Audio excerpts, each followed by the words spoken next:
Due to copyright restrictions on YouTube, I have decided to create a collection of fanfiction novels in audiobook format.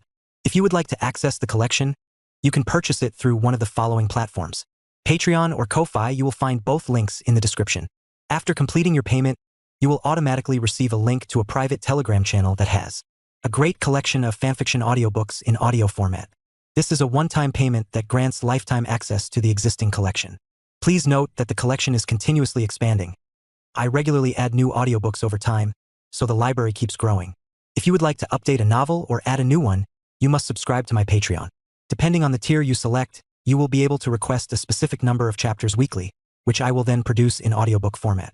251, Chapter 251, Tadari's Curiosity. That night, Heitake and Gojo talked for a long time, but more about their understanding of the technique. Although all of Heitake Satoru's abilities are inherited from Gojo Satoru, even the same abilities, different people use them, and they have different ideas. The two talked very forgetfully, they didn't even know when it was dawn. However, that night, the two gained a lot, and although there was no specific improvement in each other's strength, it allowed the two to have a deeper understanding of cursed technique lapse. Unexpectedly, it's already dawn, you can rest here first, I'm going to see the Sukuna vessel, I hope he can maintain his self-consciousness after waking up.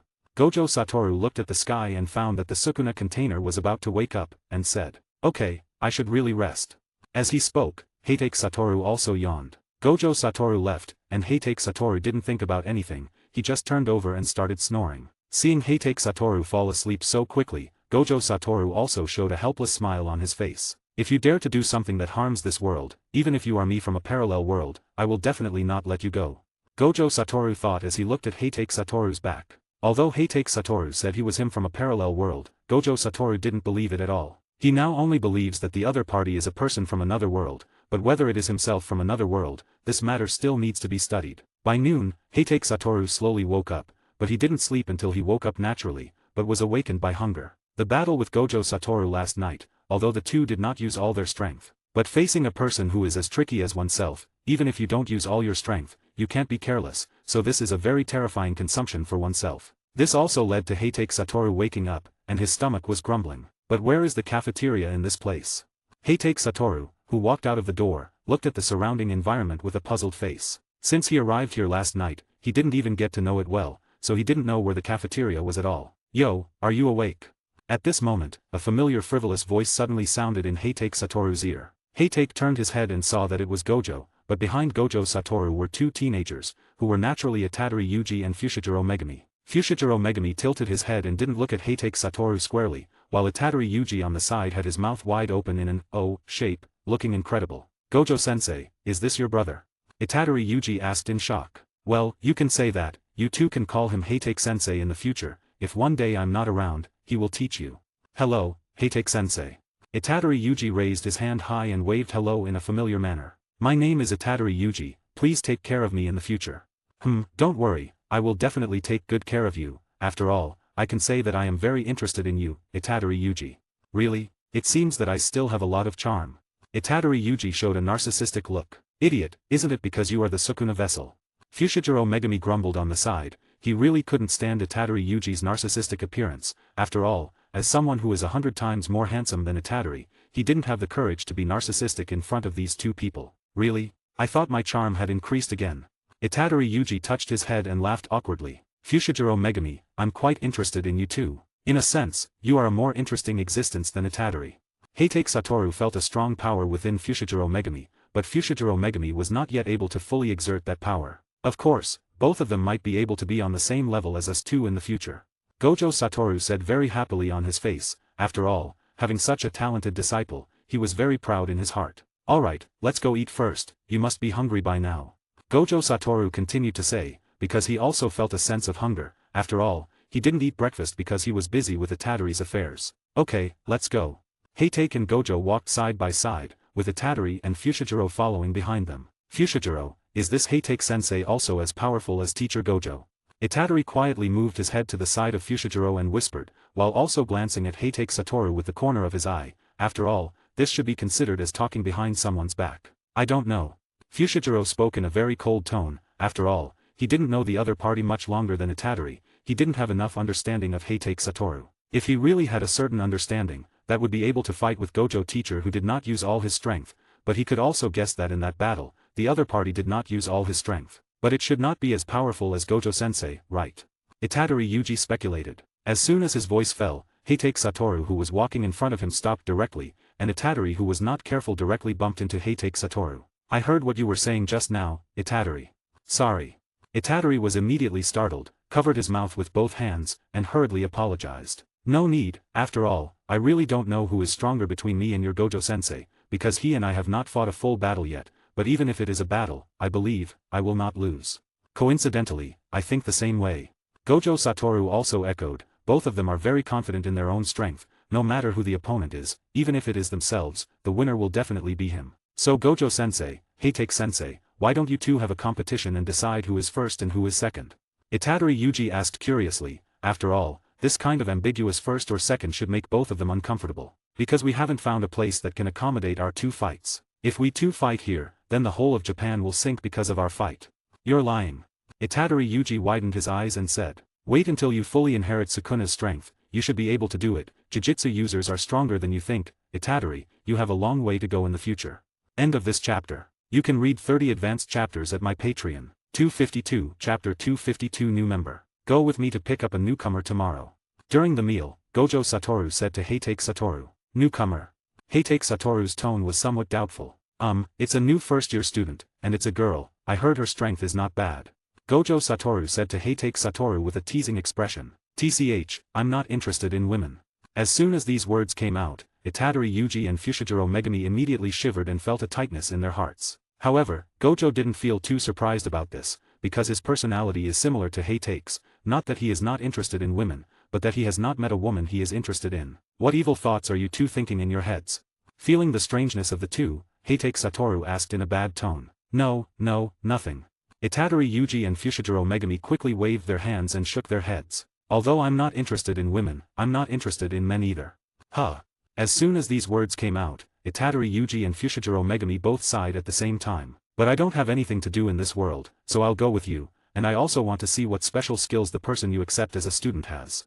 Although Gojo Satoru is a teacher at Jujutsu High School, not just anyone can become his student. Don't look at Gojo Satoru's very kind appearance, but his eyes are very high. She does have a bit of a special feature. After thinking about it, Gojo Satoru answered. This student was not personally accepted by him, but was recommended by others. Because Gojo Satoru owed the other party a favor, he had to accept this disciple, but the other party also knew that ordinary people are not qualified to be Gojo Satoru's disciples, so the person recommended by the other party is also extraordinary. Although it can't be compared with Itadori Yuji and Fushiguro Megumi, these two gifted monsters, but in the end, it should be able to become a very powerful first-level Jujutsu sorcerer. The next day, next to Harajuku Station, Itadori Yuji and Fushiguro Megumi were sitting on the railing talking. Speaking of which, why are there only 3 people in the first grade? Itadori asked with a doubt. Then let me ask you, have you ever seen a person who can see curses? Fushiguro Megumi still had a flat tone. No, Itadori answered honestly. Sorry to keep you waiting. At this time, a frivolous voice came to the ears of the two, and they saw Gojo Satoru and Heitake Satoru appear at the same time, and Heitake Satoru also changed into a set of clothes exactly like Gojo Satoru, all of which were Cursed Technique Lab's high school uniforms. But why gather in Harajuku? Itadori Yuji asked curiously. It is said that the new student is coming here. Gojo Satoru answered. It should be that person, right? At this time, Heitake Satoru pointed to a red-haired woman on the side and asked, only to see that the person was carrying a middle-aged man and showing a fierce expression. Are we going to say hello to that girl? It's a bit embarrassing. Itadori, wearing a pair of funny sunglasses and holding a bucket of popcorn in each hand, said with a difficult face, not knowing whether he said this sentence because the other party felt embarrassed or he felt embarrassed. Perhaps this kind of fierce woman is not Itadori's type. Your outfit is also embarrassing, okay? Fushiguro also showed a disgusted expression next to Itadori. Hey, over here. At this time, Gojo Satoru next to Fushiguro called out, instantly attracting the attention of the red-haired woman. He's so handsome, what's the structure of that eye patch? The young girl said with hearts in her eyes. And there's another person who looks exactly the same next to him. Are they twins? Twins are really great. Unconsciously, a blush appeared on the girl's face, and it was unclear what she was thinking. Alright, let's introduce ourselves. Gojo Satoru spoke up. Kujisaki Nobara, you guys should be happy, boys, I'm a bit red. Kujisaki Nobara was seen with one hand on her waist, and a proud expression on her face. However, after Itadori and Fushiguro finished introducing themselves, Kujisaki sighed, obviously not very interested in these two people. Where are we going next? Fushiguro asked Gojo Satoru in a cold tone. It's rare for the 3 first-year students to gather together, and 2 of them are from other places, so of course we should go sightseeing in Tokyo. Gojo Satoru spoke up, but his tone of speech seemed to be announcing something big. As soon as they heard about sightseeing in Tokyo, Kujisaki and Itadori were immediately excited. After all, both of them could be said to be from the countryside. Coming to the big city for sightseeing, they were naturally very happy. But the next second, the expressions on the 2 of them changed instantly, because Gojo Satoru had brought them to a building filled with cursed energy. As soon as they got here, Itadori and Kujisaki went crazy, constantly calling Gojo Satoru a liar. Heitake, on the other hand, didn't say anything, just a smile appeared at the corner of his mouth. He admired people with Gojo Satoru's personality, perhaps because his own personality was similar. This area is a large cemetery, plus it's a deserted building, so it produces curses. Gojo Satoru explained to the 2 of them. This is considered an entrance exam. Nobara, Yuji, you 2 go and remove the curses inside the building. As soon as they heard it was an entrance exam, the 2 of them didn't say much and went straight into the building. Is it really okay to leave it to them, or should I go too? Fushiguro Megami sat under the wall opposite the building and said, you've just recovered from a serious illness, so stay here. And the main purpose of this test is for Nobara, so you don't have to worry about Yuji's problem. That's right, with their strength, dealing with the curses inside the building is more than enough. Heitake Satoru also said on the side. By the way, Gojo, while we have this time, I'll teach you something interesting. At this time, Heitake Satoru spoke up. What is it? Hearing Heitake Satoru say this, Gojo Satoru's face was also full of interest. After all, he knew that what the other party called interesting was definitely not ordinary. Do you know about ninja? Ninja. I've heard of this profession before, but with the development of Jujutsu sorcerer, ninjas have disappeared. But now there are also some Jujutsu sorcerer who call themselves ninjas. Gojo Satoru answered this question honestly. What I want to teach you is one of the essential ninjutsu for ninjas, clone jutsu. You can read 30 advanced chapters at my Patreon. 253, Chapter 253, Gojo's Growing Interest. Clone Jutsu. Both Gojo Satoru and Fushiguro Megami showed curious and puzzled expressions on their faces. After all, some curses and Jujutsu sorcerer can do this kind of clone curse technique, but these are their unique curse technique, and outsiders simply can't learn it. That's right, just like this. Heitake made a seal, and with a bang, a puff of white smoke appeared, and then a person who looked exactly like Heitake Satoru appeared next to him. Gojo and Fushigiro's mouths were both surprised and opened into an O shape. This is really interesting. Gojo put his head next to the clone, pinched his chin, and observed carefully with Rikugen. But even through Rikugen, he didn't find any difference between the clone and the original body, which made him very interested. How about it? Are you interested? Can other people really learn this? Fushiguro Megami asked in shock. Even Gojo Satoru, who used Rikugen, couldn't tell the difference between this clone and the original body, let alone Fushiguro Megami who was just observing with his naked eyes. I don't know if others can learn it, but Gojo with Rikugen can definitely learn it. I guess you should have observed it roughly just now, Gojo. This is really an amazing curse technique. Gojo's gaze never left Heitake Satoru's clone, and every time he looked, he would sigh. So how strong is this clone? Gojo Satoru asked. This kind of clone curse technique lapse can be said to be very important, whether it is for others or for him. It depends on the amount of curse power. The more curse power used, the stronger the clone. But for you, even using a part of the curse power is enough. There is such a powerful curse technique lapse. Fushiguro Megami sighed on the side. But this clone has a drawback, that is, after being injured, the clone will disappear, but I think this drawback should not be a problem for you. Of course. Gojo Satoru smiled confidently. In a battle, others may not be able to touch him at all, let alone hurt him. You can call this Shadow Clone Jutsu. Then, Heitake spoke again. Shadow Clone Jutsu. Indeed, it's a very fitting name. After Gojo finished speaking, he also made a seal in his hand, and with a bang, a clone that looked exactly like Gojo Satoru appeared next to him. This scene not only shocked Fushiguro Megami, but even Heitake Satoru was a bit stunned. It seemed that Gojo could succeed in one go, which was something he didn't expect. Clap clap clap. Heitake Satoru on the opposite side clapped his hands. Gojo is really amazing. I originally thought you would succeed in 3 or 4 times, but I didn't expect you to succeed in one go. While clapping, Heitake praised. This is for sure. When you were learning, weren't you successful in one go? Gojo first spoke confidently, and then asked Heitake Satoru. Of course, in one go. But Heitake Satoru was still very surprised in his heart. After all, there is a slight difference between cursed technique lapse and ninjutsu. Just now, his performance could only be observed by Gojo Satoru at most 50%, and the remaining 50% was completely imagined by Gojo himself, and it was successful in one go. Do you have any other interesting cursed technique to teach me? After witnessing the magic of Shadow Clone Jutsu, Gojo Satoru was immediately interested, feeling that Heitake Satoru must have a lot of fun things. With his strength, learning other cursed technique lapses is of no use at all, but he can't resist the attraction of these novel things. Of course, I'll teach you another very cool cursed technique lapse, which my younger brother created when he was 12.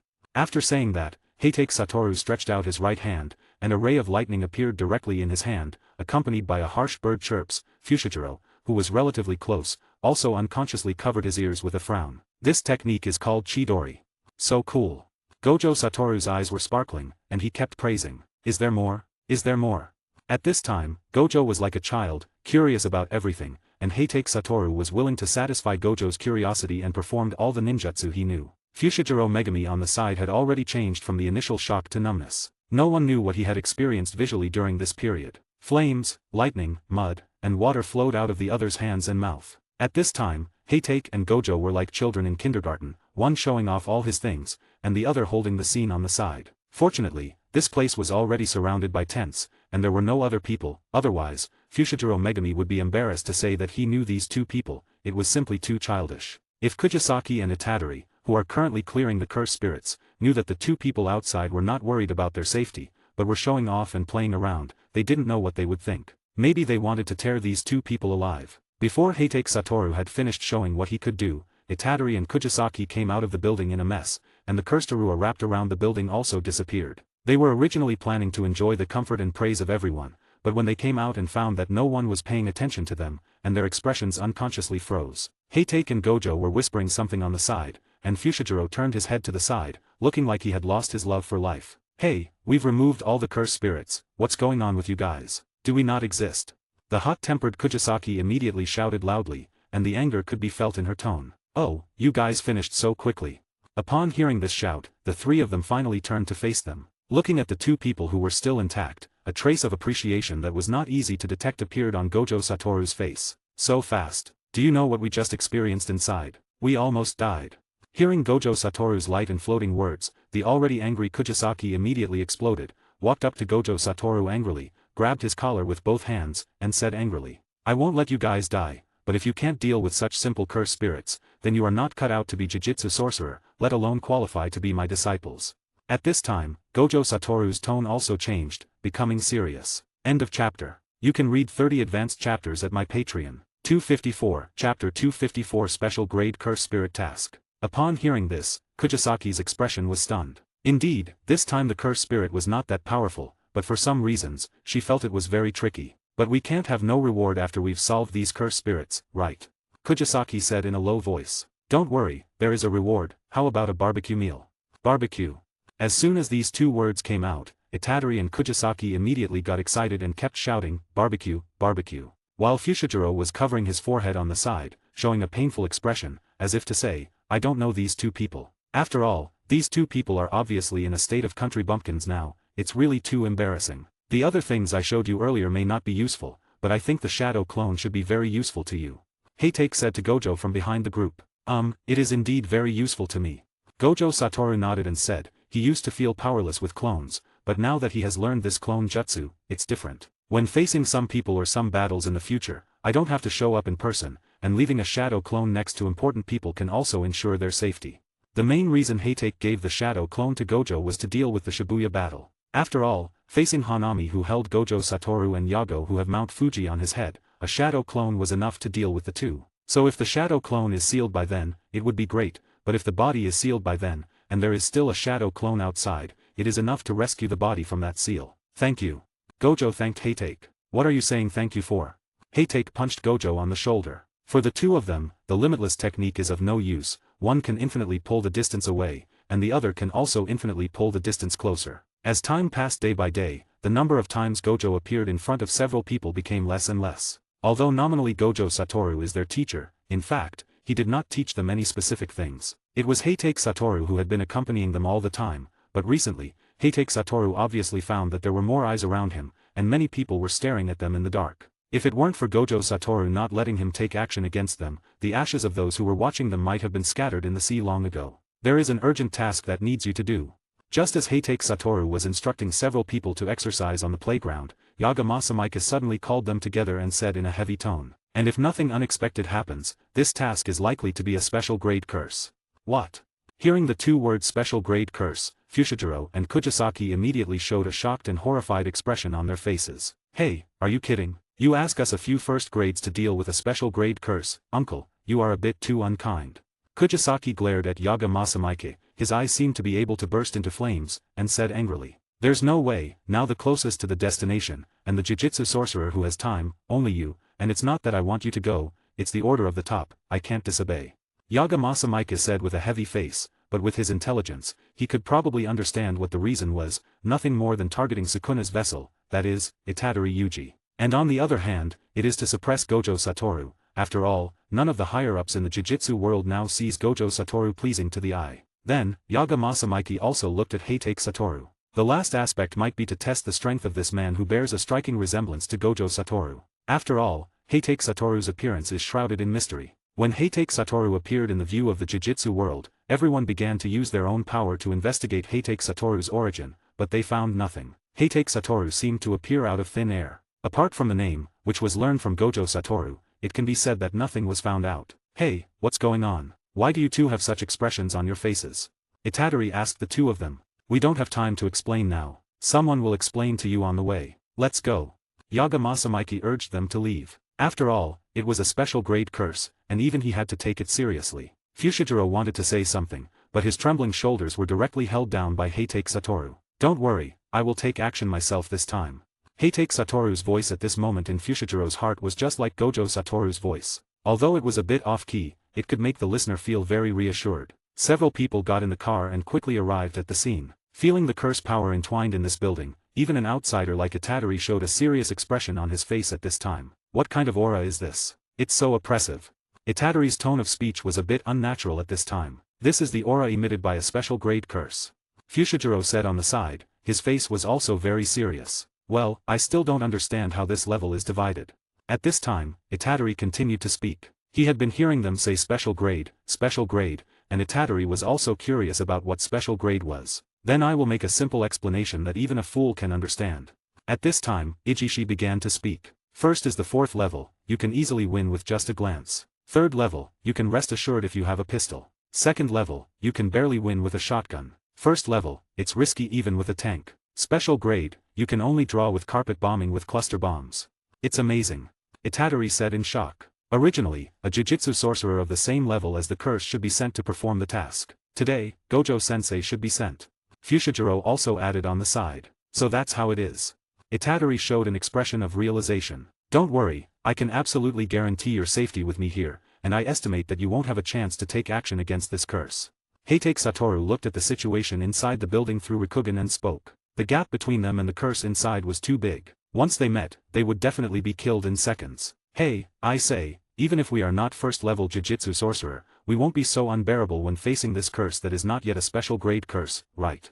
Kujisaki said with an unhappy face. She felt that she was being underestimated. Although they are indeed not opponents of the special grade, but the other party is not yet a special grade curse, how could they be killed in seconds? End of chapter. You can read 30 advanced chapters at my Patreon. 255, Chapter 255, The Terrified Trio. If you don't believe it, then I'll go in with you to take a look. Heitake Satoru said with a smile. This was not his first time facing a special grade curse. In front of him or Gojo Satoru, a special grade curse could only be described with the word, insignificant. Originally, before entering this building, the three of them should have made some preparations. But with Heitake Satoru leading the way, their preparations seemed somewhat futile. When several people walked into the building, the environment in front of them changed instantly. This was not the scene of a juvenile detention center that they remembered, but a series of metal pipes appeared in their eyes. What's going on? Upon seeing this scene, Itadori, Kujisaki, and Fushiguro were all stunned. The scene before them was beyond everyone's expectations. This is a domain that only a special grade Jujutsu sorcerer or a cursed spirit can release. I think you should know what a domain is, right? Fushiguro and Kujisaki nodded solemnly. Indeed, a cursed spirit that can release a domain is not something they can handle. What is a domain? Itadori Yuji, full of question marks, looked puzzled at the serious faces of Fushiguro and Kujisaki. Hey, you outsider, you don't even know what a domain is. Seeing that Itadori didn't even know what a domain was, Kujisaki really didn't know what to say. It was clear that Itadori knew nothing about the Jujutsu world. Itadori's explanation will be personally handled by Gojo. Heitake Satoru interrupted Kujisaki's words, leaving Itadori standing in place with a puzzled face. So, you should understand now. The words I said before about you being killed in seconds were not a joke. This time, Kujisaki didn't deny anything. Indeed, facing a cursed spirit that can use a domain is like a newborn baby facing a robust adult, with no power to resist. However, this domain can be said to be a semi-finished product. In the face of a Jujitsu sorcerer or a cursed spirit that can use a complete domain, this domain will shatter upon contact.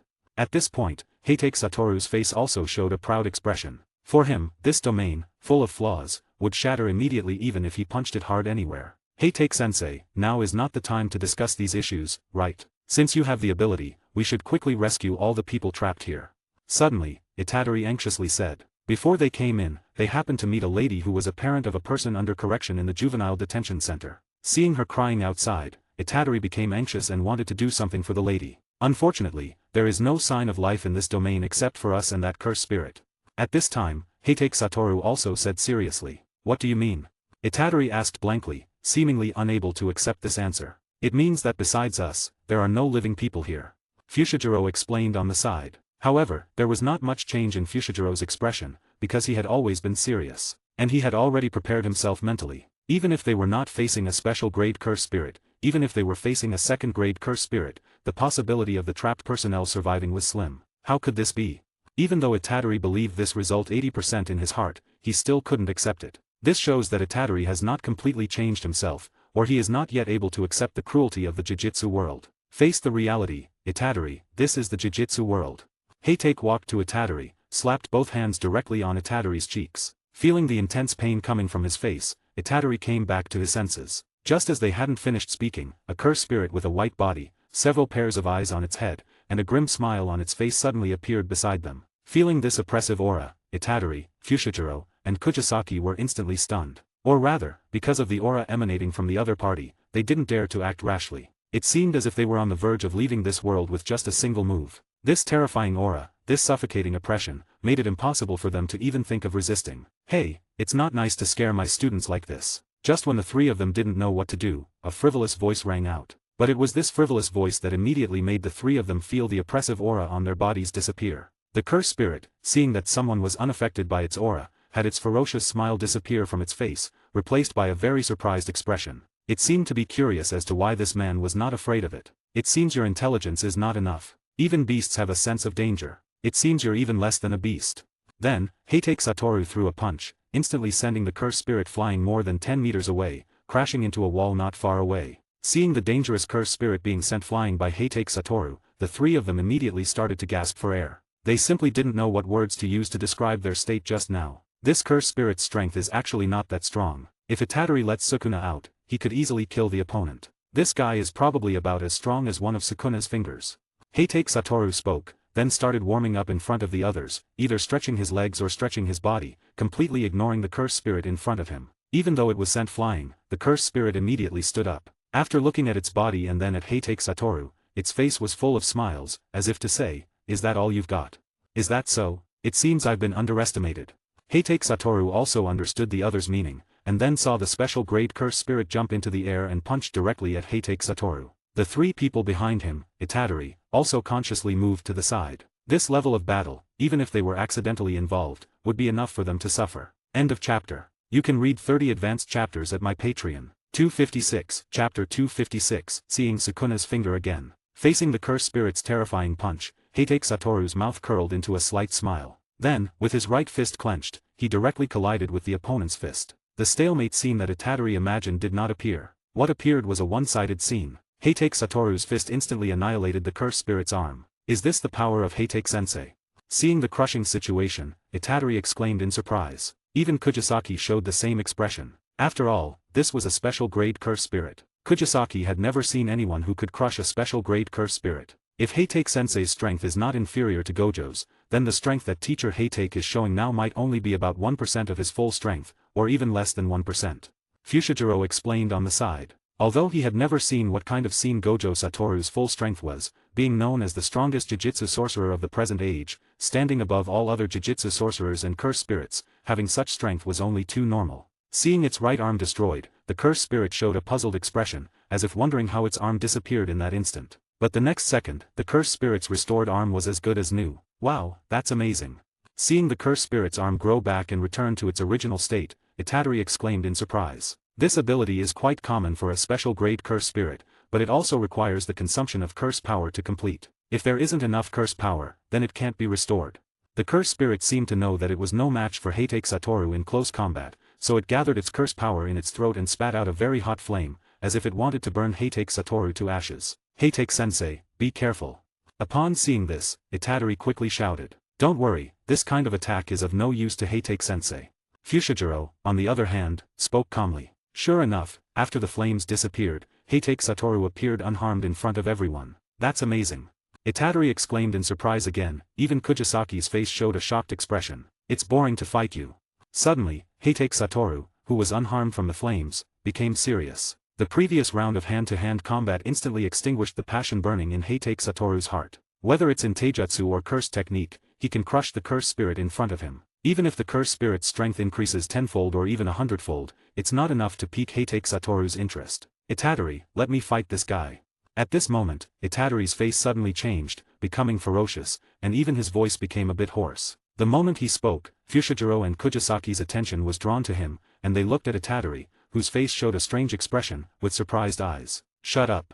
Itadori slapped the changing side of his face, and instantly, Sukuna became honest. Sorry, Sukuna is a bit unruly now.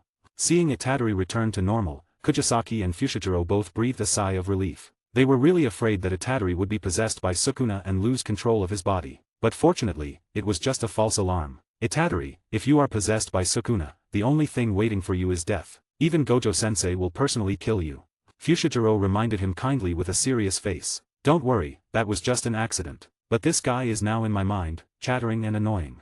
Itadori patted his head and shook his head. On the battlefield between Heitake Satoru and the curse spirit, Heitake Satoru clenched his hands, and the curse spirit's body instantly twisted, as if there was a black hole in the middle of the curse spirit's body attracting it. However, Heitake Satoru controlled the range of Oblu to a very small extent, so he didn't attract the entire body of the curse spirit, but directly hollowed out the middle of the curse spirit's body. Under this injury, the body was broken into 2 pieces. Unless there is external treatment, this special grade curse spirit will also die. After all, the strength of this special grade curse spirit is not that strong. It can be said that it has 1 foot in the ranks of special grade curse spirits and 1 foot still hovering among first grade curse spirits. This special grade curse spirit is now lying on the ground in a very embarrassed manner. A large patch of blood appeared at the break of the 2 halves of the body. Its arms were stretching forward, as if struggling, and its legs were also struggling. This should be considered the end, right?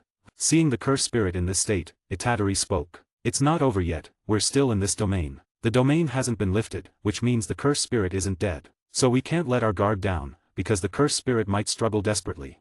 Oh, I see. Itadori nodded, agreeing with Fushigiro's reasoning. It's quite tenacious, but it's of no use. Heitake Satoru said a somewhat praising sentence, directly stomping on the opponent's head. However, the blood that splashed out didn't get on Heitake Satoru's body, it was all blocked by the limitless technique surrounding Heitake Satoru. Then, the surrounding environment immediately changed. The curse power lingering in the air slowly dissipated, and then a Sukuna finger appeared in front of everyone. Another Sukuna finger. Fushiguro and Kujisaki glanced at the finger, then at Itadori. Hey, why are you guys looking at me? Itadori showed an innocent expression. Here, Itadori, catch. Picking up the Sukuna finger, Heitake Satoru directly threw it to Itadori. Why are you giving it to me? Catching the finger in a hurry, Itadori asked with a puzzled face. Of course, it's for you to eat. Heitake-sensei, isn't this against the rules? As soon as Heitake Satoru's words fell, Fushiguro Megami quickly spoke up. After all, the more Sukuna fingers, the higher the risk of Itadori losing control. It's okay. If Gojo were here, he would make the same choice. And with me here, even if Itadori loses control, I can handle him. And to be honest, he really wanted to fight Sukuna now. End of chapter. You can read 30 advanced chapters at my Patreon. 257, Chapter 257, Sukuna's Challenge. When Itadori swallowed the Sukuna finger again, Kujisaki and Fushiguro watched him with cautious and alert eyes. Fushiguro had only seen it once, so he didn't know if Itadori would lose control this time. Kujisaki had never seen it before, and she had never even heard of eating a curse, let alone seeing it. Heitake, on the other hand, was watching with a slight smile, hoping that Itadori could give him a surprise. But after Itadori swallowed the finger, he just felt that the finger was very disgusting, with a sour taste, but he had to eat it. Even if he didn't want to swallow it, his throat would unconsciously react. Ah, it's so disgusting. Itadori held his throat with both hands, sticking out his tongue and saying, his face showing a look of having survived a calamity. Hey, is this guy really human? Seeing that he swallowed a special grade curse and was unharmed, Kujisaki asked Fushiguro incredulously. She had even been ready to take action just now. As you can see, this guy is indeed a living person. Of course, he could also be a monster in human skin. Fushiguro Megami spoke up. No matter how many times he saw it, as long as he saw the finger being swallowed and unharmed, Fushiguro Megami would be shocked. Perhaps losing control should be the most common state. I think the second possibility is more likely. Hearing Fushigiro's analysis, Kujisaki also nodded in agreement. Indeed, Itadori's current actions really seemed like a monster. TSK, he didn't lose control, what a pity. Heitake said softly. Hey, Heitake-sensei, were you just disappointed that I didn't lose control? Itadori looked at Heitake with an incredulous expression, as if he had heard something unbelievable. No, you heard wrong. To some extent, you are also my student. How could I possibly want you to lose control? Heitake Satoru immediately defended himself, his face didn't even turn red. It seems that he often lies. But now that Sukuna is in your body, does that mean Sukuna is also my student? Thinking about the cursed king from 1,000 years ago being my student, it's a bit exciting. Heitake Satoru laughed, but from his smile showing 2 rows of white teeth, it can be seen how happy he is right now. He guessed that Heitake Satoru being a teacher might also have such a psychological state. What? The dignified king of curses is this bastard student? Itadori, hurry up and leave this bastard, I can also teach you curse technique. Sukuna's voice roared crazily in Itadori's mind, he didn't want to admit this at all. Shut up. Itadori clenched his fists and hammered his head furiously, roaring. Oh, what's going on? Seeing this, Heitake Satoru asked curiously. Sukuna said he doesn't want to be your student, he asked me to leave you quickly, he said he will teach me curse technique.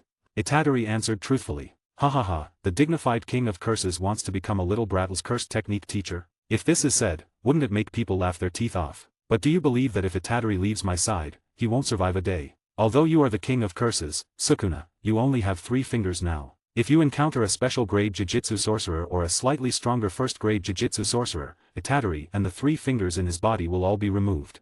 Heitake spoke, but this is indeed Itadori's current situation. As long as Itadori dares to leave Jujutsu High School, or to leave Gojo Satoru or Heitake Satoru, the Jujutsu world will immediately issue a kill order against Itadori. By then, no matter how powerful Sukuna is, it will be hard to fight with 4 hands. Heitake-sensei, Sukuna wants to fight you. Why don't you fulfill his wish? Otherwise, he keeps chattering in my mind. Itadori was also annoyed by Sukuna's chatter, and said with a gloomy face. Oh, he wants to fight me. Okay, I also want to see how powerful the cursed king from 1,000 years ago is. Hey, Heitake-sensei, don't mess around. Fushiguro and Kujisaki immediately reminded him. Don't worry, everything is under control. You 2 go outside and wait, Itadori and I will be back soon. With Sukuna's 3-finger strength, the battle should end quickly. After speaking, Heitake directly picked up Itadori's collar, took a step forward, and the 2 of them disappeared in front of them. Has Heitake-sensei always been so unruly? Kujisaki looked at Fushiguro, her expression deeply doubtful. Is this really a person who can be compared with the strongest Jujutsu sorcerer of this era? Gojo-sensei is even more unruly than him. Suddenly, Kujisaki's eyelids and mouth twitched involuntarily. She felt like she had entered something other than a regular Jujutsu high school. Heitake and Itadori, who had left Fushiguro and Kujisaki, appeared directly in a mountain. While we were just there, how did we get here in the blink of an eye? Itadori exclaimed in surprise and confusion. Don't worry about so many questions. Alright, let's bring out Sukuna. I want to see just how powerful the cursed king from 1,000 years ago is. Heitake casually threw Itadori on the ground. Then, Itadori's aura changed instantly. The original Itadori gave people a very warm and sunny feeling, while the current Itadori gave people a feeling of brutality, madness, and full of maliciousness. Finally, I'm out again. Sukuna spread his hands and howled to the sky, his posture was quite unrestrained. Hey, you're not the same guy who appeared last time, are you? Then, Sukuna turned his head and asked Heitake. Of course. It's strange, in one era, 2 powerful Jujutsu sorcerers like you appeared. This era is really interesting.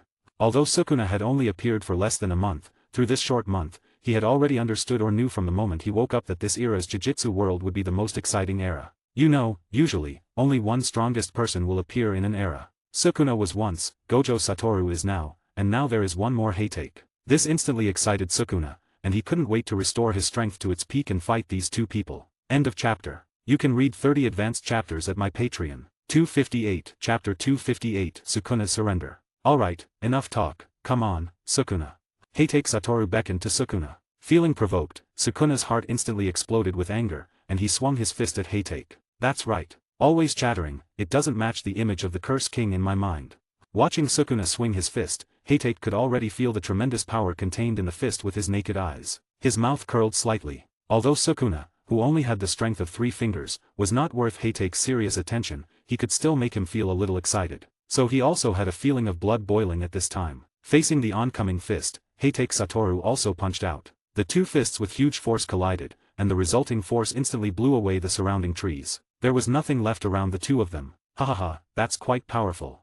Seeing Heitake Satoru take his angry punch, Sukuna laughed loudly, his tone full of excitement. After all, in his era, Jujutsu sorcerers who could withstand his three-finger strength were very few. But you are too weak now, Sukuna. As Heitake Satoru's words fell, he put force into his fist, instantly sending Sukuna's body flying tens of meters away. After smashing dozens of trees, he finally stopped. Darn it, if only I were in my prime now. Sukuna wiped the fresh blood from the corner of his mouth, and the arm that Heitake Satoru had blasted also grew back, looking exactly the same as before the injury. For Sukuna, the Curse King from 1,000 years ago, mastering reverse curse technique is a very normal thing. Even if you were in your prime, the winner would still be me. Heitake Satoru's figure appeared in front of Sukuna in the next second, speaking in a mocking tone. Although Sukuna didn't say that sentence just now, Heitake Satoru knew what he was thinking. You bastard, wipe that smile off your face. After speaking, Sukuna's palm turned into a claw, and he swung forward directly. 5 invisible blades went straight towards Heitake Satoru. If this blade attack were on other ordinary special grade curse spirits, it would be enough to tear their bodies apart. Unfortunately, he was facing Heitake Satoru, one of the most powerful Jujutsu sorcerers of this era. Without making any responsive movements, after the attack, Heitake Satoru stood unharmed in front of Sukuna. Tisk, dealing with people who have Rikugen is troublesome. Sukuna said unhappily, and then the black lines that were enveloping Itadori's body disappeared directly. Huh, what's going on? Itadori, who had come back to his senses, shook his head and looked around, showing a very puzzled expression. Haha, what is this situation, Sukuna, did you run away before the battle? Seeing this situation, Heitake Satoru was also stunned for a moment. After reacting, he laughed loudly. Sukuna knew that he was not Heitake Satoru's opponent now, so he ran away directly. This move made Heitake Satoru almost unable to react. If it weren't for seeing Itadori's puzzled state when he woke up, Heitake Satoru would have thought that Itadori had regained control of his body. I really didn't expect that you are a coward, Sukuna. It seems that the title of the Curse King from 1,000 years ago is not worthy of the name. Heitake Satoru knew that Sukuna could hear what he was saying, but even though he said so much, Sukuna still had no reaction. It seemed that he was completely scared, or should it be said that he who knows the times is a great man. What happened, Heitake-sensei? Itadori asked with a puzzled face. Nothing, it's just that the famous Curse King is scared now, which is really surprising. Scared, Sukuna? Itadori also said in shock. Indeed, I can't hear his chattering voice in my mind. Itadori also said with a face that had just reacted. Well, I guess he should be honest for a while before he gets the next finger.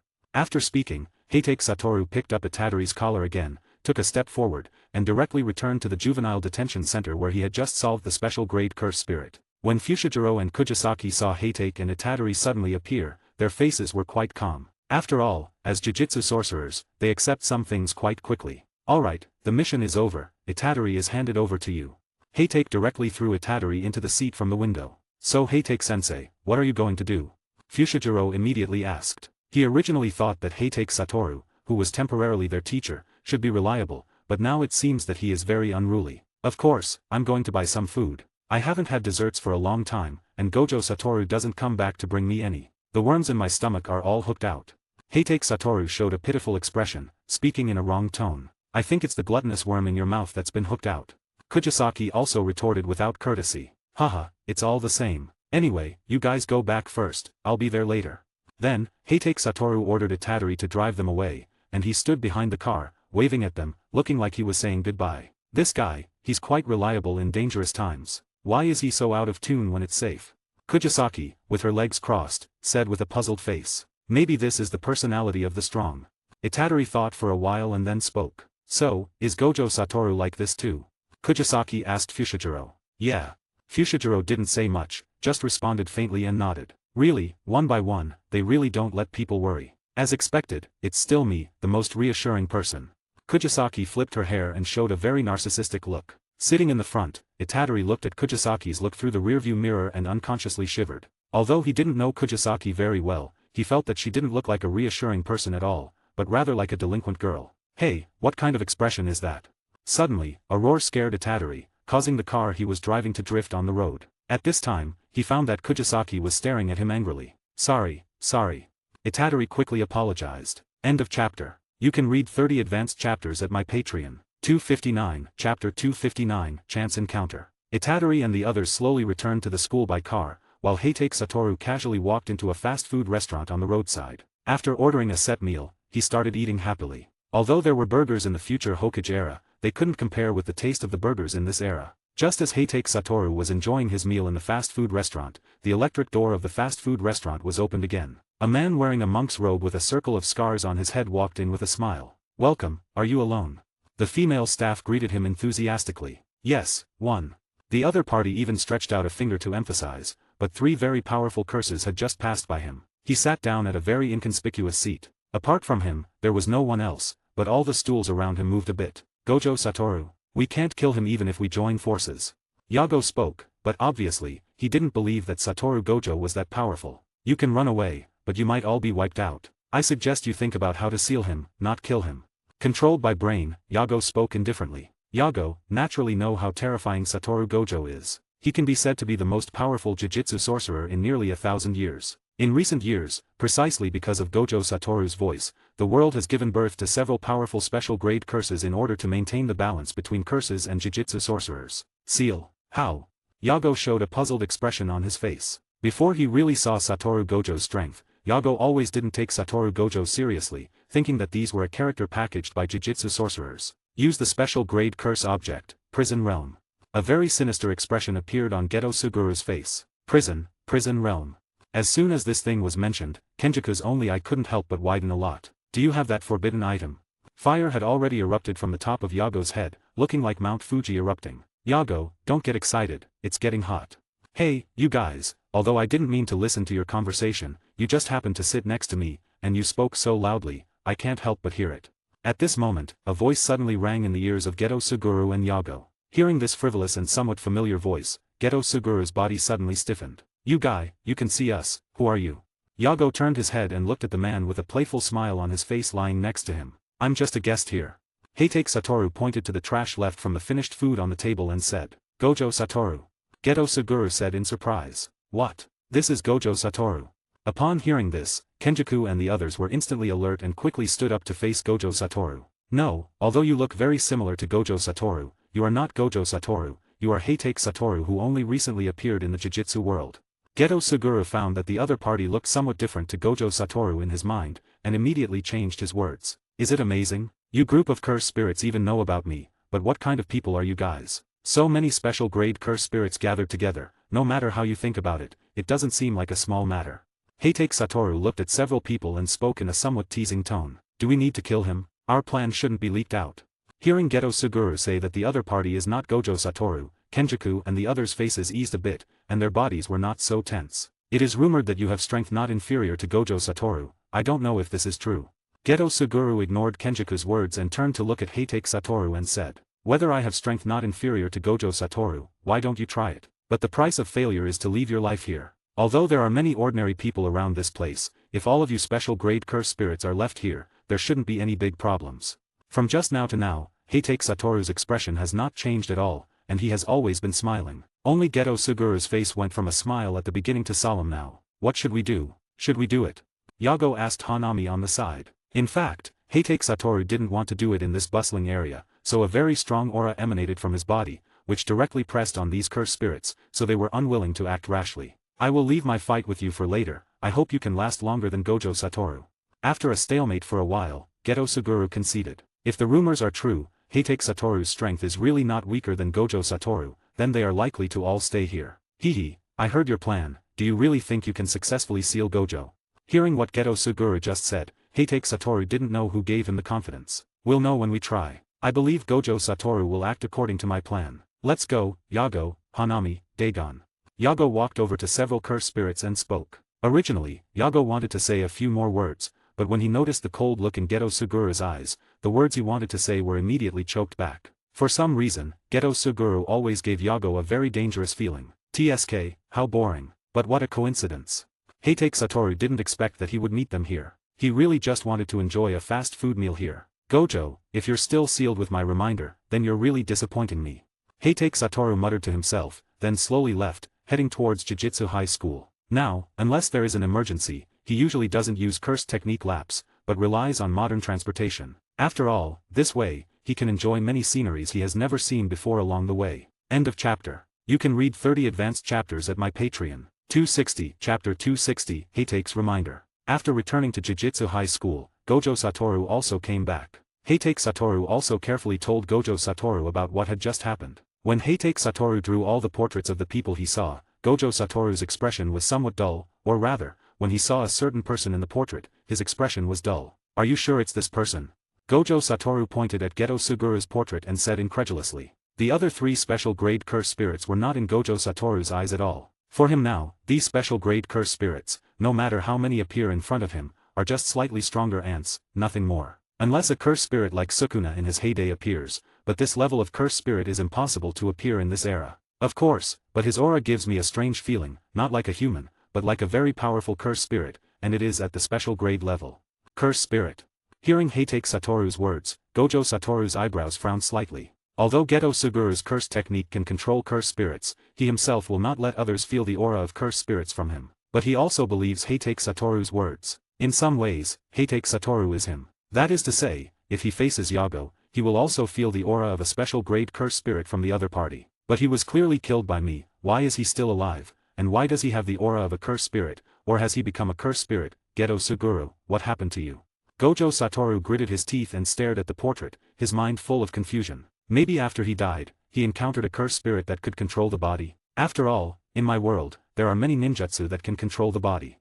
Heitake Satoru gave Gojo Satoru a hint. Control the body. Gojo Satoru muttered these words in his mouth, and then his body suddenly trembled. Indeed, in the records of the Jujutsu world, there is indeed a curse spirit that can control the body. So you have to be careful, the other party might use the body to do something. Thanks for the reminder. Gojo Satoru thanked him. He had just heard all of the other party's plans from Heitake Satoru. At first, he didn't take it seriously, after all, he also knew about the prison realm, a special grade cursed object. It would require holding him for a minute, and this minute could even be a minute in his mind. But for Gojo Satoru, he was confident that no one could hold him for a minute. However, when he learned from Heitake Satoru about the appearance of Geto Suguru, he felt a wave of fear in his heart. Because only Geto Suguru, the person who had the deepest impact on him, could indeed do it, allowing his mind to quickly pass a minute. But now that I know their plan, there's nothing to be afraid of, and I also have the shadow clone you taught me. To deal with them, only the clone needs to take action. Then, Gojo Satoru exuded a strong confidence. And Gojo Satoru himself has a strong charm, which is also inseparable from this confidence. But being able to hear Gojo Satoru say this made him feel relieved. He didn't want to have just solved his future self who was sealed, and then have to rescue the self who was sealed in parallel time and space again. It was excusable for his future self to be sealed. After all, the Otsutsuki clan was indeed very powerful, but Gojo Satoru being sealed was completely due to carelessness. Only a day had passed, and the second-year students had already returned from their mission. I heard that you first-years solved a special technique curse spirit, not bad huh? Looking at Fushiguro and Kujisaki sitting on the steps, Zenin Maki said arrogantly with her head held high. Although the outside world said that their group of first-years had solved a special grade curse spirit, Zenin Maki didn't believe it at all. Although she didn't know how strong the 2 new first-years were, she knew Fushigiro's strength quite well. Presumably, the strength of the other 2 people should be about the same as Fushiguro. And 3 Fushiguro Megamists together would definitely not be a match for the weakest special grade curse spirit. Once a curse spirit's level steps into the special grade, there is an insurmountable gap with the first grade. Even in their Jujutsu world, there are very few who can defeat special grade curse spirits. Apart from the only 4 special grade curse technique laps, there are only a few top first grade curse technique laps left, but the top first grade Jujutsu sorcerer personnel are only in single digits. Fushiguro just glanced at Zenin Maki and didn't say anything. Who are these guys? Itadori looked at the 3 people in front of him and asked Fushiguro in confusion. They are second-year students. The girl's name is Zenin Maki, she is an expert in using cursed tools. The man who covered his mouth is called Inumaki, he is a curse speaker, his strength is very terrifying. The last one is a panda. Originally, the panda had a proud expression on his face, ready to listen to how Fushiguro introduced him. But he found that there was only such a light and floating sentence, and he was a bit depressed instantly. Fushiguro was squatting on one side, drawing circles. Salmon. Inumaki was also squatting next to Panda, stroking his back, as if comforting him. Wow, it's amazing, Panda can also become a Jujutsu sorcerer. Itadori was staring at Panda, his eyes shining as if they were glowing, praising him. Hearing this praise, Panda immediately stood up, turned around and looked at Itadori, gave him a thumbs up, and showed a big white tooth, as if he was praising Itadori's good eyesight. He's not a real panda, but a cursed corpse created by Principal Yaga. But it's said that he is also Principal Yaga's masterpiece. Fushiguro Megami explained. Wow, it's a cursed corpse. Itadori said with an even more amazed tone. Talkative. Panda muttered a little. Before saying this, Itadori's admiration might be for him, but after saying this, the admiration became the principal. Tisk, there's not a single normal person. Compared to Itadori, Kujisaki didn't have too many expressions. Staring at the two people and one animal in front of her, she said flatly, "Hey, what did you said, little girl?" Zenin Maki quickly reached Kujisaki's front, stared at her forehead, and said fiercely, "I just talk like this, what's wrong, senior? Are you going to have a violent exchange in school?" Obviously, Kujisaki is not a good crop either, and the two of them are staring at each other and communicating. End of chapter. You can read 30 advanced chapters at my Patreon. 261, Chapter 261, Maki's Breakdown. When the two girls were about to have a physical exchange, Itadori, Fushiguro, Inumaki, and Panda were all silently watching the battle on the side, with no intention of stopping them. In this situation, don't we need to stop it? Itadori looked at Fushiguro and pointed at the two people who were about to erupt in conflict. "If you don't want to get beaten, you can try it too," Fushiguro said calmly. "Then I'll pass." Itadori shrank his head. Combat exchanges between jiu-jitsu sorcerers are very common, so it's better to mind your own business when you encounter this kind of thing in the future, because you might get into trouble one day. This is a piece of advice Fushiguro gave to the newcomer as a veteran. Who do you think will win this fight? Is it Maki or the new girl? Panda leaned his head to Inumaki-Tij's ear and asked. "Salmon." Inumaki-Tij answered calmly, seemingly not interested in the dispute between the two. "Right, I also think Maki will win. Although the newcomer looks very powerful, she still feels a bit behind Maki." Panda whispered on the side. Just as the two were about to fight, a voice suddenly interrupted them. "Yo, long time no see." This sudden voice directly disrupted the tense atmosphere here. Everyone turned their heads to look in the direction where the voice came from, but when Zenin Maki and Inumaki-Tij saw the person behind them, they were immediately alert. Zenin Maki took out her cursed tool, and Inumaki-Tij also pulled down the zipper of his clothes. Hey, what's going on?" Panda was at a loss on the side, asking. The sudden tension of his two companions made him a little confused. "This guy is the one who impersonated that bastard Gojo," Zenin Maki said solemnly. Although this person can be considered her lifesaver, now that he has appeared in the high school, she has to be vigilant. "Hey, don't be so nervous, okay? After all, I'm the one who saved your lives." Heitake Satoru wasn't surprised at all that Zenin Maki and Inumaki-Tij could recognize his identity. After all, he and Gojo weren't 100% identical. I appreciate that you saved our lives, but what is your purpose for impersonating Gojo and coming to Jiu-Jitsu High School?" Zenin Maki, holding a long spear, asked with a serious face. What she needed to do now was to buy time, to delay until other Jiu-Jitsu sorcerers from Jiu-Jitsu High School arrived. After all, after the opponent's last move, she was very clear about how powerful the opponent was. The power of a special grade curse in his hands was as easy as handling a baby, and it was killed instantly. But when she noticed that the faces of the first-year students hadn't changed at all, and instead looked like they were watching a show, Zenin Maki was a bit stunned. "Hey, what's the matter with you guys? Can't you tell that this guy is impersonating Gojo Satoru?" Zenin Maki asked loudly. "Although this guy looks a lot like Gojo-sensei, you can't say he's an impersonator," Itadori said on the side. That's right. Hearing Itadori defending him, Heitake also nodded. "And I don't think I've ever said that I'm Gojo Satoru, have I?" Then, Heitake Satoru said another sentence. Hearing this, Zenin Maki's brain was a bit stunned. He didn't say that. Zenin Maki turned her head and asked Inumaki-Tij and Panda, and the two shook their heads at the same time. Panda really didn't know if Heitake Satoru had said it or not. After all, this was their first meeting. If you start counting from just now, Heitake Satoru really didn't say it, and Inumaki-Tij simply forgot. "So what's your purpose for coming to the high school looking like Gojo Satoru?" Zenin Maki quickly caught another point and said. "Hey, girl, you can't say that. I just happen to look like Gojo Satoru. And do you think if I wanted to do something, you guys could stop me? Even if all the people from Jiu-Jitsu High School were added together, they wouldn't be my opponents. Of course, except for Gojo Satoru." Heitake Satoru didn't speak too confidently. After all, in this world, he couldn't be considered truly invincible. "So what is your purpose for coming here?" Zenin Maki asked again. "Itadori, you tell him." Heitake Satoru touched his forehead, feeling like he was being stared at by this woman. Did he really have such a wicked face? Zenin Maki also turned her head to Itadori, glaring at him fiercely, as if to say, "If you don't give me a reason that I can believe, I'll make you pay. He's our substitute teacher." It seemed that he felt the malice emanating from the girl from top to bottom. Itadori's voice couldn't help but laugh a lot. Hearing this, Zenin Maki's eyes widened in disbelief, then she turned her head to look at Fushiguro Megumi, as if hoping to get an accurate answer from his mouth. Fushiguro didn't speak, but he nodded, which was an implicit agreement to the statement Itadori had just made. "Does Gojo Satoru know?" "Of course."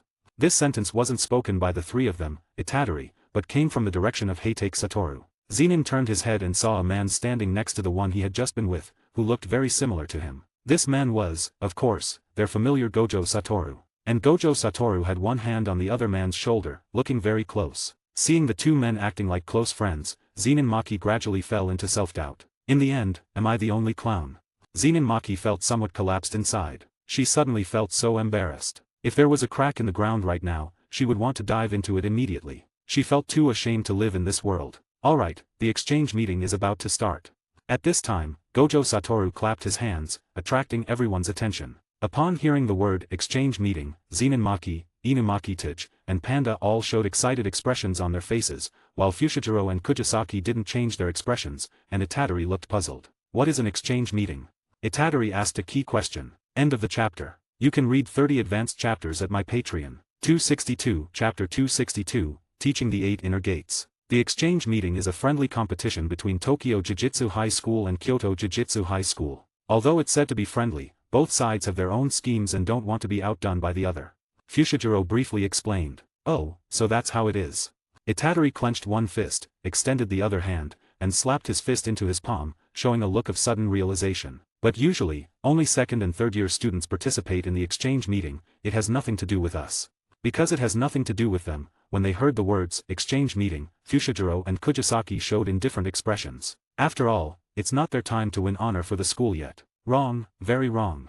As soon as Fushiguro finished speaking, Gojo Satoru appeared in front of them, crossed his arms, and said with a very serious expression, because the third-year students haven't returned yet, this time's exchange meeting requires you first years to replace the third years and participate together with the second years. Gojo Satoru spoke in front of the three of them, and the expressions on the faces of the three second-year students didn't change at all, as if they had known about this all along. What? Upon hearing what Gojo Satoru said, Fushiguro and Kujisaki's faces instantly showed shocked expressions. Why didn't you inform us in advance? Fushiguro then asked. There's still more than a month until the exchange meeting, isn't this an advance notice? And since the third years haven't returned, you should know, right? So think carefully. Besides letting you first years replace the third years in the exchange meeting, is there any other way? What's wrong with you two? Why are you so shocked? Itadori asked in confusion on the side. Even if they were to fight against people who were a year older than them, so what? When he was in school before, even people 2 years older than him were not his opponents. Don't compare the jiu-jitsu world with the world of ordinary people. Just like we are definitely not a match for Maki and the others now, our chances of winning against the third years are slim, and there's always a risk of life-threatening danger. Fushiguro said seriously. So, in the next month, we will give you some devilish training, allowing your strength to make a leap forward in this month. Gojo immediately pulled Heitake over and said in front of everyone, how much strength can be improved in a month? Kujisaki said disdainfully. The improvement of a jiu-jitsu sorcerer's strength requires daily accumulation, or a sudden understanding of their own cursed technique lapse. It's absolutely impossible to improve one's strength in just a month. No problem, we have him, our secret weapon. Gojo moved back and forth around Heitake Satoru. TCH, just a guy like you, what can you teach us? Kujisaki and Zenin spoke disdainfully. Obviously, their attitude towards Heitake Satoru was the same. No, no, no. Heitake Satoru pointed his index finger and waved it in front of everyone. In terms of cursed technique lapse, I indeed can't provide you with better help, but I can improve your taijutsu. As soon as taijutsu was mentioned, Zenin's eyes filled with more disdain. In their entire jiu-jitsu high school, apart from Gojo Satoru, who has stronger taijutsu than him, if it's just taijutsu training, I think I don't need it. Zenin Maki immediately said. Are you sure? I have a way to increase your current strength by 10 times or even more than 100 times. Upon hearing this, Zenin, who was planning to turn around and leave, immediately stopped. Are you sure? Zenin Maki turned her head and asked him with a serious face. Of course. Heitake Satoru said affirmatively. It's not surprising that Zenin Maki would doubt. Except for Gojo Satoru, everyone else doubted. After all, it's incredible to increase a person's strength by 10 times or even 100 times in just a month. Let me show you, this technique is called the 8 Inner Gates, I'll make you completely believe it. When Heitake Satoru said he would demonstrate to everyone, even Gojo Satoru's face was full of interest. The first gate of the 8 gates, the gate of opening, open. With Heitake Satoru's words, his whole body's momentum immediately changed, becoming much sharper. Everyone was dumbfounded, and the interested look on Gojo Satoru's face became stronger. The gate of opening removes the brain's limit to exert 100% of the body's ability, overloads the body's energy to increase attack and speed. Normally, we can't exert 100% of our body's ability, but the gate of opening allows us to do it easily. Heitake Satoru explained. At this point, Zenin Maki was completely convinced. If she could master the first gate, her strength would definitely double. The second gate, the gate of rest, open. After saying that, Heitake Satoru's aura became even stronger. The Gate of Rest removes the limit of physical fatigue, overloads the body's energy to recover physical strength, and offsets the fatigue caused by the energy consumption speed of the gate of opening. In this state, you won't feel tired. Of course, how long this state can last depends on your own physique. Zenin Maki became more and more excited. She felt that the 8 inner gates seemed to be tailor-made for her. The third gate, the Gate of Life, open. A surge of green energy erupted directly from Heitake Satoru's body, and the ground under his feet seemed to crack as if it couldn't bear this force. The Gate of Life further enhances attack and speed. The body starts to turn red due to increased blood flow. The last safe zone of the 8 inner gates, the body starts to emit green energy. In this state, the strength is several times that of the first gate. After saying this, all the power that was scattered outside Heitake Satoru's body disappeared instantly. The 8 inner gates, shouldn't there be only 8 gates? What about the last 5 gates? Seeing that Heitake Satoru didn't continue to demonstrate, Zenin immediately asked anxiously. In a month's time, it would be good if you guys can master 3 gates. Of course, if you can master 3 gates ahead of time, I can also give you the 4th gate, but this depends on your talent and effort. I want to know how strong this technique can be at its limit. If the 8th gate is opened, how much power can be obtained? Zenin Maki asked with a serious and solemn expression on her face. The 8th gate is the Gate of Death. If you open the Gate of Death, you should be able to obtain power not weaker than mine and Gojo Satoru's. In terms of taijutsu, we two will definitely not be your opponents. Hearing that opening the Gate of Death could surpass these two, everyone was completely shocked. But if you don't know the reverse curse technique, don't try it, because opening the Gate of Death will cost your life. End of the chapter. You can read 30 advanced chapters at my Patreon. 263, Chapter 263, The Tormented Everyone. Upon hearing that they could obtain power surpassing Gojo Satoru, everyone was shocked, including Gojo Satoru himself. He was very clear about how powerful he was, and he also knew that Heitake would definitely not exaggerate. That is to say, if they could really open the last gate of the 8 inner gates, they could indeed obtain very powerful strength. Is there really power that can surpass Gojo-sensei? It's really hard to believe. Itadori said with a shocked expression on his face. Compared to Itadori's ordinary shock, Fushiguro and the others were even more shocked. After all, they had been with Gojo Satoru for a longer time and knew much more about Gojo Satoru than Itadori did. You're not joking with me, are you? Zenin Maki said with an incredulous expression on her face. Of course not, I never lie or deceive people. Heitake Satoru said sincerely. Please, I hope you can teach me this powerful technique. Zenin Maki gave Heitake Satoru a 90-degree bow. Her attitude was very sincere, and she exuded a firm will from head to toe. When Zenin Maki did this, her teammates, and Fushiguro and the others, were all a bit puzzled and confused. Only Gojo Satoru had a thoughtful look on his face. Are you sure? I can teach you, but learning this technique is very torturous. You not only need to have a firm will, but also can't fall behind in physical training. Can you persist? Heitake Satoru said seriously. I am sure and certain, I will definitely be able to persist. Zenin Maki said with a very determined tone. Good, before I leave, I hope you can learn all of the 8 inner gates. Even in our place, there are only 2 people who can fully open the 8 gates. Thank you, I will definitely live up to your expectations. It's okay, if you can promote this technique in this world, then I should be the one thanking you. By the way, the founder of this technique is named Might Due, just remember him. This can be considered a good thing that Heitake Satoru did for Might Due's reputation, and it can also be considered a kind of gratitude to Might Due. After all, in the years when Heitake Sakumo was incognito, he didn't know how Might Due found a clue. He often took care of Heitake Sakumo's business, so that Heitake Sakumo wouldn't be so bored in his daily life. Alright, let's start training now. Let's start with the first gate of the 8 inner gates. I believe that with your current physique, you should be able to open the first gate. At this time, Gojo Satoru clapped his hands and attracted everyone's attention. Just now, although Gojo Satoru only took a glance, he could already open the first gate. Or to say that the 3 gates that Heitake Satoru just opened, he could also open them all. After all, his physique is quite good, even some curse spirits do not have his strong physique. There is a big difference between curse power and chakra. Not everyone can dare to be like Gojo Satoru, directly cross the boundary of curse power and chakra, and use curse power as chakra. They also need to go through hard training. But on the first day, everyone was trained to be miserable, of course, except for one person, or one animal, that is, Panda. Because he is a cursed corpse, his body structure is different from humans, so there is no such thing as 8 gates in his body. When the rest of the people were crying and shouting, Panda was sitting on the steps next to him, watching with relish. Huff huff huff, this is too hard, can anyone really practice this thing? Itadori, lying on the ground, was panting heavily, full of doubt about his life. He is the most physically strong among all the people here, even he is now in this state, let alone other people. Now even if they move a finger, they will feel extremely weak. Of course, in our place, a child as young as 12 years old has already opened the 5th gate of the 8 inner gates. You guys are now several years older than him, you won't give up just like that, will you? Give up? How could I give up? Zenin Maki struggled to stand up from the ground, her voice intermittent. From her determined expression, it can be seen that she has never thought about giving up. Perhaps other people do not have Zenin Maki's strong will, or they do not intend to continue practicing the 8 inner gates, but they were also moved by Zenin Maki's state, and all of them stood up tremblingly. Yeah, the training has just started, how could I give up on the first day?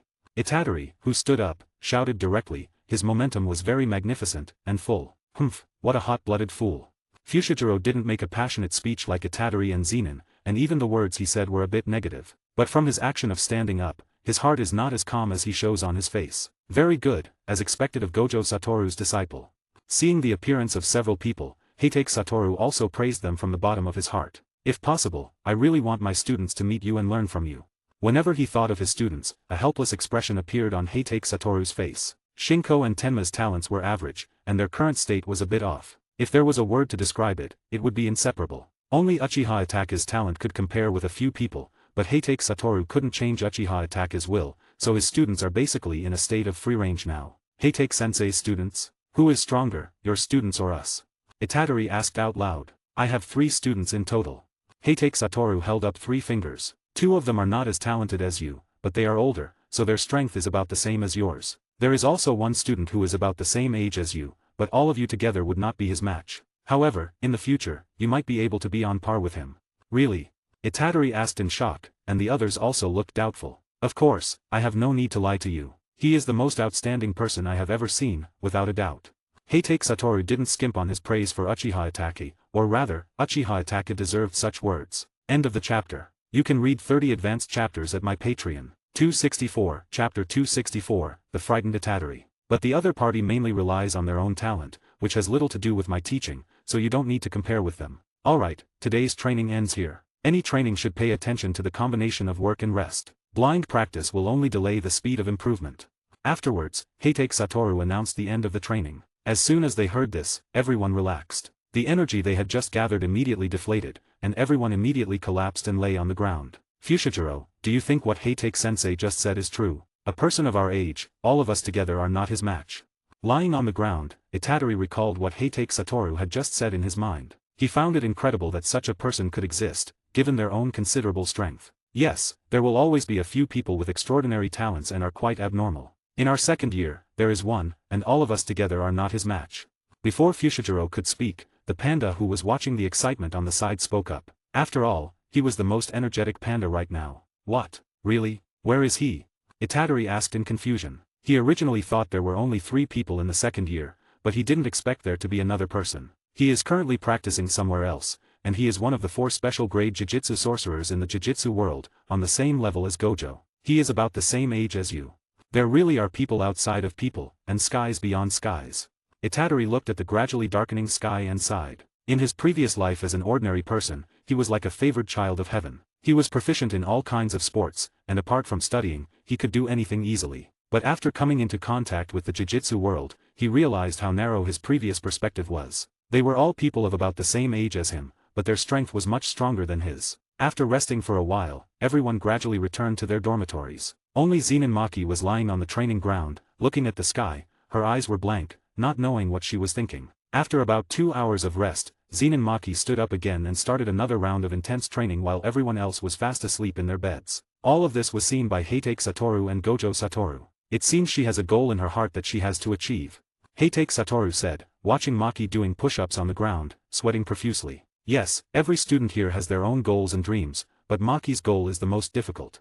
Obviously, Gojo Satoru knew a lot of inside information. There were some things that even he, the number 1 person in the Jujutsu world, couldn't accomplish. Time passed bit by bit, and soon 10 days had passed. In these 10 days, they had all successfully opened the first gate, and Zenin Maki had even opened the second gate. After opening the second gate, Zenin Maki's strength was about 10 times stronger than before. Zenin Maki, who was already a quasi-first-class Jujutsu sorcerer, had her strength increased tenfold again. After opening the second gate, Maki had completely reached the level of a first-class Jujutsu sorcerer. Although she was not at the top among the first-class Jujutsu sorcerers, she was already in the middle ranks. There's a mission, Itadori, come with me.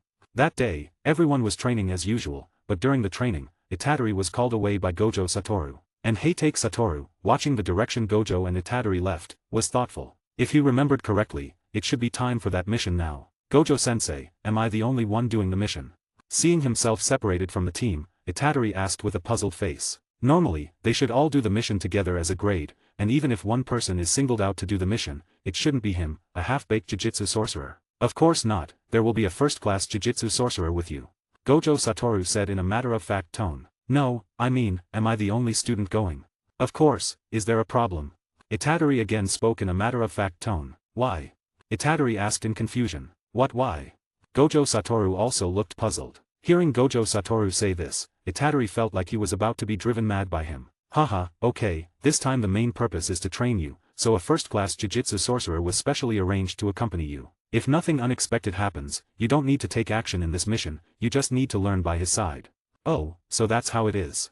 Hearing Gojo Satoru say this, Itadori finally showed an expression of sudden realization. But the curse this time might be a bit tricky. If something goes wrong, call me at any time. Although I believe that with him by your side, there shouldn't be any problems.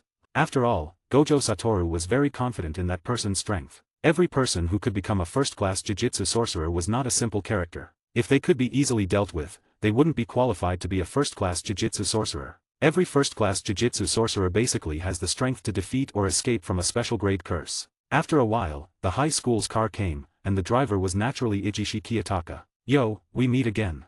Itadori sat in the back seat with great familiarity. If possible, I wouldn't want to see you. Itadori pushed his glasses up, speaking with a somewhat resentful tone. After all, he knew that Itadori became a Jujutsu sorcerer because he swallowed Sukuna's finger. If Itadori suddenly lost control while with him, then he would be done for. Although he also had cursed energy in his heart, he was not even a 4th-grade Jujutsu sorcerer. He could only capture a 4th-grade curse when facing it. When facing a 3rd-grade curse, he was more than willing but less than able, let alone facing Sukuna, who had the strength of a special grade curse. Haha, don't be so distant, I'm a very easygoing person. Itadori patted Itadori's shoulder from the back seat. But this action directly startled Ijishi. Don't touch me. Alright, alright. Seeing Ijishi's big reaction, Itadori quickly waved his hand with a smile. Mr. Gojo, are you sure you don't want to go with us? Ijishi turned his head and said to Gojo Satoru with a resentful face. Don't worry, I trust Itadori. Gojo Satoru said with a smile. Ijishi really wanted to say I don't believe it, but in the end, he didn't say it. End of the chapter. You can read 30 advanced chapters at my Patreon. 265, Chapter 265, The Depressed Itadori. Itadori's speed in carrying out this task can be said to be a bit slow. Compared to other Jujutsu sorcerers who complete the task in a day, Itadori took nearly 5 days to complete it this time. When Itadori came back again, everyone noticed that something was wrong with Itadori. It seemed that Itadori's whole body was emitting a low mood, completely lacking the vigor he had when he set off. What's wrong with him? The panda asked Fushiguro. You ask me, how would I know? Fushiguro also gave the other party a white look. Itadori had just come back, and he hadn't had time to ask yet. But it seems that Itadori must have encountered some major event, or setback, to become like this. Kujisaki said on the side. Although they didn't know each other very well, they roughly knew what kind of person Itadori was. He was cheerful and lively, a typical person with social bull syndrome. And such a person now looked so depressed, something big must have happened that they didn't know about. Hey, what happened, Itadori? You don't look like yourself at all now. Fushiguro walked to Itadori's side and asked. After all, among them, he and Itadori had known each other the longest, so he should be the one to ask such a question. Fushiguro, have you ever killed anyone? Itadori asked Fushiguro in a low voice. The tone of his speech even made people feel a sense of horror. Hearing this, Fushigiro's pupils instantly dilated a lot. He might know what Itadori had experienced this time. Maybe yes, maybe no. Fushiguro didn't give an accurate answer, but gave an ambiguous answer. After all, in the battle between curses, it was inevitable that some ordinary people would be affected. But I killed someone, Fushiguro, and I killed several people. Itadori stared blankly at his own hands, as if he could see his hands covered in blood. When he heard Itadori say this in person, Fushiguro felt a great shock in his heart. It's okay, everything will pass. This is a hurdle you have to overcome. If you don't kill those people, they will kill you. Killing them is actually a kind of release for them. At this time, Hitake Satoru walked over to Itadori and said, but they are still a group of living people, aren't they? Itadori said with tears in his eyes. Do you know how much blood is on my hands? Hitake Satoru extended his hand and said to Itadori. I've forgotten whether it's hundreds or thousands, and I've even exterminated a clan. Not because there were no good people in that clan, but because the abilities of the people in that clan were too dangerous. If left unchecked, there could be a threat in the future. The clan that Hitake Satoru was talking about was naturally the Itsutsuki clan. The Itsutsuki clan couldn't all be villains, and Hitake Satoru naturally knew this. But when he and his future self took action against them, there was no hesitation in his heart. So you killed them just because of the potential danger in the future. Hearing Heitake Satoru's words, Itadori asked incredulously. Fushijiro's face also showed a shocked expression, because when he saw Heitake Satoru's appearance, he didn't look like someone who would do such cruel things. Indeed, appearances can be deceiving. Don't look at me with those eyes. Believe it or not, if Gojo Satoru encountered this kind of thing, he would make the same choice as me. He did it for you, and I naturally did it for my companions. After all, although I am invincible, my companions all have their weaknesses. Heitake Satoru, who was a little uncomfortable being looked at by the two of them, quickly explained. Didn't you have any hesitation or reluctance when you took action against them? Itadori asked with a frown. No, because I know that if I don't kill them, other people will die because of them.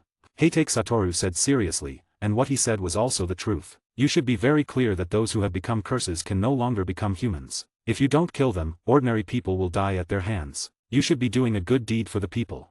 To be honest, Heitake Satoru was a bit unable to understand what kind of situation Itadori's heart was in, because when he killed for the first time, he didn't feel as low as Itadori for so long. The first person Heitake Satoru killed was a bandit, and the first person Itadori killed was a person who had become a curse. From a certain point of view, the people they killed can be said to be the same kind of people. But, Itadori looked at his own hands. He knew that everything Heitake Satoru said was right, but he couldn't get over the hurdle in his heart. This time he killed someone, will he kill again in the future? He is also a person who has just turned from an ordinary person into a jujitsu sorcerer. Don't worry, no matter what happens, we will always be by your side. At this time, Gojo Satoru suddenly appeared next to Itadori, put his arm around his shoulder, and said in his ear. Hearing Gojo's words, Itadori's heart instantly became much more stable. Alright, don't think about anything, just train well and prepare for the exchange meeting in half a month. If I'm not mistaken, you should be the most dangerous one at the exchange meeting. Why? Gojo Satoru's words diverted some of Itadori's attention. He asked Gojo Satoru in confusion. He suddenly felt like he was being targeted by the whole world. It's a secret. Gojo Satoru's mouth corner showed a mysterious smile. Is it related to the Sukuna inside me? Damn it, it's all because of him. If it weren't for him, I wouldn't have encountered this situation. Thinking carefully, Itadori instantly understood what was going on. Everything he's experiencing now is all related to Sukuna's finger. Smart. That's why you need to become even stronger. Otherwise, when you die, I'll have to find a place to bury you. Upon hearing this, Itadori gave Gojo Satoru a blank look. He felt that Gojo Satoru was the type of person who couldn't say anything nice, and every word he said was like a stab to the heart. I hope that in half a month, I can see a brand new Itadori.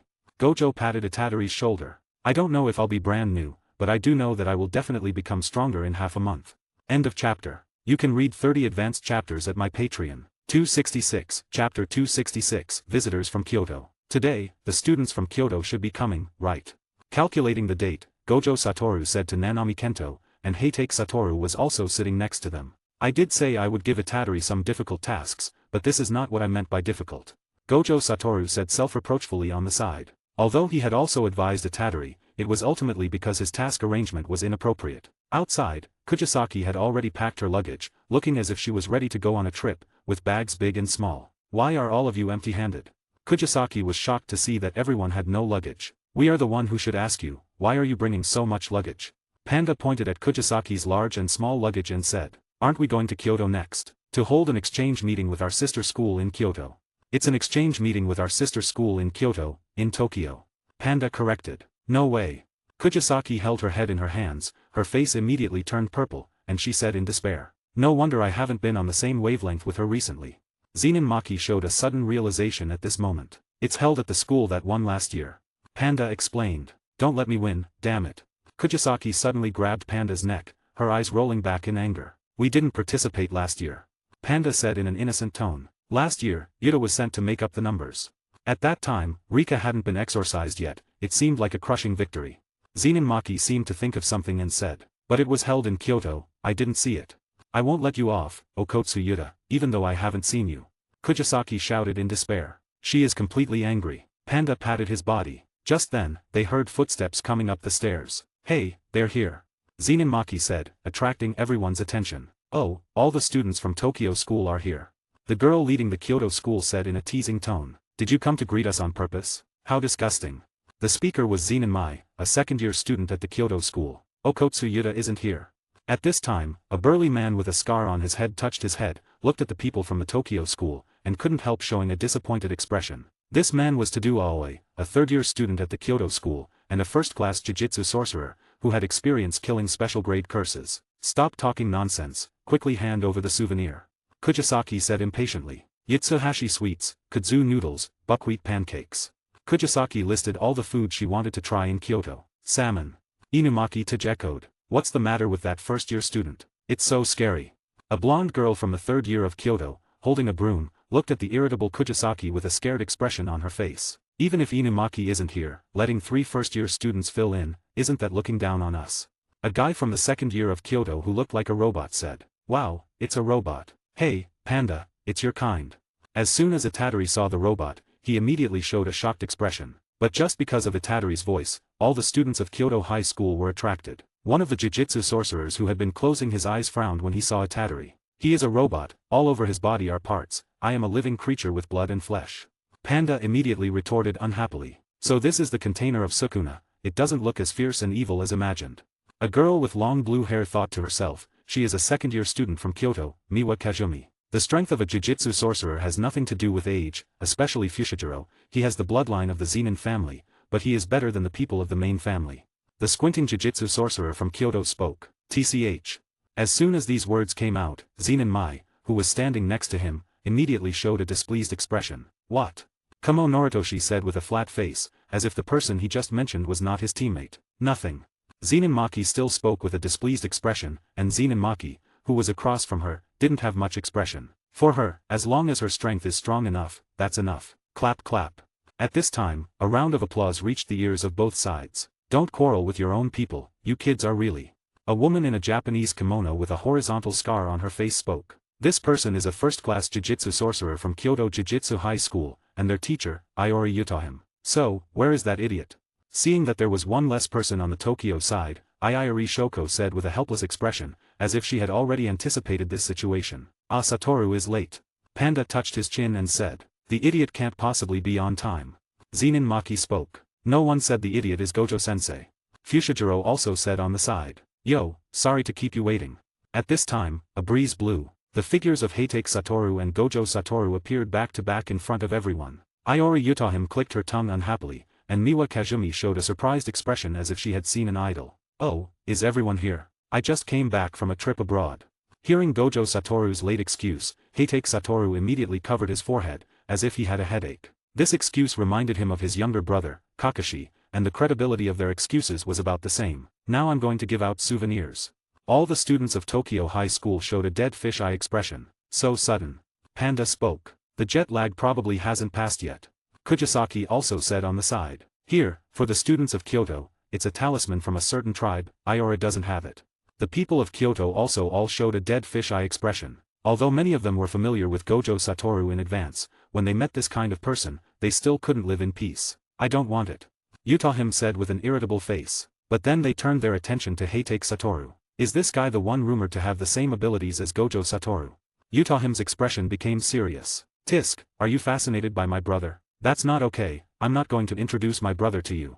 Gojo Satoru hugged Heitake Satoru's neck and said with a playful smile. End of chapter. You can read 30 advanced chapters at my Patreon. 267, Chapter 267, Heitake Satoru's Outburst. The Tokyo-Kyoto Sister School Exchange meeting will be held over 3 days. On the first day, Team Battle, Sparks Flying, Curse Extermination Sprint. The rules are simple, the team that first eliminates the second-level curse in the designated area wins. Many curses below the third level are also released in the area. If no winner is determined by sunset, the team with the most exterminations wins. Apart from that, there are no other rules. Interference is of course allowed, but you are all partners against the curse. The purpose of the exchange meeting is to let you know each other in competition, so please do not kill or cripple your opponents. Yaga Masamaika controlled Gojo Satoru with both hands and spoke with a passionate tone. And Gojo Satoru in Yaga Masamaika's arms seemed to be choked and couldn't breathe, constantly patting Yaga Masamaika's body. Hee hee. Watching Gojo Satoru's miserable state, Iori Yutahim looked at Gojo Satoru with slanted eyes, covered her mouth with one hand, and let out a series of amused laughter. Explanation is over, the competition will start at noon, dismissed. The teams from Tokyo and Kyoto returned to their respective meeting rooms to discuss their strategies. By the way, don't you need to go with Itadori and the others? Iori Yutahim watched Gojo Satoru let the students from Tokyo leave alone and asked. After all, their principal from Kyoto had already gone to the meeting room to discuss strategies. No need, all the necessary instructions have been given, and if that old guy dares to do something excessive, then his life is over. Gojo Satoru's hand became fierce, as if he was holding infinite power. What do you want to say? In the teacher's meeting room, which is the viewing area for this exchange meeting, Iori Utahim, Gojo Satoru, Heitake Satoru, each holding a teacup. Gojo Satoru looked at Iori Utahim's hesitant expression and naturally attracted Iori Utahim's attention, and then asked Gojo Satoru, "Why are you angry?" Hearing Iori Utahim's calm tone, Gojo Satoru asked in confusion on the side. And when Heitake Satoru heard Gojo Satoru's words, he directly turned his head away. He felt that this guy's EQ was too low. "I'm not angry." Iori Utahim still spoke in a calm tone, but it was precisely this tone that showed that she was not speaking from her heart. "Also, I haven't done anything yet." Gojo Satoru also showed a thoughtful look. Hearing this, Iori Utahim immediately clenched her teeth, and her face twitched a few times. There are people in the high school who are in collusion with Jujutsu sorcerer, or with the curse. Subsequently, Gojo Satoru's tone took a sudden turn, becoming serious from the previous offbeat. Upon hearing this, Iori Utahim, who had always maintained her composure, instantly revealed a shocked expression, looking at Gojo Satoru in disbelief. Impossible, a curse user is one thing, but a curse spirit. No matter how Iori Utahim thought about it, she didn't believe that anyone in the academy would collude with a curse spirit. Therefore, everyone knew that curse spirits were the least trustworthy. Recently, these high-level curse spirits have been appearing one after another. They speak human language, cooperate with each other, and act with a plan. This traitor might think they are only colluding with a curse user. I want to ask you to investigate the people in Kyoto. Images of the special grade curse spirits that had recently appeared flashed through Gojo Satoru's mind. Although Heitake Satoru's appearance meant that Gojo Satoru didn't directly confront with the leak, Heitake Satoru's description of those curse spirits allowed Gojo Satoru to catch a glimpse of a clue. What if I am the traitor? Iori Utahim, sweating coldly, asked Gojo Satoru. After all, the idea of someone from the academy teaming up with a curse spirit was too unthinkable. No way, no way. You're too weak, and you don't have the courage, right? Gojo Satoru directly spoke to Iori Utahim in a provocative tone. Before he finished speaking, Iori Utahim's teacup flew directly towards Gojo Satoru's face, but it was blocked by Gojo Satoru's limitless technique. How scary, people with violent behavior are not likable. Heitake Satoru, who was sitting on the side, was startled by Iori Utahim's sudden action. He didn't expect her to suddenly make a move. "I am the one who is scared, senpai." Iori Utahim also shouted out loud. Gojo Satoru's words just now were truly an insult to her. Probably after about several tens of minutes, Yaga Masamiki and the principal of Kyoto School also arrived. However, when Gakugenji entered, his gaze was always on Heitake Satoru. After all, the most puzzling person to him now was Heitake Satoru. "Hey, old man, be careful, or I'll dig your eyes out." Being stared at so directly by an old man made Heitake Satoru feel uncomfortable all over. "What are you saying?" Gakugenji stared with his big eyes, as if he had heard something unbelievable. "I said, if you keep staring at me, be careful, I'll dig your eyeballs out. You're really old, you're already showing signs of being hearing loss, and you need people to repeat things twice." Heitake Satoru didn't mind saying it again, and even gave him an extra sentence. "Do you know, even Gojo Satoru doesn't dare to talk to me like this," Gakugenji said in a hoarse voice. And Gojo Satoru, who was sitting in front, instantly showed an innocent expression. He was sitting here quietly, so why did the words spoken affect him? Gojo Satoru doesn't dare, but that doesn't mean I don't dare. Or do you really want to experience what the world of the blind is like? A terrifying curse power directly erupted from Heitake Satoru's body, like a tidal wave, directly pressing on the Gakugenji. In an instant, Gakugenji felt as if he couldn't breathe. This feeling was like drowning. Under this huge curse power, he couldn't do anything. "This is just a warning to you. If such a thing happens again next time, what I say, I will definitely do." After saying that, Heitake Satoru directly withdrew his curse power. And a circle of water stains had already appeared on the ground under the foot of the temple, which was not because of being scared to pee, but because the fear of hovering on the edge of death made the sweat on his body flow continuously. Don't think that if Gojo Satoru dares not to take action against you, I dare not take action against you. Just a friendly reminder, I am not Gojo Satoru, what your Jujutsu world becomes, has nothing to do with me. After saying that, Heitake Satoru crossed his arms and sat back in the chair. End of chapter. You can read 30 advanced chapters at my Patreon. 268 Chapter 268 The exchange meeting begins. Except for Gakugenji and Iori Utahim, everyone present didn't take this matter seriously. After all, both Gojo Satoru and Yaga Masamiki had wanted to do this a long time ago. Yaga Masamiki didn't have the strength to do it, and Gojo Satoru was bound by various rules. There is 1 minute left before the exchange meeting starts. Next, please ask Iori Utahim sensei to cheer everyone up. Gojo Satoru took out a horn from somewhere and said, "What?" As soon as Gojo Satoru said this, Iori Utahim's face immediately showed a shocked expression, because there was no activity that required her to speak before. Well, getting hurt is inevitable, sometimes, we also need to help each other. Iori Utahim stammered out such a sentence. Alright, time's up. At this time, Gojo Satoru spoke. Hey, Gojo, you really are. The two of them seemed to be flirting, and their voices reached the ears of several students. So, the sister school exchange meeting, begin. With Gojo Satoru's command, the two teams from Tokyo and Kyoto schools ran towards each other at the same time. The few people sitting in the room could see everyone's actions clearly through the monitor, but there were still a few corners that the monitor couldn't reach. Principal Gakugenji, you shouldn't have assigned any other tasks to your students, right? Gojo Satoru stared at Itadori's figure and asked the old man of the temple. This, who knows? Gakugenji did not give a definite or negative answer, but gave an ambiguous answer. And this ambiguous answer just shows that they have made some arrangements that they don't want Gojo Satoru and others to know. Even if you don't say it, I know, it's nothing more than some plans against Itadori. Gojo Satoru said to himself, and Gakugenji also looked very calm. He had known for a long time that Gojo Satoru could guess something. After all, their targeting of the Sukuna container was not a day or two. The last time the Sukuna container did not die, it was completely unexpected that Heitake Satoru's strength was so strong that he successfully protected the Sukuna container. But this time, the exchange meeting, neither Gojo Satoru nor Heitake Satoru have the opportunity to intervene. He will solve the Sukuna container before the two of them react. But no matter what kind of plan you make, it's futile. Itadori is not the same as before. Gojo Satoru's mouth corner showed a mysterious smile. Obviously, he is now absolutely confident in Itadori's strength. And this sentence made the originally confident Gakugenji also nervous. He knew that Gojo Satoru would never say something uncertain. How much can you change in a month, Sukuna's vessel?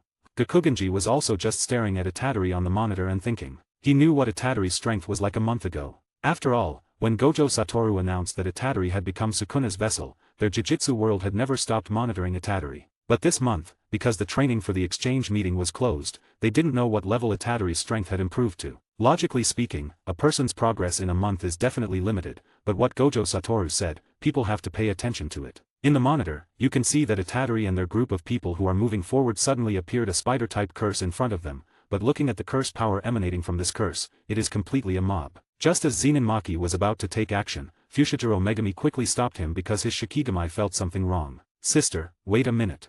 As soon as Fushigiro's voice fell, a gust of wind came from the right side of the curse, carrying several broken trees, and directly knocked the spider-type curse out. A bare-chested man appeared directly in front of them, shouting. This person is Tadu Aoi, a third-year student of Kyoto Jiu-Jitsu Academy, and a real first-class Jiu-Jitsu sorcerer, and among the first class, he is also among the top batch. Good, everyone is here, you all come together. Tadu excitedly said, because there are no third-year students participating in Tokyo, so there is no first-class Jiu-Jitsu sorcerer. In terms of personnel configuration, they are not as good as Kyoto. And Tadu also plans to end this boring exchange meeting as soon as possible. Without Okotsu Yuta participating, Tadu can't raise any interest. As soon as Tadu's voice fell, Itadori rushed up directly, hugged Tadu's head with both hands, and directly gave a knee kick. As the strongest person in Taijutsu among them, it is the most appropriate choice to give Tadu to Itadori without using cursed technique. Disperse. At Zenin Maki's command, the people of Tokyo ran away from both sides of Tadu. Then, Itadori kicked Tadu away again. It seemed that he also felt the power contained in Itadori. Tadu's face showed a smile, perhaps he thought Itadori could please him. Good speed. Tadu spat out a mouthful of saliva and praised. And Itadori's face showed an incredible expression. No way, I hit it hard. First year, defend with your life. Suddenly, Tadu shouted and swung his fist at Itadori. The moment Tadu raised his fist, Itadori felt a huge pressure. This pressure made him feel like he couldn't breathe, and there was a great fear. At this time, another spider-type curse stood in front of Itadori, but Itadori now has no experience to deal with it. With his hands protecting his chest, Tadu's punch not only shattered the curse, but also hit Itadori's arms without reducing its power, and instantly knocked Itadori's body tens of meters away. He don't know how many branches were knocked off, until it hit a thick tree trunk before it stopped. My hand, it's still there. Itadori looked at his trembling hand and said, I thought my hand was blown away. It would be bad if the curse didn't interfere. Itadori thought with some fear in his heart. Even if that curse is rubbish, it also helped Itadori share some of the power on Tadu's fist. Just as Itadori was coming to his senses, he found that Tadu's big foot was kicking over. Fortunately, after a month of training, Itadori's reaction speed had become very fast. He directly rolled awkwardly and dodged Tadu's kick. The tree that Itadori was leaning on was directly kicked and broken by Tadu. End of this chapter. You can read 30 advanced chapters at my Patreon. 269, Chapter 269, Itadori surrounded. What a terrifying power. Seeing the tree that was directly kicked and broken, Itadori exclaimed from the bottom of his heart. Suddenly, a sentence that Zenin Maki had said appeared in his mind. If all of us facing Tadou together, the likely outcome is total annihilation. Now Itadori knew that this sentence was not a joke. The other party indeed had the power to annihilate them all. Oh. Seeing that Itadori had dodged his attack, a look of surprise appeared on Tadou's face. He didn't seem to expect such a result, but this also increased his excitement. Let me ask you a question, what kind of woman do you like? Suddenly, Tadou changed his tone and asked Itadori. Huh. Itadori instantly became a face full of question marks, seemingly not expecting that Tadou would ask such a question at such a tense moment. What kind of woman do I like? Why would you ask such a thing at this time? Itadori asked with a puzzled face. Don't mind it, I just want to see what kind of person you are. Well, I'm not too sure, if I have to say. As Itadori was pondering, Tadou was staring at Itadori, hoping that Itadori could give an answer that would satisfy him. A tall girl with a big butt, like Jennifer Lawrence. Hearing Itadori's answer, Tadou's pupils shrank, and his expression was as if he had met a kindred spirit. In his mind, he imagined the scene of becoming best friends with Itadori at school, and involuntarily, transparent liquid flowed from his eyes and nose. Itadori was dumbfounded. It seems that we are best friends. Tadou tilted his head back, seemingly not wanting others to see his tears. Didn't we just learn each other's names? Itadori now completely couldn't keep up with Tadou's train of thought. Just then, a strong danger warning suddenly flashed in Itadori's mind. Without thinking, his body acted on its own. When he started moving, a series of gunshots suddenly rang out next to Itadori's ear. The other students from Kyoto Jiu-Jitsu School had also arrived, and the one who was attacking Itadori now was Zenin Mai. And Itadori's reaction speed was very fast, he dodged the opponent's bullets just by relying on Taijutsu's speed. New In Flow, Simple Domain. At this time, a blue-haired girl suddenly appeared in front of Itadori. This person was Miwa Kazumi. She was holding a katana and made a slashing motion. But Miwa Kazumi's attack was easily dodged by Itadori with a flip. This reaction speed is too fast. Miwa Kazumi thought in shock. Although I hesitated just now, my attack didn't touch him at all. Before Itadori could come to his senses, Mechanical Maru Itaki appeared behind Itadori. I'm surrounded. At this time, Itadori also realized his situation. Now, no matter which direction he goes, he will at least be hit by one attack. Wait, do these guys want to kill me? Suddenly, Itadori seemed to understand something. Just then, a clapping sound suddenly came into everyone's ears. Itadori, who was standing in the middle of everyone's encirclement, disappeared instantly and appeared behind Kamo Noritoshi on a tree. Huh. Itadori also showed a shocked expression, he didn't know what had just happened. Did my position swap with Itadori's? Looking at Itadori's position and his own position, Kamo Noritoshi immediately understood what had just happened, but he didn't know how his position had changed with Itadori's. Hey! At this time, Tadou appeared behind Kamo Noritoshi. Before Kamo Noritoshi could say anything, Tadou swung a punch at him, but this punch didn't have much power and speed, and Kamo Noritoshi easily dodged it. I told you, if you dare to hinder me, I will kill you. Tadou said with a murderous look. When he said this, he didn't look like he was joking at all. No way, you said, if you dare to command me, I will kill you. Kamo Noritoshi corrected the error in Tadou's words. Was that just Itadori? No, was it Tadou's technique? While speaking, Kamo Noritoshi was also analyzing the reason for the position swap just now. It's all the same, get out of here.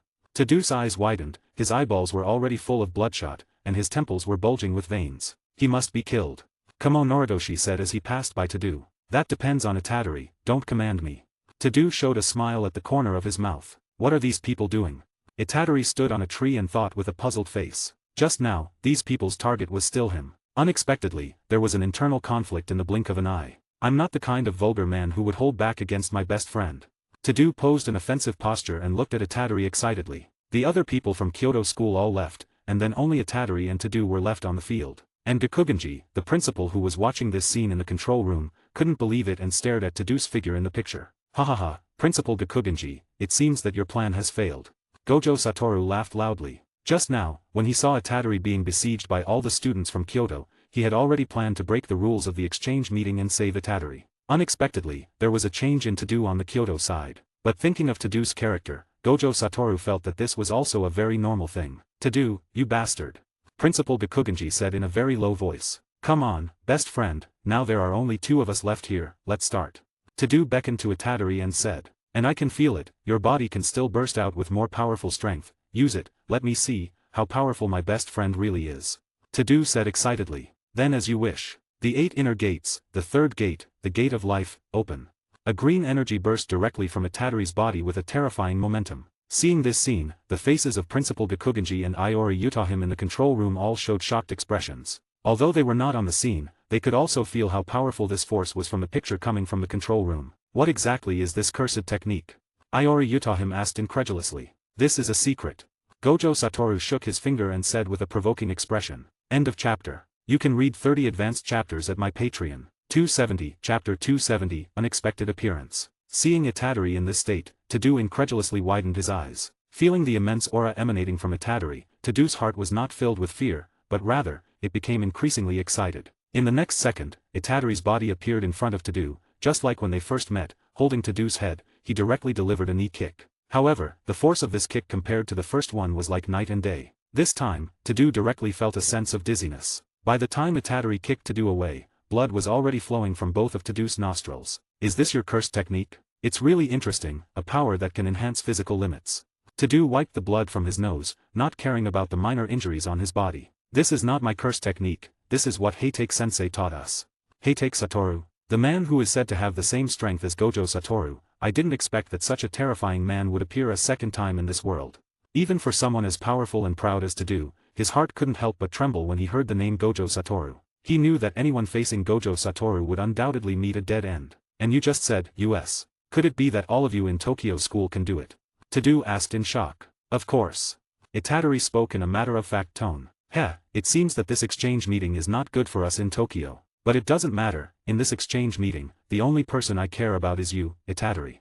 After finishing speaking, Tadou swung his fist at Itadori, and even attached curse power to his fist. And Itadori, who had opened the third gate, naturally wasn't afraid to go head-to-head with Tadou. The two powerful fists directly collided, and the terrifying force directly generated a strong shock wave, destroying everything around them and creating a huge pit on the ground. The two exchanged blows, one punch for one kick, back and forth. You beat me down, I give you a shoulder throw. The battle was extremely intense. However, as they fought, Tadou noticed something wrong. Regardless of Itadori's speed, strength, or other abilities, they were all excellent. Only that late-arriving curse power was somewhat unbearable for Tadou. My friend, that late-arriving curse power is your bad habit, isn't it?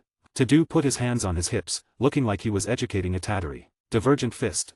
Itadori asked in confusion. Now he could also use the divergent fist, and in the mode of opening the third gate, the power of the divergent fist was very terrifying. What happened to him all of a sudden?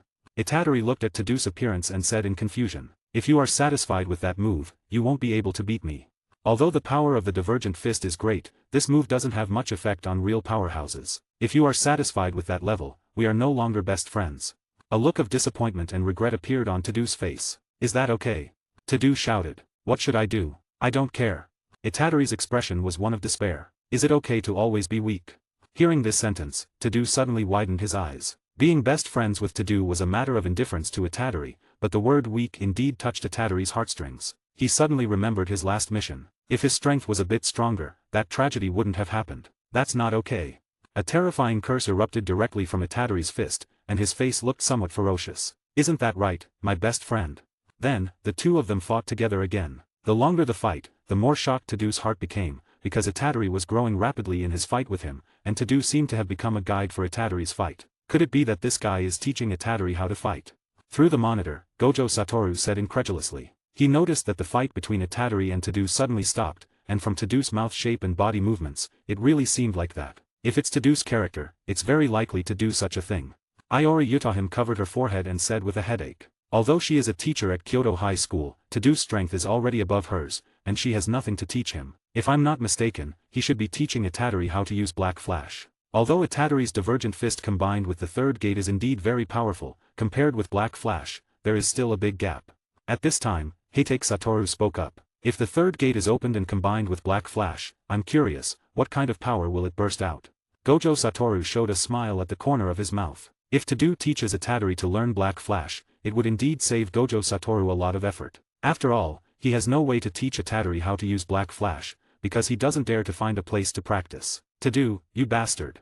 Principal Gakugenji has cursed Tadou more than 8,000 times in his heart. Just now, Tadou stopped Kamo Noritoshi and others from attacking Itadori, which already made his heart very angry. Unexpectedly, Tadou even wanted to let Itadori learn Black Flash, which further strengthened Itadori's strength, which is not good news for them. While Tadou was teaching Itadori, all the other people from Kyoto and Tokyo also met. Although it was an exchange meeting, both sides had no intention of holding back. Mechanical Maru fought with Panda, Zenin Maki fought with Miwa Kazumi, Kujisaki fought with Nishimiya Momo who was riding a broom, Fushiguro fought with Kamo Noritoshi. But just when Fushiguro and Kamo Noritoshi were fighting the most fiercely, an accident happened. Suddenly a huge tree appeared in the distance, and then the always missing Inumaki-Tej ran on the roof. Inumaki-senpai.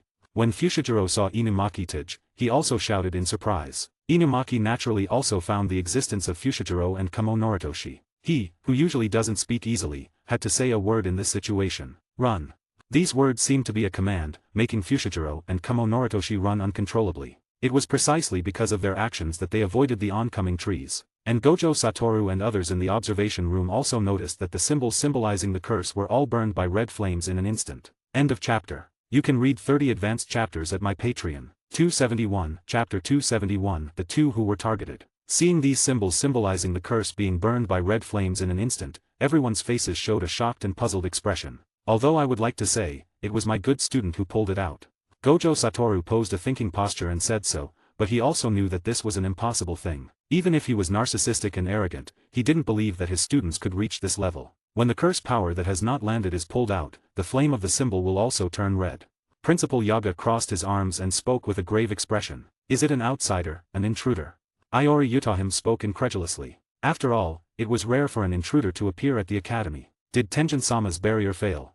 First-class Jiu-Jitsu sorcerer Mei spoke, seeing that the entire situation of the exchange meeting was related to her cursed technique. Whether it's external or internal, it's all unexpected. Principal Bikugenji also spoke. I'll go to Tenjin-sama.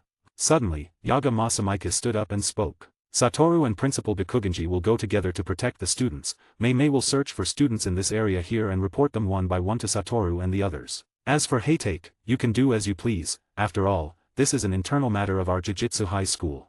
Understood, I'll be expecting a bonus. Mei spoke. After all, she was a woman who was not interested in anything other than money. Don't worry, if the situation is appropriate, I will also lend a hand. After all, they are also my students. Heitake Satoru also spoke from the side. Then, several people started to set off, with Heitake Satoru closely following Gojo Satoru. And those who were rushing towards the exchange meeting venue suddenly saw a curtain slowly falling from the sky. Gojo, you should go in before the curtain falls. Iori Utahim spoke to Gojo Satoru. It didn't matter whether they went in or not, as long as Gojo Satoru could get in, they could definitely ensure the safety of the students. After all, they all believed that Gojo Satoru had this strength. It's already late. At this time, Heitake Satoru spoke. Huh. Iori Utahim let out a puzzled sound. That curtain, in fact, has already been completed. The visual effect was delayed due to the prioritization of the technique effect. When Heitake Satoru finished explaining, several people had also arrived in front of the curtain and slowly stopped. It's okay, if it's down, it's down. Just break it. Gojo Satoru spoke casually. Then, Gojo reached out and touched the curtain, but the next second, a burst of black lightning suddenly erupted from the curtain, instantly pushing Gojo Satoru's body back a step. It feels a bit wrong. Gojo Satoru looked at his injured palm and thought in shock. Hey, why can you go in when you're pushed away, but I can't? Iori Utahim had already reached into the curtain with one hand, speaking with a tone of confusion and fear. After all, they didn't know how powerful the enemy inside was. If they went in, they didn't know how much chance they had of winning. It was very possible that they might leave themselves inside. I see. Seeing Iori Utahim able to freely enter, Gojo Satoru instantly understood what was going on. Utahim, old man, you guys go in first. This curtain only blocks Gojo Satoru from the outside, everyone else can freely enter and exit. Hearing Gojo Satoru's explanation, Iori Utahim and Bikugenji both showed shocked expressions on their faces, but they also felt that this was a very reasonable thing. After all, no one wanted to be Gojo Satoru's opponent. This indeed can offset the positive and negative effects, but, to be able to create a barrier that only works on specific people. Maybe it's a highly capable curse user. Before Iori Utahim could finish thinking, Gojo Satoru continued to say what Iori Utahim was thinking in her heart. And they have a certain degree of control over our information. Could it be you, Geto Suguru?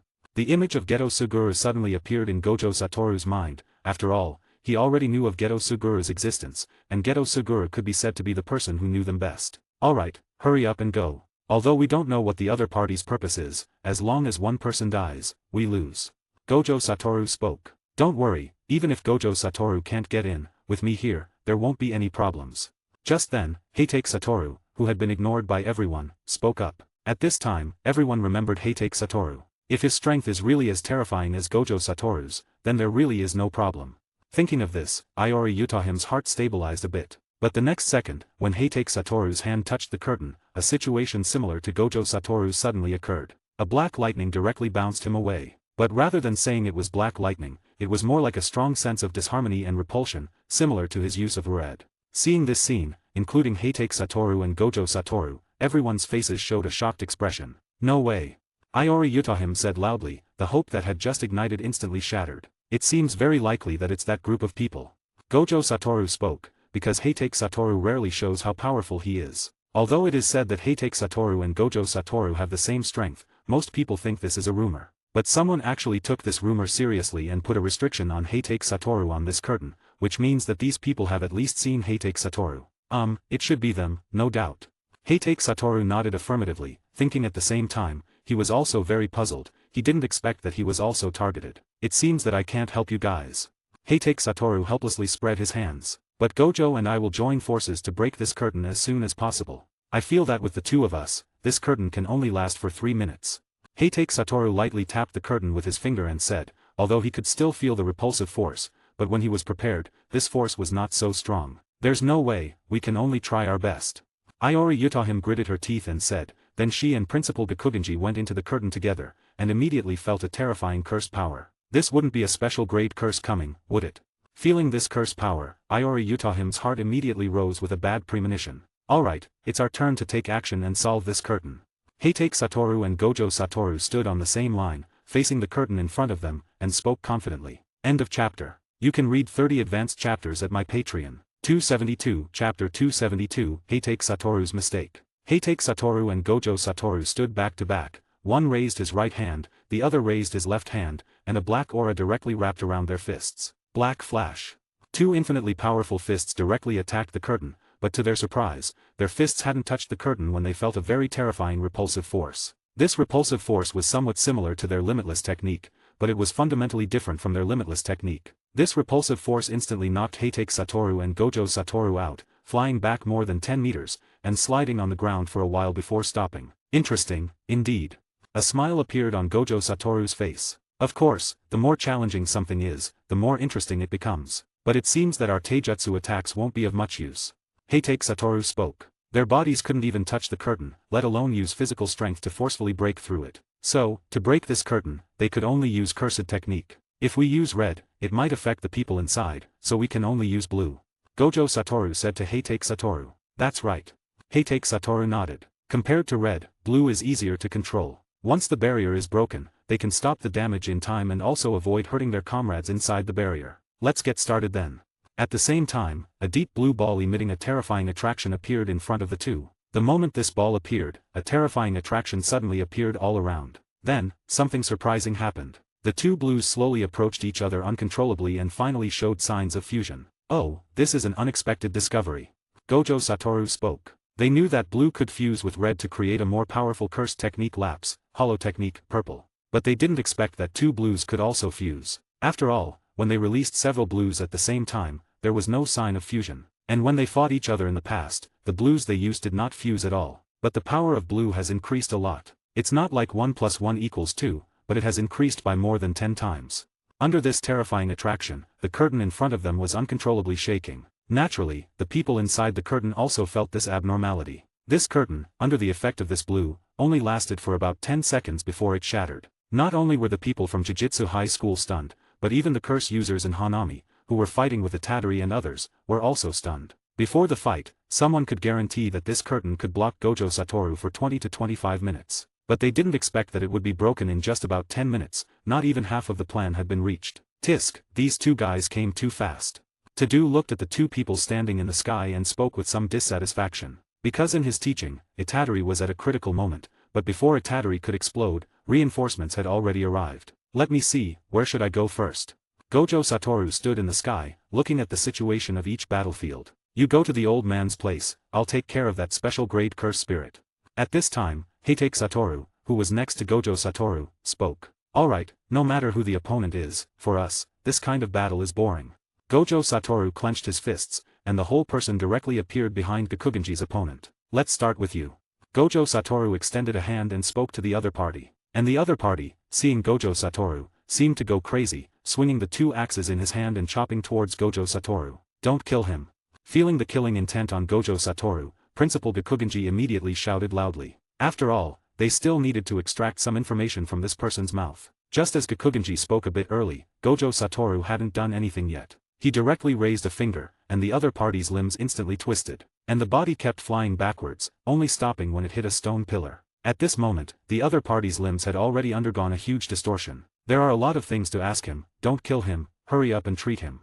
Upon hearing this, Principal Gakugenji incredulously widened his eyes. It was you who seriously injured the other party and showed no mercy, yet you still want him to be treated. And at this time, Heitake Satoru also appeared in front of Itadori and Tadu. It seems I came at the wrong time, Itadori. Feeling the curse power constantly rising from Itadori, Heitake Satoru spoke. If you could come 10 minutes later, that would be just right. Tadu, with his arms crossed and a face of resentment, said that when Heitake Satoru arrived, they no longer needed to intervene in this fight. I'm sorry, Gojo will compensate you later. After saying this, Heitake Satoru turned his gaze to Hanami. Nice to see you again, curse spirit. Although Heitake Satoru greeted the other party, Hanami had no intention of greeting the other party and directly turned around and ran away. Tisk, do you think you can run away from me? Heitake Satoru's mouth corner revealed a mocking expression. Cursed technique reversal, blue. Technique reverse battle, red. Hollow technique, purple. A red and blue interlaced, somewhat dark, somewhat similar to a black hole sphere directly appeared in front of Heitake Satoru. And seeing this, Tadu immediately grabbed Itadori's collar and retreated more than 10 meters back. What's the matter? Itadori asked Tadu in confusion. If you're so close, you'll be affected. With Gojo Satoru's snap, purple directly swept towards the direction where Hanami was running away. But just then, in front of purple, magma kept erupting from the ground, and with this magma, it couldn't stop purple at all, but it could slightly change the direction of purple. Is this magma ability, Yago? Originally thought that the farce of this exchange meeting would be the same as in the original work, I didn't expect Yago to participate. After all, at this time in the original work, Yago was seriously injured by Gojo Satoru. TSK, they still ran away. Heitake Satoru said with a somewhat unhappy tone, he felt that he had put on a show in front of these two people for nothing. End of chapter. You can read 30 advanced chapters at my Patreon. 273, Chapter 273, Heitake's departure. Although all the curses that disturbed the exchange meeting were expelled, but after their disturbance, this exchange meeting can be said to be completely cancelled. This is completely a premeditated, prepared attack. In a conference room, all the higher-ups of the two Jiu-Jitsu high school professionals gathered together to discuss the attack. We all know that, we just didn't expect their target to be those few cursed objects. After knowing about the lost cursed objects, Gojo Satoru's face showed a puzzled expression. Although those few are also special grade curses, they can't compare with Sukuna's fingers at all. There is no need to launch this attack for those few special grade curses. But no matter what, we have to find the lost special grade curses. Yaga Masamaika spoke, this is related to our Jiu-Jitsu high school professionals' dignity. Alright, order all the people in Jiu-Jitsu world to fully investigate the activities of those few curses. Once the other party's whereabouts are found, immediately report to the top, and then kill without mercy. Understood. After everyone had spoken, they all left the conference room one after another. In the end, only Principals Gakugenji and Yaga Masamaiki were left in the conference room. What do you think of Heitake Satoru? At this moment, Principal Gakugenji suddenly spoke. He had just witnessed Heitake Satoru's hollow technique with his own eyes, which made them fully understand that Heitake Satoru indeed possessed the same strength as Gojo Satoru. If they didn't handle him properly, he would definitely become a major threat to the Jiu-Jitsu world. Having one Gojo Satoru was already troublesome enough for them, let alone another equally troublesome character appearing. I don't know, but at least for now, he doesn't pose any threat to us. And if he really does something harmful to the Jiu-Jitsu world, I think Gojo Satoru will definitely stop him. Yaga Masamaika said, but he also raised Heitake Satoru's danger level to the highest in his heart. Do you trust Gojo Satoru that much? Of course, because he is my student. No teacher would doubt their own students. But don't forget the harm your other student once did to the Jiu-Jitsu world. Upon hearing this sentence, Yaga Masamaika, who was originally in a somewhat cheerful mood because of Gojo Satoru, immediately darkened his face. He knew that Gakugenji was referring to his other student, Geto Suguru, who was also his most disappointing student. But we can't deny the contributions he made to the Jiu-Jitsu world. Just as the two principals were at a stalemate here, Gojo Satoru found Heitake Satoru on a rooftop. What's wrong? You look rather down. Leaning next to Heitake Satoru, Gojo Satoru asked. If it's because of that cursed spirit, don't take it to heart. After all, there are bound to be some who are good at escaping among the cursed spirits. No, I'm about to leave. Gojo Satoru, who originally had a slight smile on his face, immediately lost his smile when he heard this sentence. Leaving? What do you mean? Gojo Satoru asked with a somewhat serious tone. It means exactly what it says. I'm going back to my world. After all, I've been away for so long, they must be somewhat worried about me by now. Although Gojo Satoru knew that this day would come, when it really came, he still felt a bit uncomfortable. After all, after such a long time together, he had long considered Heitake Satoru a true friend, a confidant. Finding someone who understood him so well was not an easy thing. When are you planning to leave? Gojo Satoru asked after taking a deep breath. I'll leave in a while, after taking one last look at this world. Leaning on the railing of the balcony, looking at this world, his eyes were filled with a hint of nostalgia. So soon? Aren't you going to say goodbye to Itadori and the others? I think they would be very sad if they knew you were leaving. Gojo Satoru said somewhat surprisingly, seemingly not expecting Heitake Satoru to leave so soon. And Gojo Satoru was right. Since Itadori joined Jujutsu High School, Heitake Satoru had spent much more time with Itadori than Gojo Satoru. No need, after all, I'm not from this world. I shouldn't interfere too much with your world. Alright then. Gojo Satoru sighed, knowing that Heitake Satoru's departure was inevitable. Just wait for me a moment. Then, Gojo Satoru's figure disappeared directly in front of Heitake Satoru. About 10 minutes later, when Gojo Satoru appeared again, both his hands were full of things. We both have the same taste, so I bought some specialties for you. I think you should like them. Smelling this familiar scent, Heitake Satoru's face showed a very happy smile. He had originally planned to buy some before he left, but he didn't expect Gojo Satoru to buy them for him directly. Thank you very much. After taking the things from Gojo Satoru's hands, he thanked him. You don't need to thank me. If you have the chance, you can come to our world again. I will, and I hope you have the chance to take a stroll in our world. Heitake Satoru also invited Gojo Satoru, but both of them knew that this might be their last meeting. But they didn't care about these things. Being able to become friends with each other in this short life of 100 years, they were already very content. Well, I'll go first, see you if there's a chance. Heitake Satoru took out the plow, and a dazzling light burst directly from the plow, shooting straight into the sky. Is this the cursed tool that can cross space? Gojo Satoru stared at the Karasuki. Through Rikugen, he observed that there was a special energy in the Karasuki, an energy he had never seen before. He only felt a bit of this energy when he used the hollow technique, but it was not as intense as the energy emitted from the Karasuki. This white light directly engulfed Heitake Satoru's figure. I didn't expect this journey in the parallel world to end so quickly. While traveling through space, Heitake Satoru said with a somewhat lost tone. I don't understand, you obviously don't want to leave. Why do you have to leave so quickly? My power has been stored, we can leave at any time. Karasuki heard Heitake Satoru's sigh and asked in confusion. After all, no matter how good this world is, it's not my world.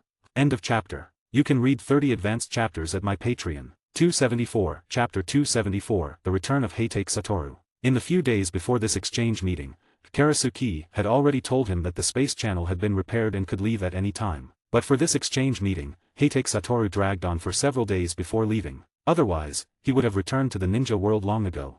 Heitake Satoru has almost given all his learning in the ninja school to Gojo, and Gojo has also given all his knowledge to Heitake. The two have conducted an equal exchange. About 10 minutes of traveling in this channel, a light came from above, covering Heitake Satoru's body. When he came to his senses, he had already seen the scenery in front of him that made him feel incredibly familiar, which immediately gave him a feeling of returning home. What time is it now? Heitake Satoru asked the plow. He didn't know how long it had been since he left Konohagakure. It's been about 10 days since the master left. Karasuki closed its eyes and spoke weakly. But this time through space and time, all the energy in the Karasuki was exhausted. Only 10 days. It doesn't seem to be very long. Alright, you rest well first. I probably won't need you for a while. You can also leave and take a good look at the ninja world. Yes, master. Closing his eyes and sensing a familiar aura, Heitake Satoru walked directly to a dessert shop next to a ramen restaurant and went straight in. As soon as he entered, Heitake Satoru saw his father and Kakashi sitting face to face. However, the aura emanating from the two gave a heavy feeling. But when they heard the door open and saw Heitake Satoru, the oppressive aura on them immediately disappeared. When they saw Heitake Satoru, a glimmer of light also appeared in their eyes. What's going on? It's only been a few days since we last saw each other, how did it become like this? Feeling the aura that the two had just emitted, Heitake Satoru asked with a somewhat solemn expression. He thought something bad had happened. Isn't it because of you? Kakashi revealed his signature dead fish eyes and spoke in a somewhat resentful tone. Because of me? Heitake Satoru incredulously widened his eyes. He hadn't been around for a while, how could it be because of him? Isn't it because you've been gone for more than 10 days without any news, and you even went to the future spacetime? We wanted to contact you but couldn't. Even if you had an accident, we wouldn't know. Haha.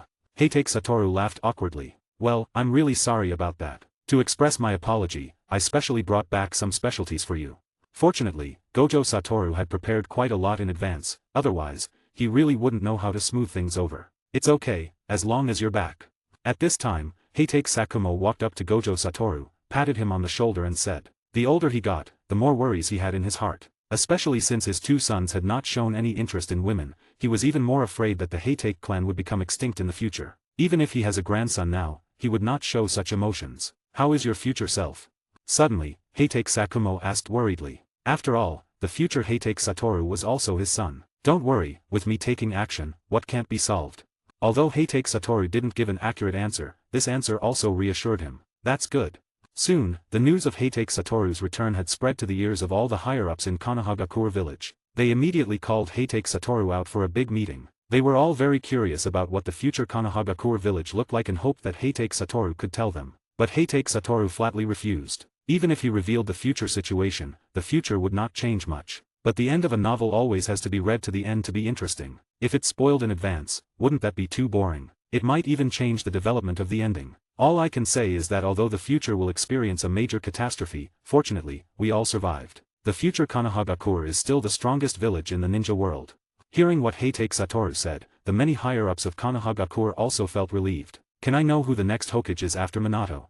At this time, the third Hokage, who had been silent on the side, asked. Although he hoped that his son or grandson could succeed as Hokage, he knew that this hope was too slim. Not to mention his grandson, but his son's strength was not enough. But there was still a glimmer of hope in his heart. He is a person whose dreams have come true.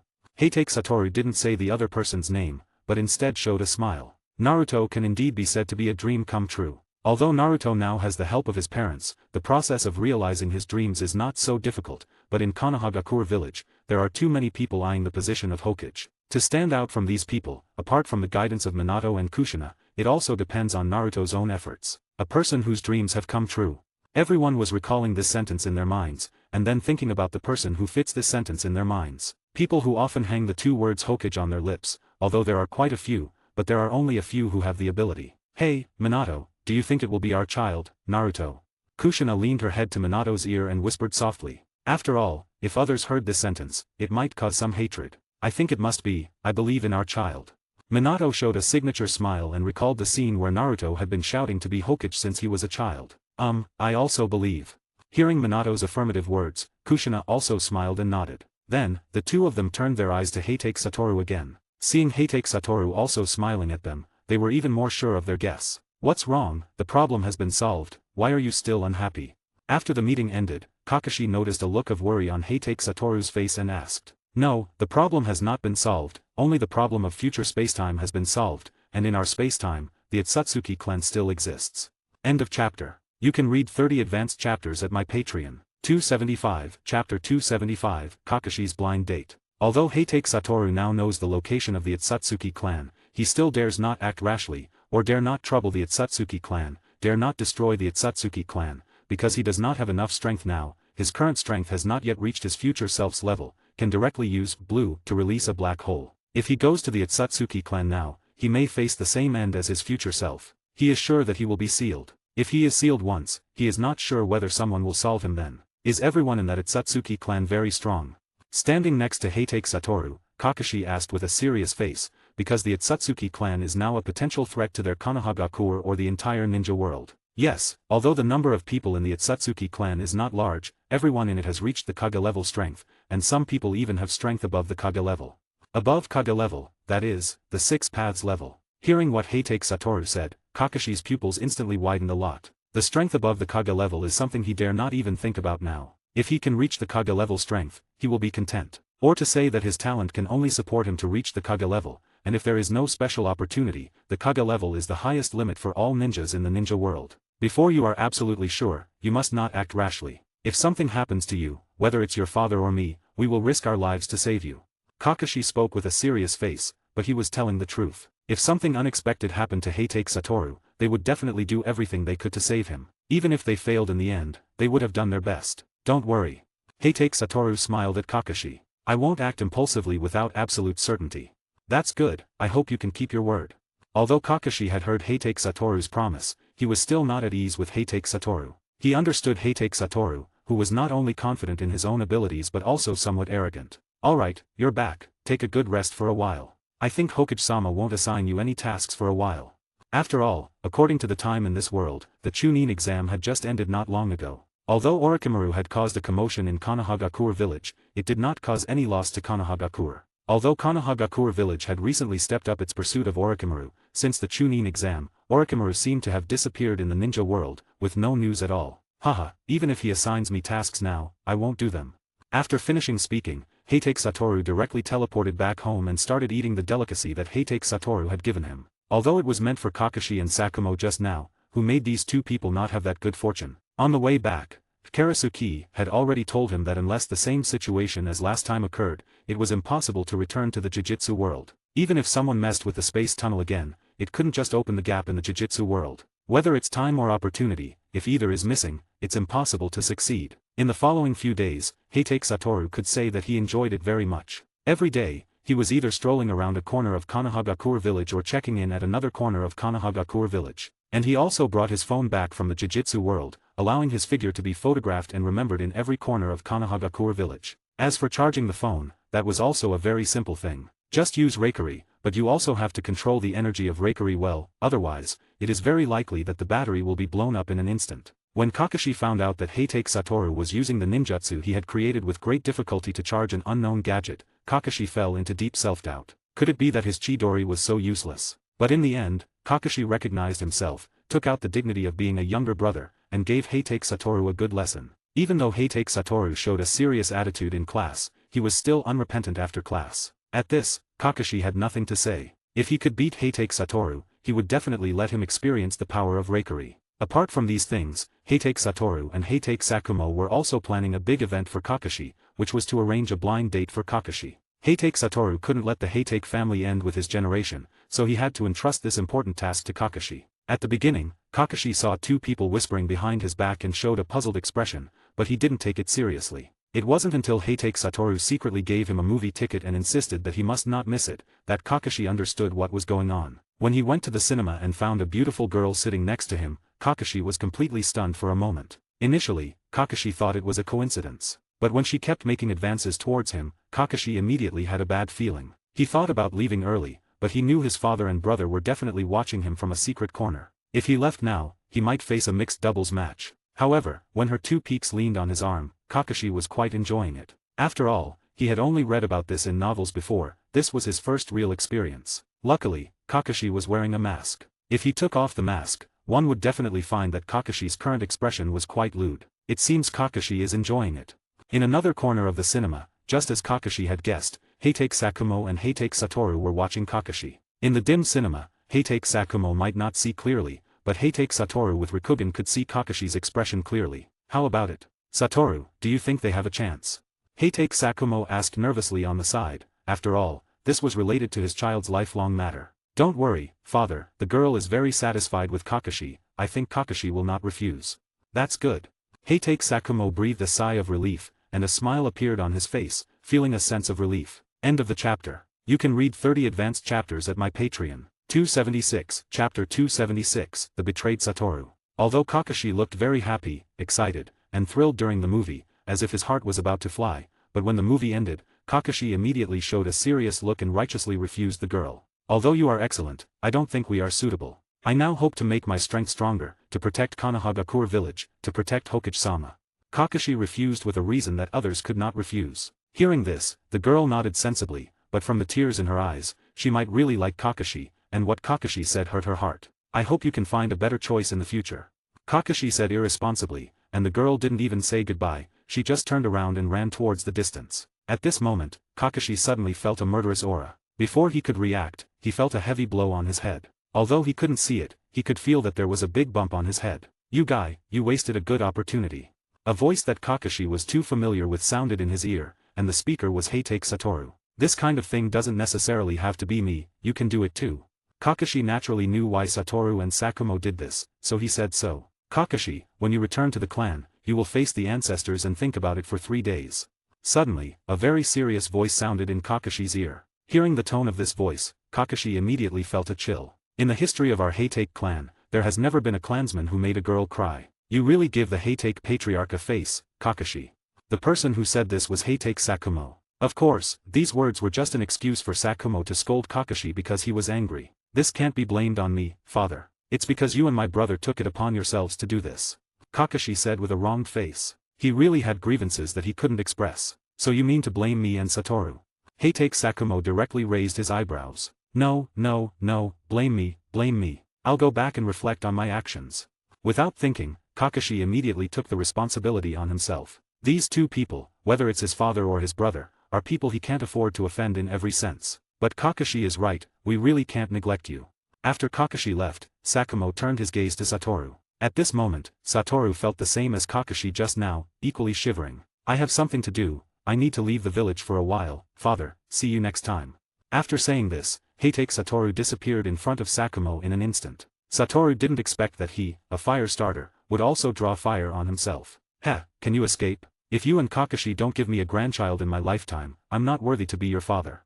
Heitake Sakumo sneered. He decided to mobilize all his connections and constantly introduce blind date candidates to his two sons. As long as his sons are in the village for one day, they can't stop for a day. And now Heitake Sakumo's gaze is not only limited to Konohagakure village, land of fire, as long as it's a woman, it's fine. Now Heitake Sakumo has relaxed his requirements for his two sons to this extent. As for the charm of his two sons, Sakumo is very confident. Unfortunately, his two sons, one is introverted, and the other is not interested in women at all. Sometimes, he even doubts whether there is something wrong with his two sons in that aspect. At this moment, Satoru, who left Sakumo's side, was also full of helplessness. He was clearly on the same side with his father, but he didn't expect to be betrayed by his father in the end. Life is unpredictable, and the intestines are full of twists and turns. But where should I go next?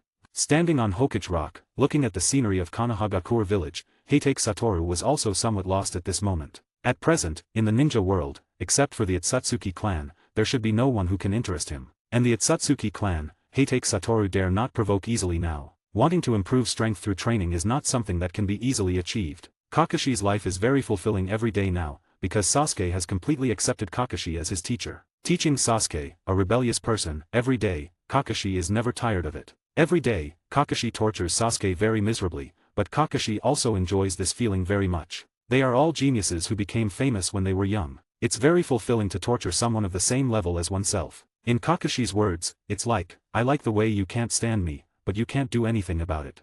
So, Kakashi's character has become very mean now, and he doesn't know who he learned it from. But indeed, as Kakashi thought, Sasuke's heart is now full of hatred for Kakashi. When Sasuke's strength grows, the first person he wants to take revenge on will definitely be Kakashi. Heitake Satoru, Hokage-sama is calling for you. Just as Heitake Satoru was standing on the Hokage rock in a daze, an Umbu suddenly appeared beside him, speaking with utmost respect. Alright, I understand. Without a second thought, Satoru knew that Minato had assigned him a task. However, the timing was just right. Otherwise, if he stayed in the village, he might end up like Kakashi did today. Today, he and his father teamed up against Kakashi. Tomorrow, Kakashi might team up with his father against him. Soon after, Satoru followed the Umbu to Minato. Do you have another troublesome task for me? Sitting on the sofa in front of Minato, Heitake Satoru asked casually. There's another clue about the god. Minato spoke seriously, without any unnecessary chatter. Upon hearing the word god, Heitake Satoru's face also took on a serious expression. He had almost forgotten about the god. In a sense, the trouble caused by the god could be compared to the Itsutsuki clan, or even more troublesome. End of chapter. You can read 30 advanced chapters at my Patreon. 277, Chapter 277, A Good God. Where did you get the news this time? Ever since he learned that the god might pose a threat to the ninja world, Minato had ordered ninjas scattered throughout the ninja world to closely monitor any news about the god. However, most of the news was false, or about man-made gods. Heitake Satoru had also spent a lot of time chasing these false leads. It's from Jiraiya-sensei.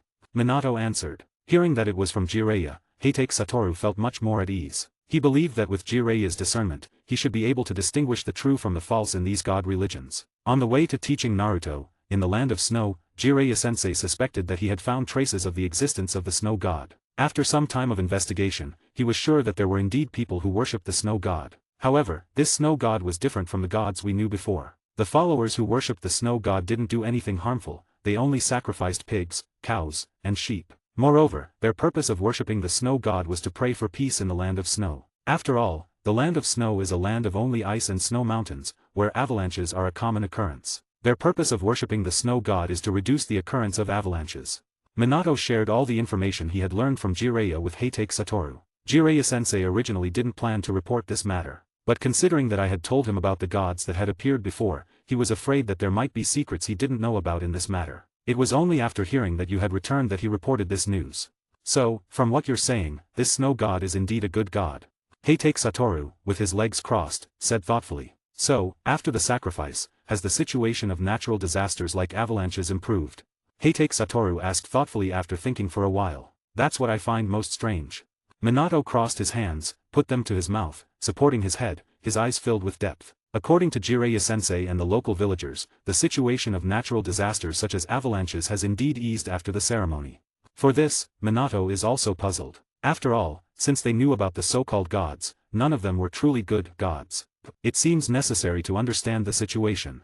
Although Heitake Satoru has only seen a few gods, he is very clear about the purpose of these gods, which is to return to the shinobi world from that special world and become the ruler of the shinobi world again. To return to the shinobi world from that world, it will inevitably consume a huge amount of energy, and humans are the creatures with the most temporal energy, so some human sacrifices naturally become the targets of those gods. Perhaps this snow god is really a good god, but before it is confirmed, Heitake Satoru will not casually make such a conclusion. Satoru, I entrust this task to you. However, I also let Jiraiya-sensei stay in the land of snow for a while. When a battle occurs, Jiraiya-sensei can provide you with some help. After all, Jiraiya-sensei's senjutsu is very proficient. Minato let Jiraiya assist Heitake Satoru for a purpose, which is to let Jiraiya experience the power of the gods and let Minato know the gap between him and the gods. After all, Heitake Satoru can't be used as a standard to measure how powerful the opponent is. I know, I will try to let Jiraiya experience the power of the gods. Heitake Satoru probably guessed what Minato was thinking, and a sinister smile appeared at the corner of his mouth. Letting Jiraiya experience the power of the gods seemed to be a very interesting thing. He also wanted to see what kind of expression Jiraiya, who usually shows confidence and everything is under control, would show in front of an enemy that is difficult to match. Aren't you going to say goodbye to Sakumo-senpai? Hearing Minato's words, Heitake Satoru immediately shivered. He seemed to have thought of meeting Sakumo and being forced to go on a blind date. Let's forget it, there won't be any danger this time, and it should be back in a few days. Well then. Although Minato didn't quite understand what Satoru meant, he still followed his wishes. When are you planning to leave? Minato asked again. Although the snow god has not caused any danger to Jiraiya and them now, it is also a potential threat. Maybe the snow god is as dangerous as they thought. Don't worry, I will set off now and will not let your teacher and son have an accident. Hearing this, Minato smiled embarrassingly, feeling that his little plan in his heart was seen through. In fact, Jiraiya Minato is not so worried, mainly his own son, after all, he still believes in Jiraiya-sensei's strength. Then I'll leave it to you, Satoru. Okay. After Heitake Satoru just responded lightly, he took the pass given by Minato and walked out of the gate of Konohagakure village swaggeringly. When passing by Heitake Sakumo's dessert shop on the road, Heitake Satoru unconsciously quickened his pace, fearing that he would be discovered by the other party. Stinky boy, the task came just in time, and you took the task at this critical moment. You wouldn't be deliberately avoiding me, would you? Although Heitake Satoru wanted to hide his traces, but the child is not as good as the father, or the heart has a spiritual connection, because of the blood relationship. When Heitake Satoru passed by the store, Heitake Sakumo also just raised his head and saw Heitake Satoru's somewhat panicked escape. Sakumo did not stop him. Because he knows that the task that can be assigned to Satoru by Hokage is definitely not a simple task, or it is a task that only he can complete. I should not have been discovered. Satoru quickly passed by the shop's entrance and let out a deep sigh. For some reason, after being betrayed by Sakumo, he felt a shadow over his relationship with his own father. Kakashi, you've had a hard time recently. You'll have to fend for yourself. Satoru prayed for Kakashi in his heart. Meanwhile, Kakashi, who was kneeling in front of the Heitake shrine, suddenly sneezed. Who's talking about me? After wiping his nose, Kakashi wondered in confusion. Then, for some reason, after the sneeze, he had a sudden bad feeling, but he didn't know where this bad feeling came from. Could it be that those two are scheming something again? Kakashi boldly guessed. End of chapter. You can read 30 advanced chapters at my Patreon. 278 Chapter 278 The Mysterious Snow God. The distance from the land of fire to the land of snow is quite far. There are only two routes to get from the land of fire to the land of snow. One is through the land of grass, land of earth, and then to the land of snow. Another route is through the land of rain, land of bird, land of bear, land of demons, and then to the land of snow. Although the first route is closer, Heitake Satoru decisively chose the second route. After all, he can be said to be an enemy of the land of earth, and that too, an enemy of all its people. Although they dare not act against him, Heitake Satoru doesn't want to see their disdainful looks. So, he decided to take the long route, which also allows him to enjoy the scenery of the Genin world along the way, take photos, check in, and leave a memory. If he were to take the first route, according to Heitake Satoru's speed, it would take about half a month to reach the land of snow. But if he takes the second route, it would take nearly a month or even a month and a half. Although this long time may be somewhat unfair to Jiraiya,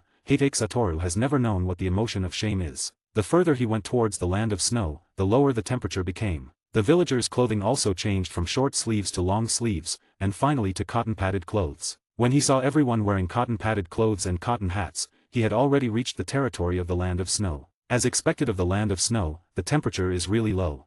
Looking at the endless expanse of white in front of him, Heitake Satoru couldn't help but marvel at the spectacle of nature. Ice mountains and snow mountains can be seen everywhere, and there are very few places for humans to live, which also leads to a small population in the land of snow. But it cannot be denied that the development of the land of snow is very good. Not only do they have their own ninjas, but they also lead the 5 great nations in terms of technology. If it weren't for their remote location, they might have been targeted by the 5 great nations long ago. Fortunately, their geographical location is good. Sigh, it's really cold. Heitake Satoru let out a breath of cold air and shivered, saying, even though I'm already wearing thick clothes, I still can't resist this bone-chilling cold. Hey, you're really late. Just as Heitake Satoru was admiring the beautiful scenery, a voice full of resentment suddenly sounded behind him. Heitake Satoru could feel the strong resentment emanating from the other person. To be precise, there was more than one resentment, there was another bigger one. Heitake Satoru turned his head and saw a white-haired and a yellow-haired figure, their eyes angrily staring at Heitake Satoru. Haha, Jiraiya, Naruto, long time no see. Heitake Satoru laughed and said, he knew why these two people had such a big resentment towards him. It's indeed been a long time, but I'm curious, with your strength, you could have arrived in less than a day. Why did it take you more than a month?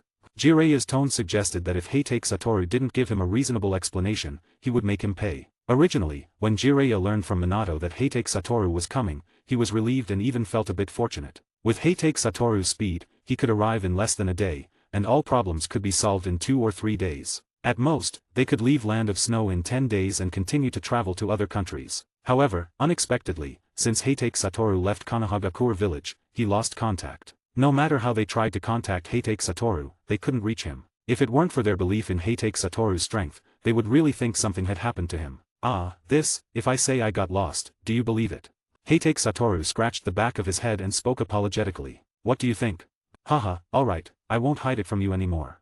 Then, Heitake Satoru took out his phone and showed all the photos of the beautiful scenery he had encountered to Jiraiya and Naruto. Originally, when they saw this rare object, they were very curious. But when they saw the photos inside, they were instantly speechless. There were photos of Heitake Satoru sitting on a bear, photos of Heitake Satoru sitting on a pile of bandits, and photos of beautiful scenery were few and far between. The most obvious one was the scenery of Land of Snow in front of them. You actually delayed so much time for such a small matter. Jiraiya directly gave Heitake Satoru a rap, knocked him to the ground, and wrapped his hands and legs around Heitake Satoru's body, as if he wanted to strangle him. Cough cough, let go quickly, I'm going to die. Heitake Satoru kept patting Jiraiya's arm with his hand, sticking out his tongue, and spoke as if he was about to pass out. But how could Jiraiya be deceived by his little trick? He exerted even greater strength. If it weren't for wanting to witness the elegance of the snow god, Jiraiya would have decided to leave here long ago. Alright, let's talk about business. Jiraiya, has there been any abnormality in the snow god church in the past month? Suddenly, a voice sounded above Jiraiya's head. The Heitake Satoru he had locked up suddenly turned into a puff of smoke and disappeared. Seeing that he had locked up a shadow clone, Jiraiya didn't care. When he heard the main topic, his face involuntarily became serious. If it weren't for you and Minato describing those gods as so bad, I wouldn't think the other party is so bad at all, because the followers of the Snow God Church haven't done any evil deeds. Really? That's really unexpected. Through Rikugen, he projected the entire environment of Land of Snow into his eyes. He didn't see the resentment-filled scene that appeared when other evil gods or water gods appeared. Could it be that this snow god is really a benevolent god? Now Heitake Satoru also doubted his own guess. Although one thing cannot deny a group, but this group has a common goal, the things they should do are also similar. Why is the snow god so unusual? Do you know where the headquarters of the snow god church is? Heitake Satoru asked. Of course, don't think that I haven't done anything this month. Saying this, Jiraiya's face showed a confident expression. Obviously, he had already made ample preparations. Although they have set up many blindfolds, in front of me, the Toad Sage, everything is like a vain setup. End of chapter. You can read 30 advanced chapters at my Patreon. 279, Chapter 279, full of tricks. Guided by Jiraiya, Heitake Satoru and the others quickly arrived at the main base of the Snow God Church. The main base of the Snow God Church is located in a snow mountain. Perhaps due to the protection of the Snow God statue, this snow mountain, which has been hollowed out by more than half, has not experienced natural disasters such as avalanches and still stands tall. This kind of barrier is not something that ordinary ninjas can set up, or it can be said that it is not something that the ninjas of Land of Snow can set up. Heitake Satoru looked up at the sky and found a huge barrier covering the snow mountain. The scale of this barrier is very large, and it has abilities such as concealment, defense, and attack. To set up such a barrier, even a Kaga-level ninja can't do it. At least several Kaga-level people need to work together. But as everyone knows, Land of Snow will not have so many Kaga-level ninjas, so this barrier must be from the snow god. What's wrong? Jiraiya asked curiously. Although he also discovered the barrier outside, in his eyes, this is just an ordinary barrier, which he can break with his strength. Have you explored inside this barrier? Heitake Satoru asked. We haven't. To avoid startling the snake before you come. Sure enough. Hearing Jiraiya's answer, Heitake Satoru showed an expression of as expected. Although I don't know what the situation is inside the barrier, if it is just a simple sacrifice of livestock, it should not make such a big battle. Heitake Satoru said thoughtfully. You mean, there is a different world inside this barrier? Jiraiya said with a serious expression. And Naruto just looked up, looking at these two people with a confused expression. With his current IQ, he still can't fully understand what the two people are expressing. Shall we go inside this barrier and take a look? Jiraiya said to Heitake Satoru. Of course, if you don't see it with your own eyes, how can you know what the snow god is doing? Originally, Heitake Satoru held a skeptical attitude towards the snow god being a kind god. Now seeing this situation, he is even more skeptical. But how should we enter this barrier? How to enter? Of course, it is a frontal breakthrough. Heitake Satoru smiled, leading Jiraiya and Naruto slowly into the snow mountain through earth current. A frontal breakthrough? Aren't you afraid of startling the snake? Jiraiya said incredulously with wide eyes. Of course, because no matter what kind of situation arises, we can all cope, right? That's true. Jiraiya nodded and agreed with this sentence. Whether it is for Heitake Satoru or for himself, Jiraiya is quite confident. And there is also a ninja who is unexpectedly first, and victory has been firmly held in their hands. Then let's set off. Seeing that Jiraiya also nodded, Heitake Satoru took the lead. Who is it? Leave quickly, no entry here. Just as Heitake Satoru and the others were about to enter the snow mountain, two figures in white robes suddenly appeared and blocked their way. Alright, we'll just borrow the road from here.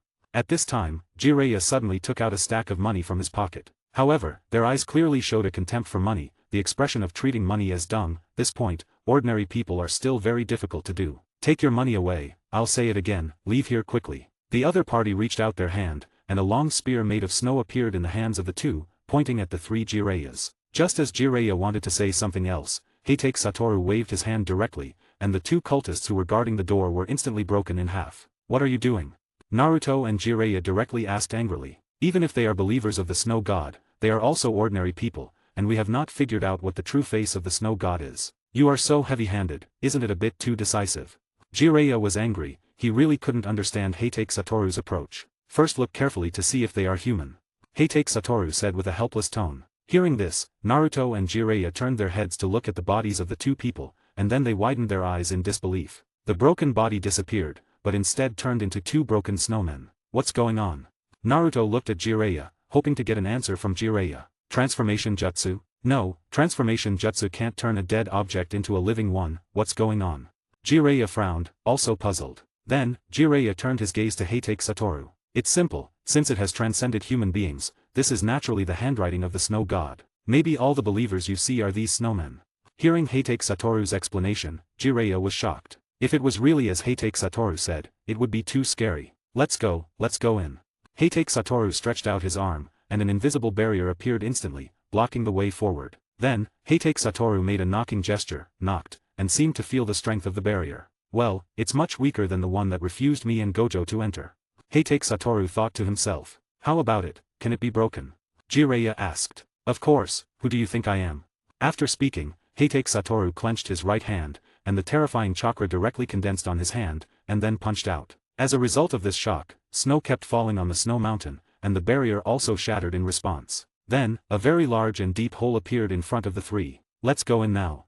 Just as Naruto and Jiraiya were about to go in, Heitake Satoru suddenly stretched out his hand and stopped them. What's wrong? Jiraiya asked curiously, puzzled and confused. Just a friendly reminder, before entering here, you must control your emotions, especially you, Naruto. Before the two could ask again, Heitake Satoru had already put his hands in his pockets and swaggered into the cave. With doubts and confusion in their hearts, Jiraiya and Naruto looked at each other, and then followed in. End of chapter. You can read 30 advanced chapters at my Patreon. 280, Chapter 280, The Broken Formation. After all, Naruto, as the Jinchuriki of the Nine Tails, needs to be reminded primarily. Because seeing the scene inside, it's very likely to cause the leakage of the Nine Tails chakra. But with Heitake Satoru there, even if the Nine Tails breaks the seal and comes out, it won't matter at all. When Jiraiya and Naruto saw the scene inside, they went from being initially stunned to gradually becoming angry. And indeed, the Nine Tails chakra was drifting on Naruto's body. What came into the three people's eyes were ice sculptures, but what was frozen inside these ice sculptures was a living person. What was surprising was that these people's faces did not have the expression of fear when facing death, but a face of devotion and happiness. What on earth is this? Jiraiya stared dumbfounded at everything in front of him, and Naruto's cheeks had already grown whiskers, and his eyes had also turned into fox eyes. Calm down, Naruto.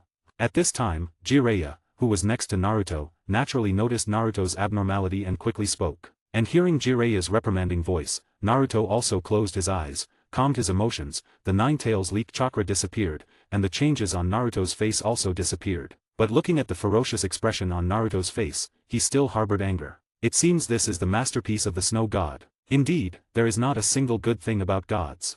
Heitake Satoru also let out a cold breath, and his heart was also full of anger. Any person, seeing this scene, would not be indifferent. Let's go, keep going forward and see, hopefully we can find some useful discoveries.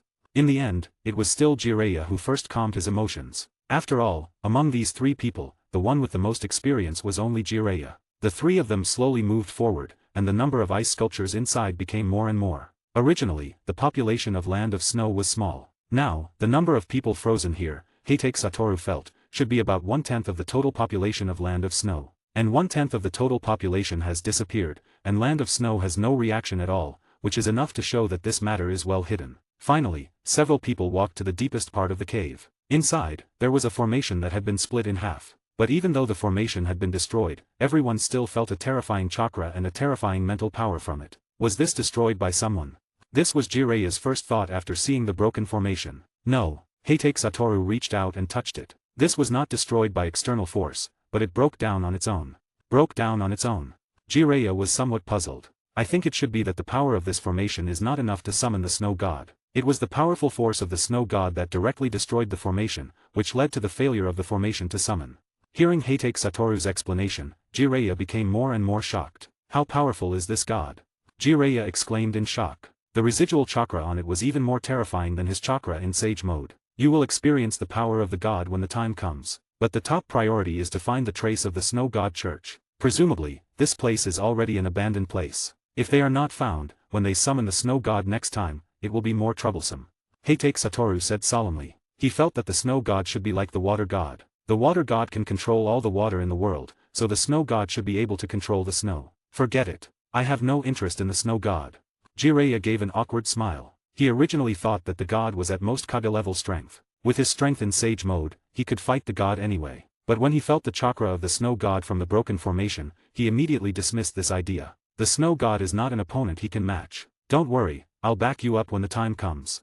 Although Heitake Satoru can't guarantee whether Jiraiya will be injured, he can ensure that Jiraiya will definitely be able to save his life. If that's the case, it's not impossible to try. Jiraiya lowered his head and thought for a while before speaking. After all, Jiraiya also has times of passion. When encountering a powerful opponent, he inevitably has the idea of itching to compete. However, when several people left the ice cave, Heitake Satoru saw the two corpses at the door and stopped, seeming to be thinking about something. What's wrong? Noticing the abnormality of Heitake Satoru, Jiraiya asked. I'm thinking, this place is actually an abandoned place. Why are there still two people guarding here, and maintaining such a strong barrier? After being reminded by Heitake Satoru's words, Jiraiya also felt something was wrong. Does this mean that there are still some important clues inside, or that this place has not been abandoned by them at all? Heh, interesting. Heitake Satoru's mouth twitched. For him, only such things are challenging. Then if we uproot this place, won't everything be known soon? Cursed technique lapse, blue. As Satoru's voice fell, a blue light ball the size of a basketball appeared on the top of the snow mountain. Starting from the top of the mountain, all the snowflakes were attracted into blue little by little. Wow! Naruto, who had hardly seen Heitake Satoru make a move, widened his eyes in disbelief and watched this scene in shock. Although Jiraiya's heart was also equally shocked, his performance was much better than Naruto's. And the nine tails in Naruto's belly, feeling this familiar breath, unconsciously shivered. This move also left a deep impression on it. After all, it directly absorbed his tailed beast bomb. Is this a black hole? Naruto said blankly. Although I can't deny the attraction of this move, if compared with a black hole, it is still far behind. Jiraiya said. Well, although the power of this, blue, is not comparable to a black hole, I can tell you that my technique has the potential to become a black hole. If you want to see it, let you see it when it really takes shape. Hearing this, Jiraiya and Naruto both stepped back and made a shaking head and waving hand movement at the same time. No matter what, they knew that when facing a black hole, there was no possibility of survival. Forget it, we are not blessed to watch the black hole, you can show it to those who want to watch. Hearing this, Heitake Satoru just smiled slightly and didn't say anything. After all, he was just joking just now. End of this chapter. You can read 30 advanced chapters at my Patreon. 281, Chapter 281, Naruto vs. Snowman. Just as Heitake Satoru's blue absorbed half of the snow mountain, the three suddenly felt some movement under their feet, and then they saw the surrounding snow slowly rising, and then formed a human figure. Heitake Satoru guessed that this should be the same principle as the two snowmen who were guarding the door just now. Sure enough, there are still some secrets we don't know about here. Seeing this situation, everyone's hearts immediately understood. If there is no situation at all, there will definitely not be so many guards. Let Naruto deal with these guys. Although it's a bit troublesome to solve them with your strength, it's not impossible. This can be considered a training for you. Heitake Satoru spoke up, saying that these guys' level is somewhere between Genin and Chunin. Either he or Jiraiya could take them out in an instant. Moreover, this time Jiraiya brought Naruto out mainly to train Naruto. If they took action, it would not serve the purpose of training. Okay. Naruto said firmly, not only with an eager tone but also with a hint of anger. Multiple shadow clone jutsu. With Naruto's hands forming a shadow sign, hundreds of Naruto's shadow clones instantly surrounded Jiraiya and Heitake Satoru. Wow, as expected of the Uzumaki clan, and also has the chakra of the Nine Tails, this number of shadow clones, I guess no one else but Naruto can use it. Heitake Satoru sighed. He believed that even in the heyday of the first Hokage Senju Hashirama, the number of shadow clones split out would definitely not be more than Naruto's shadow clones. And those people formed by snow, a red light suddenly appeared in their eyes, giving people a very fierce feeling. Charge. It's unknown which of Naruto's shadow clones, or the body itself who said that order, and all the shadow clones took out kunai and rushed towards the group of snowmen with a loud shout. And those snowmen also transformed into long spears and charged at Naruto. The snowmen look exactly the same, and Naruto's shadow clones also look exactly the same. The two sides instantly fought together. In terms of numbers, the other party has the advantage, but in terms of individual strength, Naruto is still better. After all, compared to the cold snowmen, flesh and blood humans are more flexible and powerful. It seems that Naruto has been trained a lot during this period. Seeing Naruto's performance, Heitake Satoru said a sentence in Jiraiya's ear. Of course, don't you see who his master and whose child he is? Jiraiya showed a self-satisfied expression on his face. Minato and Naruto are the best disciples he has received in his life. Although he also has 3 other disciples, although the talents of those 3 people are also good, there is a huge gap compared with Minato. I wonder how Nagato, Yahiko, and Konan are doing recently. Jiraiya murmured a sentence. Since leaving the land of rain, Jiraiya has lost contact with them. Although he has tried to find these 3 people afterwards, there has been no news at all. There are even rumors that his 3 disciples are already dead, but Jiraiya does not believe this statement. After all, there is a Rinnegan among them. The other party has the advantage in terms of numbers, and Naruto has the advantage in terms of quality. The two sides actually fought for a while without winning or losing. But as time passed, the number of snowmen became less and less, and Naruto could still split out shadow clones. The situation now seems to be very clear. But just in this second, these snowmen pointed the tip of the long spear directly at Naruto, and endless blizzard sprayed out from the tip of the spear. In an instant, all of Naruto's shadow clones were all immersed in the blizzard. Naruto! Jiraiya shouted, and also wanted to rush into the blizzard, but was suddenly held back by Heitake Satoru. Naruto is your disciple, you should believe in your disciple's strength. Heitake Satoru said next to Jiraiya. But Jiraiya still wanted to say something, but was directly interrupted by Heitake Satoru. Don't you believe in Naruto's strength? Of course, Jiraiya believes in Naruto's strength, but worry is inevitable. Then, in the blizzard, spiral shapes started to appear. When the blizzard dissipated, Naruto was using the Rasengan with his shadow clones, and over 100 shadow clones almost made more than 50 Rasengans. Rasengan. With a loud shout from many Narutos, more than 50 Rasengan from Naruto's shadow clones bombarded those snowmen. As an A-rank ninjutsu, the power of Rasengan is naturally very strong. In an instant, all the snowmen were blasted away. Perverted sage, mission accomplished. Naruto turned around and said with a brilliant smile. After all, having defeated so many enemies, he still felt a sense of accomplishment. Well, it's just SOSO, keep up the good work in the future. Although Jiraiya was also satisfied with Naruto's operation, the words he said showed that Jiraiya was very strict as a teacher. Yes, perverted sage. It has to be said that Jiraiya's words did hit Naruto a bit. But with Naruto's character, this feeling of being hit could only last for 3 seconds. After 3 seconds, he returned to his carefree image. I will perform better next time. Naruto said firmly. Don't listen to Jireya's nonsense, you did very well this time, and Jireya is quite satisfied with you. Heitake Satoru ruffled Naruto's hair and said with a smile. Hehe, really? Suddenly being praised, Naruto's face also showed a somewhat embarrassed expression. But at this time, the expression on Jireya's face was not very good, as if he felt that his lie had been exposed. Alright, although you performed well, you must perform better than this time next time, otherwise, I will increase the difficulty of training. Yes, Jireya-sensei. Naruto also changed Jireya's title from perverted hermit to Jireya-sensei. Alright, let's continue, I want to see what secrets are hidden here. Blue was activated again, and this time the power was a bit stronger, and the speed of absorbing the snow mountain became faster. Jireya and Naruto were also watching all this intently. End of chapter. You can read 30 advanced chapters at my Patreon. 282, Chapter 282, The Fear of the Nine Tails. Finally, the huge snow mountain had disappeared, and the content inside the cave just now also appeared in front of Heitake Satoru and the others. But at this moment, Heitake Satoru stopped. How should we deal with these bodies? Heitake Satoru looked at these bodies with a serious face, and the faces of Jireya and Naruto were also very ugly. First, let's move them all out, Naruto, I'll leave this problem to you. Jireya said. Okay. Naruto answered heavily. This time Naruto used the shadow clone technique again, but this time the shadow clones didn't have the spirited expression they had just now. After all, their appearance this time was not for fighting, but for carrying the deceased. A shadow clone carried a body, and soon, all the bodies were moved out and neatly stacked on one side. Let's bury them all, but the ground here is not soil, and earth release can't be used.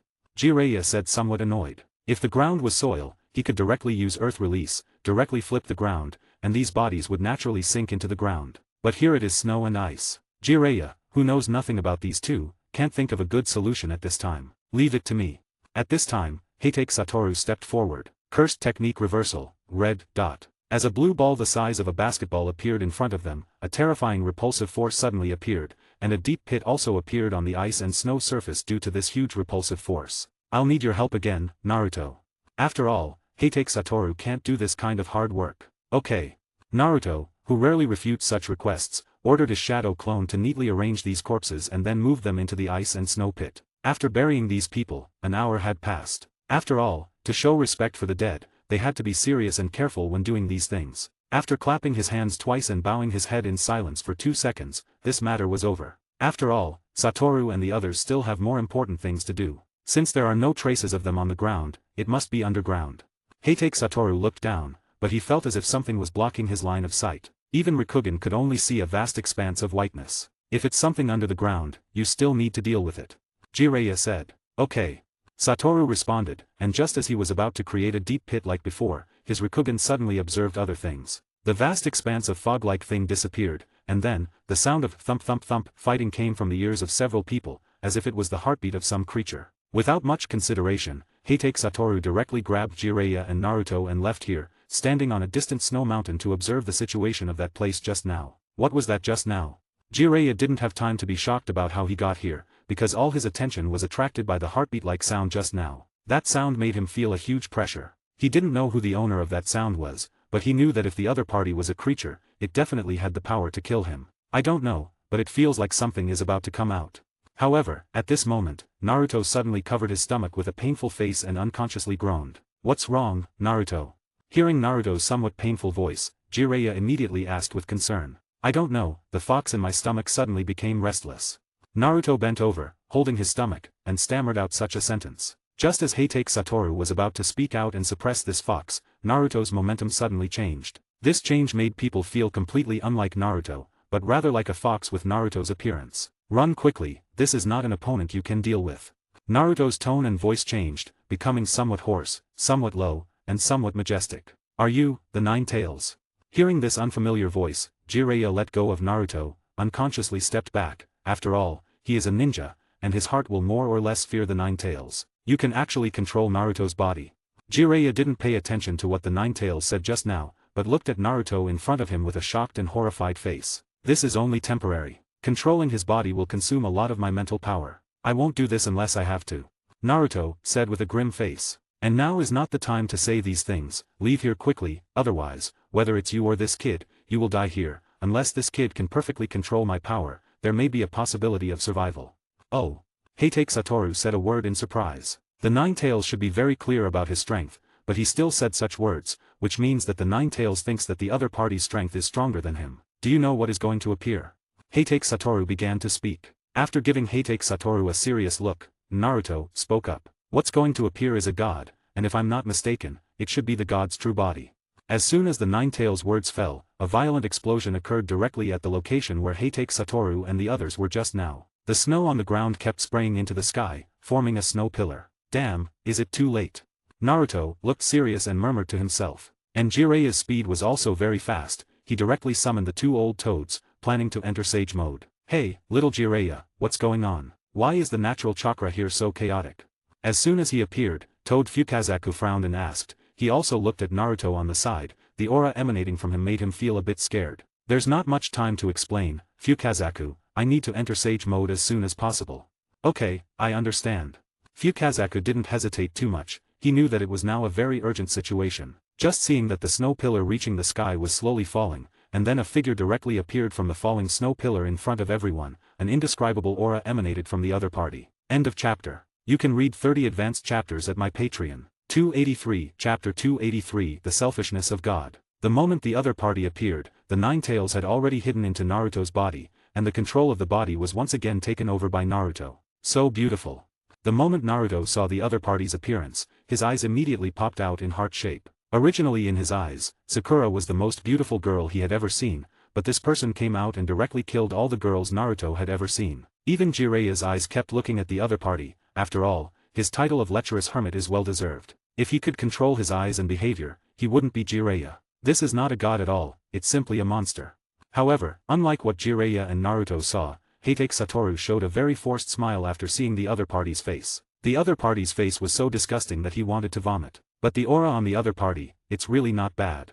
Hatake Satoru thought in his heart, this is the strongest person Hatake Satoru has encountered in the ninja world so far. The Otsutsuki clan doesn't count, the gods he met before were all incarnations of a part of the soul, and this time the snow god can be said to be the direct incarnation of the body. Hey, Satoru, are we really going to do it with such a beautiful guy? Jireya asked Hatake Satoru. Naruto also glanced at Hatake Satoru. They simply couldn't do it with such a beautiful looking woman, and they also felt a kind of holy aura from the other party. Don't you guys remember those bodies frozen in ice? This is all this guy's masterpiece. Hatake Satoru's words instantly woke up the two of them, and the bodies frozen in ice kept appearing in their minds. Thinking of a body, their emotions in their minds stabilized a bit. It's really a beast with a human face. I never thought that such a sweet-looking woman would do such a heinous thing. Jireya said with a pained expression. Sweet woman? Hee. Hatake Satoru sneered. What? Did I say something wrong? Don't you think she looks good? Suddenly, Jireya seemed to think of something, and quickly retreated a few steps. Even the palms of his hands that were gathering senjutsu chakra almost dispersed. You're not interested in boys, are you? Jireya widened his eyes, speaking in surprise. Upon hearing this, Hatake Satoru's face was instantly filled with black lines. He really couldn't keep up with Jireya's train of thought. Hearing Jireya's words, Naruto also unconsciously took a few steps back. He imagined that Hatake Satoru seemed to care too much about him, which made him feel quite terrified. You too, want to die? Hatake Satoru looked at the two people's actions, gritted his teeth and said. A terrifying aura directly erupted from Hatake Satoru. Suddenly, Jireya and Naruto both felt a bone-chilling cold. This cold was not the physical cold felt from the cold, but a shiver from the soul. By then, you will understand why I have that attitude towards her. I hope that when you see their true faces, you won't vomit out your breakfast. Be careful, the attack is coming. Just as Hatake Satoru finished speaking, the Toad Fukazaku on Jireya's shoulder immediately shouted a loud reminder. They saw the opponent raise their hand, and a blizzard attack directly invaded in their direction. If they were hit by this blizzard attack, all of them, including the two old toads, would instantly be frozen into ice sculptures. My fire release can play a very small role in this temperature of snow. Even if I add senjutsu chakra, it is difficult to resist this attack. Jireya said with a serious face, then he looked at Hatake Satoru. Perhaps only he had a way here. Cursed technique reversal, red. Hatake Satoru instantly stood in front of everyone. When the rushing blizzard attack was about to touch Hatake Satoru, it seemed to be bounced off by something. The two people and two toads standing behind Hatake Satoru naturally escaped the disaster. Toad Fukazaku and Toad Shima, the two toads saw Hatake Satoru make a move for the first time, and they were so shocked that they couldn't close their mouths. Jireya and Naruto behaved a bit more normally. Oh. At this time, a surprised voice reached everyone's ears. They saw the snow god staring at them with a puzzled face, as if wondering why her attack didn't work. Although she didn't have any special eyes, she had taken in all the general situations of these people. The white-haired old man with 2 old toads on his shoulders, his body was constantly gathering natural chakra. And that blonde kid not only carried a terrifying amount of chakra himself, but also had a huge chakra aggregate in his body, which made her feel a hint of threat. And that white-haired young man was the one she couldn't see through the most. There was nothing strange about him, but he made her feel a huge threat. "Who are you?" A voice full of majesty sounded from the snow god's mouth. From her gaze at Heitake Satoru, it was obvious that this sentence was asked to Heitake Satoru. "Me. I'm just an ordinary person who prevents you gods from descending. So, the things about the fire god and the water god were done by you?" The snow god asked with a frown. "It was me who did it, so, do you want to take revenge for them?" Heitake Satoru's mouth corner slightly raised. The snow god did not answer this sentence. There are grudges between gods, and her relationship with the fire god and the water god just happens to be not so good. Considering that you stopped the fire god and the water god, I can spare you. Now disappear from my sight quickly. Gods and humans are the same, they are all selfish. The snow god is also like this. In this world, she is the strongest. Since she can enjoy the rule of this world alone, why should she let other gods descend? So the first thing the snow god did when she descended was to destroy all the followers, altars, and summoning methods of other gods. She believed that even if other gods descended, they would do the same thing. Spare us? But unfortunately, I don't want to let you go. Hey, is it you who killed those innocent lives? Just as Heitake Satoru finished speaking, an angry roar suddenly came from his side. This voice was from Naruto, who had now come back to his senses, and his mind was full of those innocent corpses. End of this chapter. You can read 30 advanced chapters at my Patreon. 284, Chapter 284, Angry Naruto. "It's me, any problem?" The snow god answered in a flat tone, as if the lives of the sacrificed humans were as insignificant as the lives of ants. "You bastard, what do you think of human life?" As Naruto's anger exploded, the Ninetales chakra once again surfaced on his body, and Jiraiya and Heitake Satoru were silent on the side. "Human life? What you see as the life of an ant, I see as human life. After all, we are not creatures of the same dimension." Although what the snow god said is not wrong, from their human perspective, ants really don't count for anything, so maybe from the perspective of gods, humans don't count for anything either. You are not worthy to be called a god." At this time, Naruto had already bent down, his limbs were on the ground, and he had a tailed beast coat on his body, and he was already in a two-tailed state. Seeing Naruto, who was wearing a tailed beast coat, leaped forward and pounced directly at the snow god. His palm also grew claws and swung at the snow god. "Be careful, Naruto!" Jiraiya immediately shouted. The gap between the snow god and them was too big. Even if Naruto had already transformed into a tailed beast, it was still insignificant in front of the other's terrifying power. "Do you think that with the little fox in your body, you can be my opponent? Too naive, ants."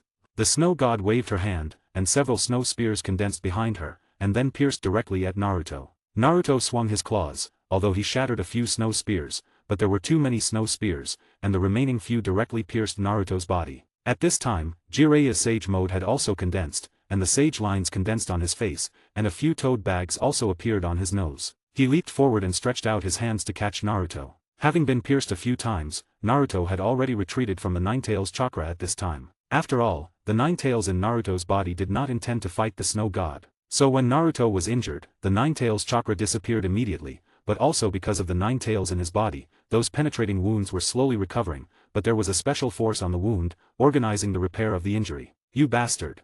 Holding Naruto in his arms, Jiraiya turned his head and glared at the snow god with anger. Minato entrusted Naruto to him to take care of, but now Naruto was seriously injured. He felt that he had failed Minato's expectations of him, and he now has deep feelings for Naruto, not only the feelings between master and disciple, but more like the care of elders for juniors. "How dare you hurt Naruto?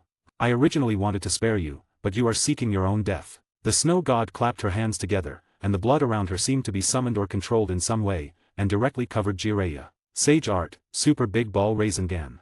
Jiraiya quickly condensed a huge Rasengan in his hand. Although the snow was constantly covering him, the Rasengan in Jiraiya's hand kept pushing these snows open. "Satoru, I'm leaving Naruto to you." After all, holding Naruto, Jiraiya couldn't fight freely, so he directly threw Naruto to Heitake Satoru. Taking over Naruto, Heitake Satoru stared directly at the Ninetales sealed inside Naruto. "Fox, you're too cowardly, you don't even have a bit of fighting spirit, this is not like your fearless style." "Humph, that guy is not someone you can handle, even if I'm in my complete form, I'm not sure I can win against him." After the Ninetales humphed, it spoke with a somewhat disdainful tone. "You in your complete form are not my opponent either." Hearing Heitake Satoru's teasing words, the Ninetales was instantly speechless, because it knew that this was the truth, it was not his opponent at all. "That guy is a monster that has existed for who knows how long, are you really sure?" The Ninetales asked again. Every world has its limit, even if he is stronger, once he reaches the limit of the world, he can't go any further, and I am someone who has surpassed this world's limit.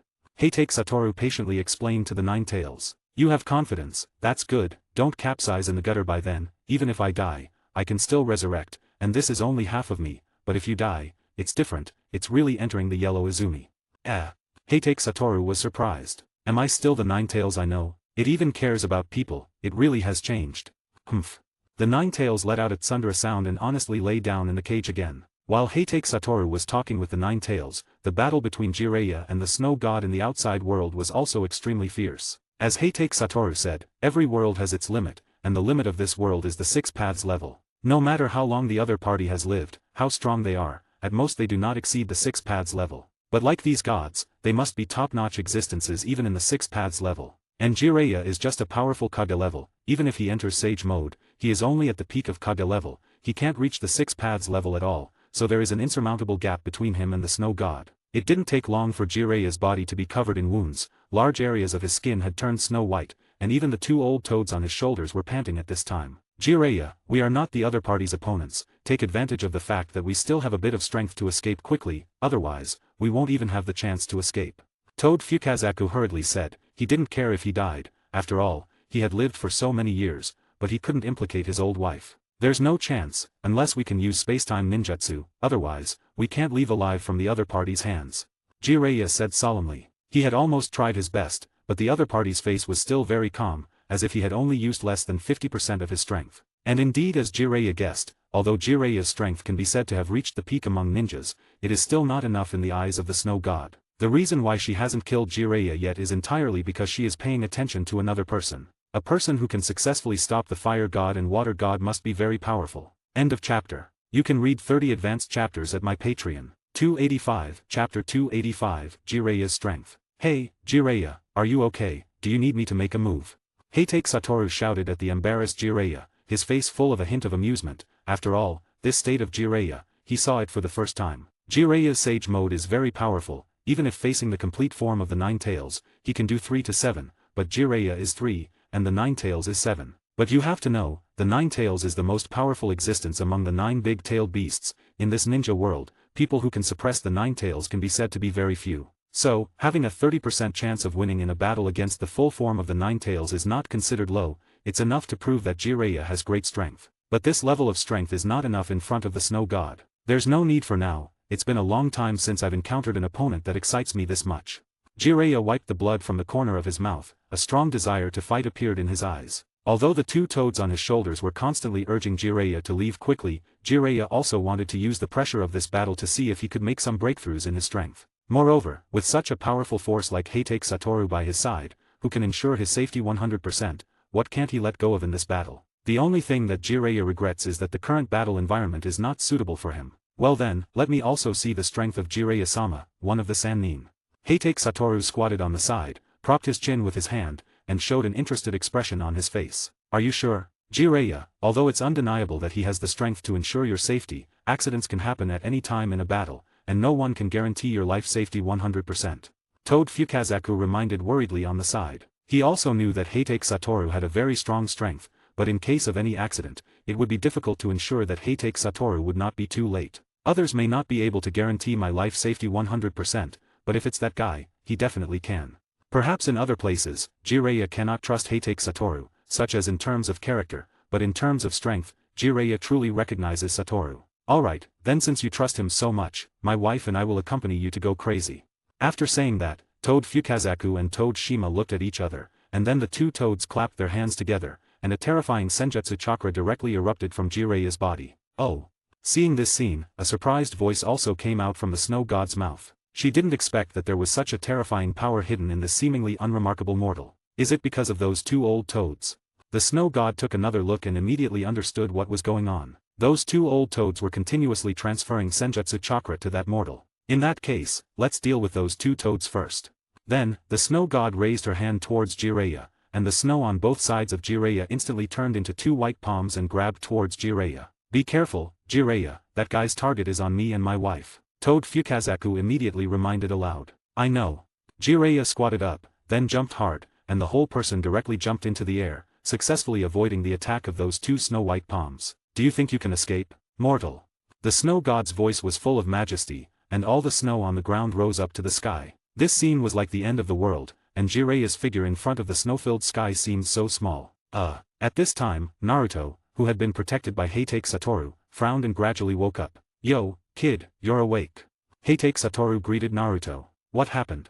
Naruto, who had just woken up, was still a bit groggy and had already forgotten what had just happened and why he had fainted. But when he saw the snow all over the sky, his eyes widened, and the memories in his mind instantly surfaced, and he immediately understood what had just happened. Be careful, pervy sage. Jiraiya looked at the snow fog in front of him with a serious face. Although he heard Naruto's time, he has no time to take care of Naruto now. In this situation, he can't afford any distractions. If he shifts his attention a little, he will definitely fall into a very dangerous situation. Sage Art, 5 Right Gates. Jiraiya used the most powerful fire release ninjutsu he could use at this stage. Jiraiya spat out oil from his mouth, the toad Fukazaku spat out wind, and the toad Shima spat out fire. The fire met the oil, which increased the burning speed and range, and then met the wind, which further increased the power of the fire. Suddenly, a sea of fire formed in front of Jiraiya. The sea of fire collided with the sea of snow, and a strong steam was immediately produced, and the sight of the two people was all blocked by the sight. But even if the sight was blocked, Jiraiya, who had entered Sage mode, could clearly see the surroundings. Sage Art, Super Big Ball Rasengan. At this time, Jiraiya didn't know when he had jumped to the top of the snow god, a huge Rasengan formed directly in his hand, and he slapped it towards the snow god. What? The student's face showed a shocked expression, as if he didn't expect that the other party would launch a sudden attack at this time. Without paying attention, the snow god was directly hit by this Rasengan on her back, and she was immediately hit into the ice surface. Is Pervy Sage's strength so strong? Naruto knelt next to Hatake Satoru, looking at the battle that had just happened with a shocked face. Although he knew that Jiraiya was his father's teacher, the disciple of the third Hokage, and the person recognized by the ninja world to have the title of 3 ninjas, Jiraiya has always been a very out-of-tune appearance. He didn't expect Jiraiya to be so powerful when he was serious. At this moment, Naruto suddenly felt that Jiraiya was so handsome. Of course, but this can also be said to be the highlight of his battle. Next, the other party will be serious. Satoru knew that Jiraiya was able to succeed this time, completely out of surprise. Next time, the other party will not be so careless. Jiraiya's battle with the other party is about to end. End of this chapter. You can read 30 advanced chapters at my Patreon. 286, Chapter 286, Jiraiya in Crisis. Although this move of Super Big Ball Rasengan made the snow god a bit embarrassed, but when the snow god stood up again and flew up from the ground, there was no injury on her body. Seeing this situation, Jiraiya's heart that had just appeared a bit agitated has now completely calmed down. The Super Big Ball Rasengan has no effect at all. It's really a tricky opponent. I have to admit, you are really strong, mortal, you can actually hurt me, but this is the first time, and it is also the last time. As a reward for you to hurt me, I will reward you to die. As soon as the snow god's voice fell, Jiraiya felt that his 2 hands were entangled by the snow on the ground. The snow was soft and fluffy, but at this time it felt as if it was full of toughness. No matter how hard Jiraiya tried, he couldn't break free from the bondage of the snow. Die. A huge snow cone formed above Jiraiya. The size of the snow cone was like an inverted snow mountain. Not good. Jiraiya's heart said a word. If he is concentrated by this thing, then he is bound to die. Pervy Sage. Naruto shouted from the side. Even if he was stupid and slow to react, he knew that if that thing fell, Jiraiya would really be over. Hey, Jiraiya, are you sure that guy can save us in this situation? The toad Fukazaku's forehead left a drop of cold sweat, and after swallowing a mouthful of saliva, he said with some difficulty, "Both of you sages, you go first." Jiraiya kept his head up, looking at the ice cone. How could we possibly leave you here and go away, Jiraiya? You're really underestimating the 2 of us. Toad Shima also spoke up. Yeah, Jiraiya, how could we possibly abandon you in this situation? Toad Fukazaku also echoed, they are not afraid of death, it's just that their sense of responsibility and feelings for Jiraiya do not allow them to abandon Jiraiya here alone. Suddenly, the ice cone in the sky fell towards Jiraiya at a very fast speed, and all the people and 2 toads closed their eyes in unison, waiting for death to come. It seems that it's my turn to take action in this situation. At this moment, a voice suddenly came from in front of them, and when they opened their eyes, Hatake Satoru had appeared in front of them without knowing when. Facing the ice cone falling from the sky, he gently tapped it with his hand, and immediately, cracks appeared on the surface of the ice cone, and it broke into small pieces and cracked to the side. A large blood clot has a great power, but small snow blocks falling on the body will not cause pain. Jiraiya, you step back first, next it's my turn to be your opponent, Snow God. Hatake Satoru stood in front of Jiraiya, stretching his arms, pulling his hands, pressing his legs, looking like he was warming up. Seeing Heitake Satoru blocking the other party, the snow god's eyebrows also frowned at this time, because for her, the most difficult character to deal with had already appeared. Let's start the second round of the battle between man and god. The snow god didn't seem to plan to waste words with Heitake Satoru. She should be the type of person who doesn't talk much. With a wave of her hand, hundreds of snow arrows directly pierced towards Heitake Satoru. Be careful. The toad Fukazaku behind him subconsciously shouted. After all, if Heitake Satoru couldn't block these attacks, Jiraiya and the others behind him would also be affected. But only to see Heitake Satoru raise a curved sword finger, those ice arrows in front of Heitake Satoru automatically stopped. The toad Fukazaku and toad Shima behind him all widened their eyes in disbelief. They had never seen such a ninjutsu. This kind of trick is not necessary, snow god, all of them are returned to you. After speaking, those snow arrows reversed their direction. The arrow pointed at the snow god. With a movement of Heitake Satoru's finger, those snow arrows made by the snow god pierced towards the snow god. But when these snow arrows were about to touch the body of the snow god, they turned into flakes of snowflakes and slowly disappeared in midair. After all, she is the snow god, how could she be hit by her own attack? You guy, have you killed people from the Itsutsuki clan? The snow god did not attack again, but stared at Heitake Satoru with a serious and solemn expression. Oh. Hearing this sentence from the snow god, Heitake Satoru was surprised in his heart. How do you know? Heitake Satoru asked curiously, and he didn't expect that these gods would also know about the Itsutsuki clan. Your body is surrounded by the aura of the Itsutsuki clan's spirits. The snow god said seriously, looking at her. She didn't seem to be joking at all. Spirits? Ha! Heitake Satoru sneered. You've killed so many people from the Itsutsuki clan, even if I don't kill you, the Itsutsuki clan won't let you go. They won't let me go, and I naturally won't let them go, but I'm curious, how do you know about the Itsutsuki clan, or did the Itsutsuki clan appear in this world in the era when you lived? Heitake Satoru asked with a curious look on his face. However, upon hearing this question, the snow god's face immediately turned somewhat ugly. Those guys, they're just a bunch of sneaky little people. If it weren't for them, how could we possibly be sealed in that space? The snow god said through gritted teeth. Obviously, he harbored deep resentment towards the Itsutsuki clan. Oh, it seems that you gods have also had a confrontation with the self-proclaimed gods of the Itsutsuki clan, who won and who lost. But looking at you guys, it seems like you lost, right?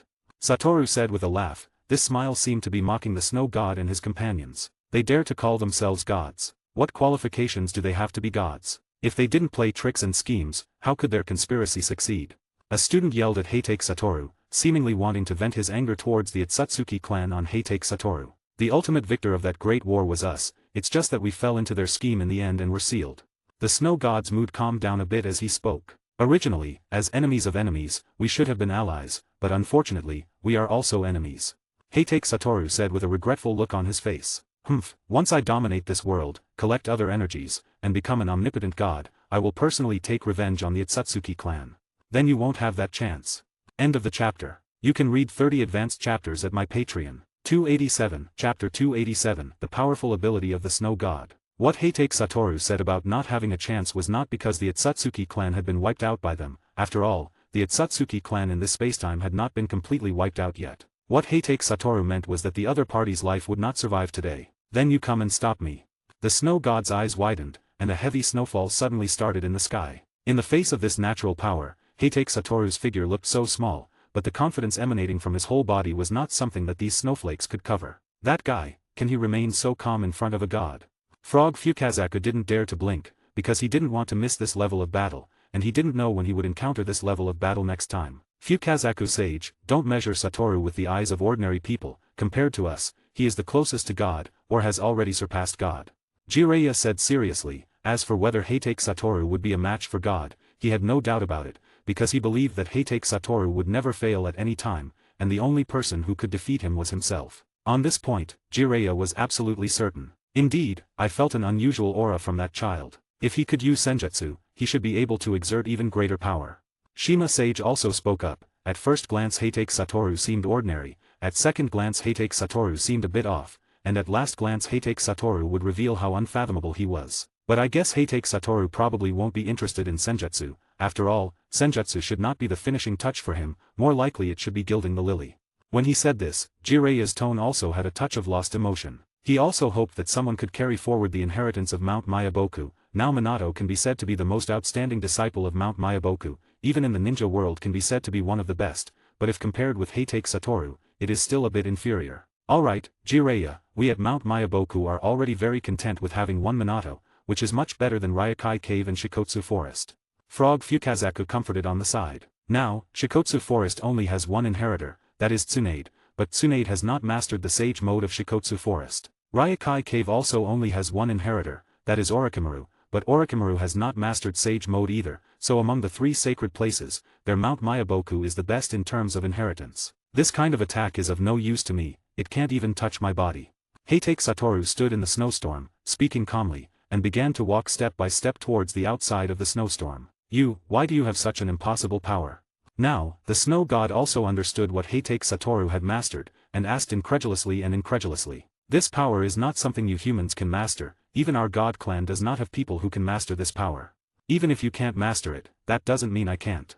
Heitake Satoru laughed. Indeed, he also felt that Gojo Satoru's ability was too abnormal, even if it wasn't limitless technique, even other cursed technique laps, blue and red, had a very high limit. Blue can eventually evolve into a black hole, and the power of red is at least twice that of a blue. If red is also trained to the extreme, what kind of power it will cause, even he himself does not know. Cursed technique reversal, red dot. With the sound of Heitake Satoru's voice, a terrifying repulsive force erupted directly from Heitake Satoru's body, and the snowstorm surrounding him was instantly blown away by this repulsive force. The sky also appeared clear for a short time. I have to admit, human, you are really strong, but you are still not my opponent. I will give you a chance to live, be loyal to me, I will bring you eternal life, let you become the existence above all.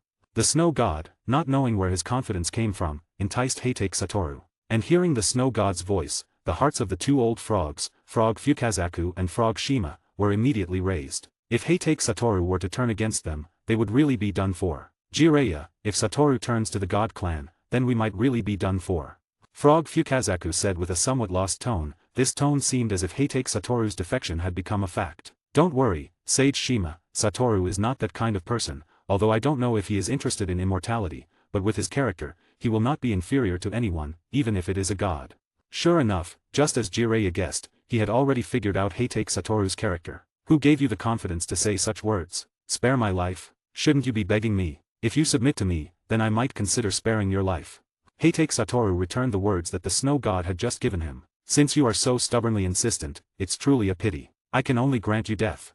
Suddenly, the snow god's eyes opened, and a faint white light appeared in them. In an instant, the world around them turned into a blanket of snow white. Everything seemed to have stopped, the snow, the wind, the expression on Jiraiya's face, his heartbeat, his blood flow, and the 2 old toads were no different. Although Naruto was enveloped by the Nine Tails chakra, protecting him, his condition was just like Jiraiya's. The defense of the Nine Tails chakra had no effect. Even Heitake Satoru was the same, his face still wearing that smile, his body exuding an aura of confidence. Even if your power is strong, in this world and space that has been frozen, aren't you still at my mercy? The snow god spoke softly. Judging from her tone, this move had clearly exhausted her greatly. Although I admire you, it's a pity, you made the wrong choice. The snow god extended her hand, and a snow spear appeared directly in her hand. She slowly walked towards Heitake Satoru, aimed at his heart, and stabbed. End of chapter. You can read 30 advanced chapters at my Patreon. 288, Chapter 288, After the Disaster. But at that moment, the expression on the snow god's face changed. The snow spear she had formed in her hand, just as it was about to pierce Heitake Satoru's heart, strangely stopped. How is this possible? The snow god's face showed an incredulous expression. She hadn't expected that in a situation where time and space were all frozen, the other party's ability would still be effective. Do you think that by freezing everything, your attack will work on me? At this moment, the snow-white space around Heitake Satoru shattered like a mirror, and Heitake Satoru's voice reached the snow god's ears. Then, Heitake Satoru's hand suddenly moved, and he grabbed the snow spear that was about to hit his chest. Why is this happening? The snow god unconsciously took 2 steps back, a trace of panic appearing on her face. I have to admit, your power is indeed strong. Just now, I almost fell for your trick. Heitake Satoru was surrounded by a special power, and it was this power that saved him from being stopped. But unfortunately, you don't have another chance. No, spare me. I just came out, I don't want to die. At this moment, the snow god's face showed a look of fear. She knew that if she continued to fight with him, she would undoubtedly die. Her power was useless against him, and she couldn't find any way to hurt him. Her charming face showed this terrified expression, which was quite pitiful. If it were an ordinary person, they might really feel pity and show mercy. But Heitake Satoru, who had seen her true face through Rikugen, only felt disgusted. With a snap of Heitake Satoru's fingers, the snow-white space around them all shattered, and Jiraiya and Naruto, who had been frozen in time, came back to their senses. Although a long time had passed, for Jiraiya and Naruto, it was only a moment, or just a blink of an eye. The situation on the field had changed. Heitake Satoru held a snow spear in his hand, pointing it at the snow god's neck. With a little force, he could pierce her throat instantly. What just happened? Fukazaku, the toad, asked with an incredulous look on his face. Clearly, the positions of the two people were not like this just now. Even if space-time ninjutsu was used, there would be traces to follow. But the sudden change in the situation made them feel as if they had lost a period of time. I don't know, but something must have happened that we don't know about. Jiraiya naturally noticed a slight difference as well. Nonsense, do you even need to say it, Jiraiya? That guy just froze the surrounding time and space, it's normal for you to feel a sense of discomfort. A hoarse voice suddenly came from Naruto's mouth. It was clear that Naruto had changed again, his face sprouting a thick beard and his pupils turning into fox pupils. Obviously, the control of Naruto's body was once again taken over by the Nine Tails. Are you the Nine Tails? Jiraiya said in surprise. Although Naruto's body had been controlled by the Nine Tails once before, being controlled again made him doubt whether there was a problem with Minato's seal. Otherwise, how could the fox take over the body so easily? Humph. The Nine Tails snorted arrogantly. He had no good feelings for the toads of Mount Myaboku. He still clearly remembered being sat on by a large toad from Mount Myaboku. But did you just say that guy froze all the surrounding space and time? At this time, the toad Fukazaku spoke up. Yes, you should be grateful that you can still survive thanks to that person's strength. Otherwise, you would have been wiped out here. After saying that, the Nine Tails' presence on Naruto disappeared. What just happened? This time it was Naruto's turn to show a baffled expression, but no one answered his question. Was my body controlled by the Nine Tails again? It seems that asking my father to weaken the seal was a mistake. Naruto muttered to himself. The Nine Tails was able to control Naruto's body so easily, it was entirely Naruto's own fault. Seeing the Nine Tails looking so pitiful in his stomach, Naruto pleaded with Minato. Although he couldn't completely let go of the Nine Tails, he could give the Nine Tails a certain degree of freedom. But it's a pity that such a beautiful goddess died. It seems I can only write a novel to commemorate my fleeting love. Jiraiya said with some sadness. And for some reason, this sentence was carried by the breeze to Heitake Satoru's ears. A beautiful goddess. I hope you can still say that when you see her true face.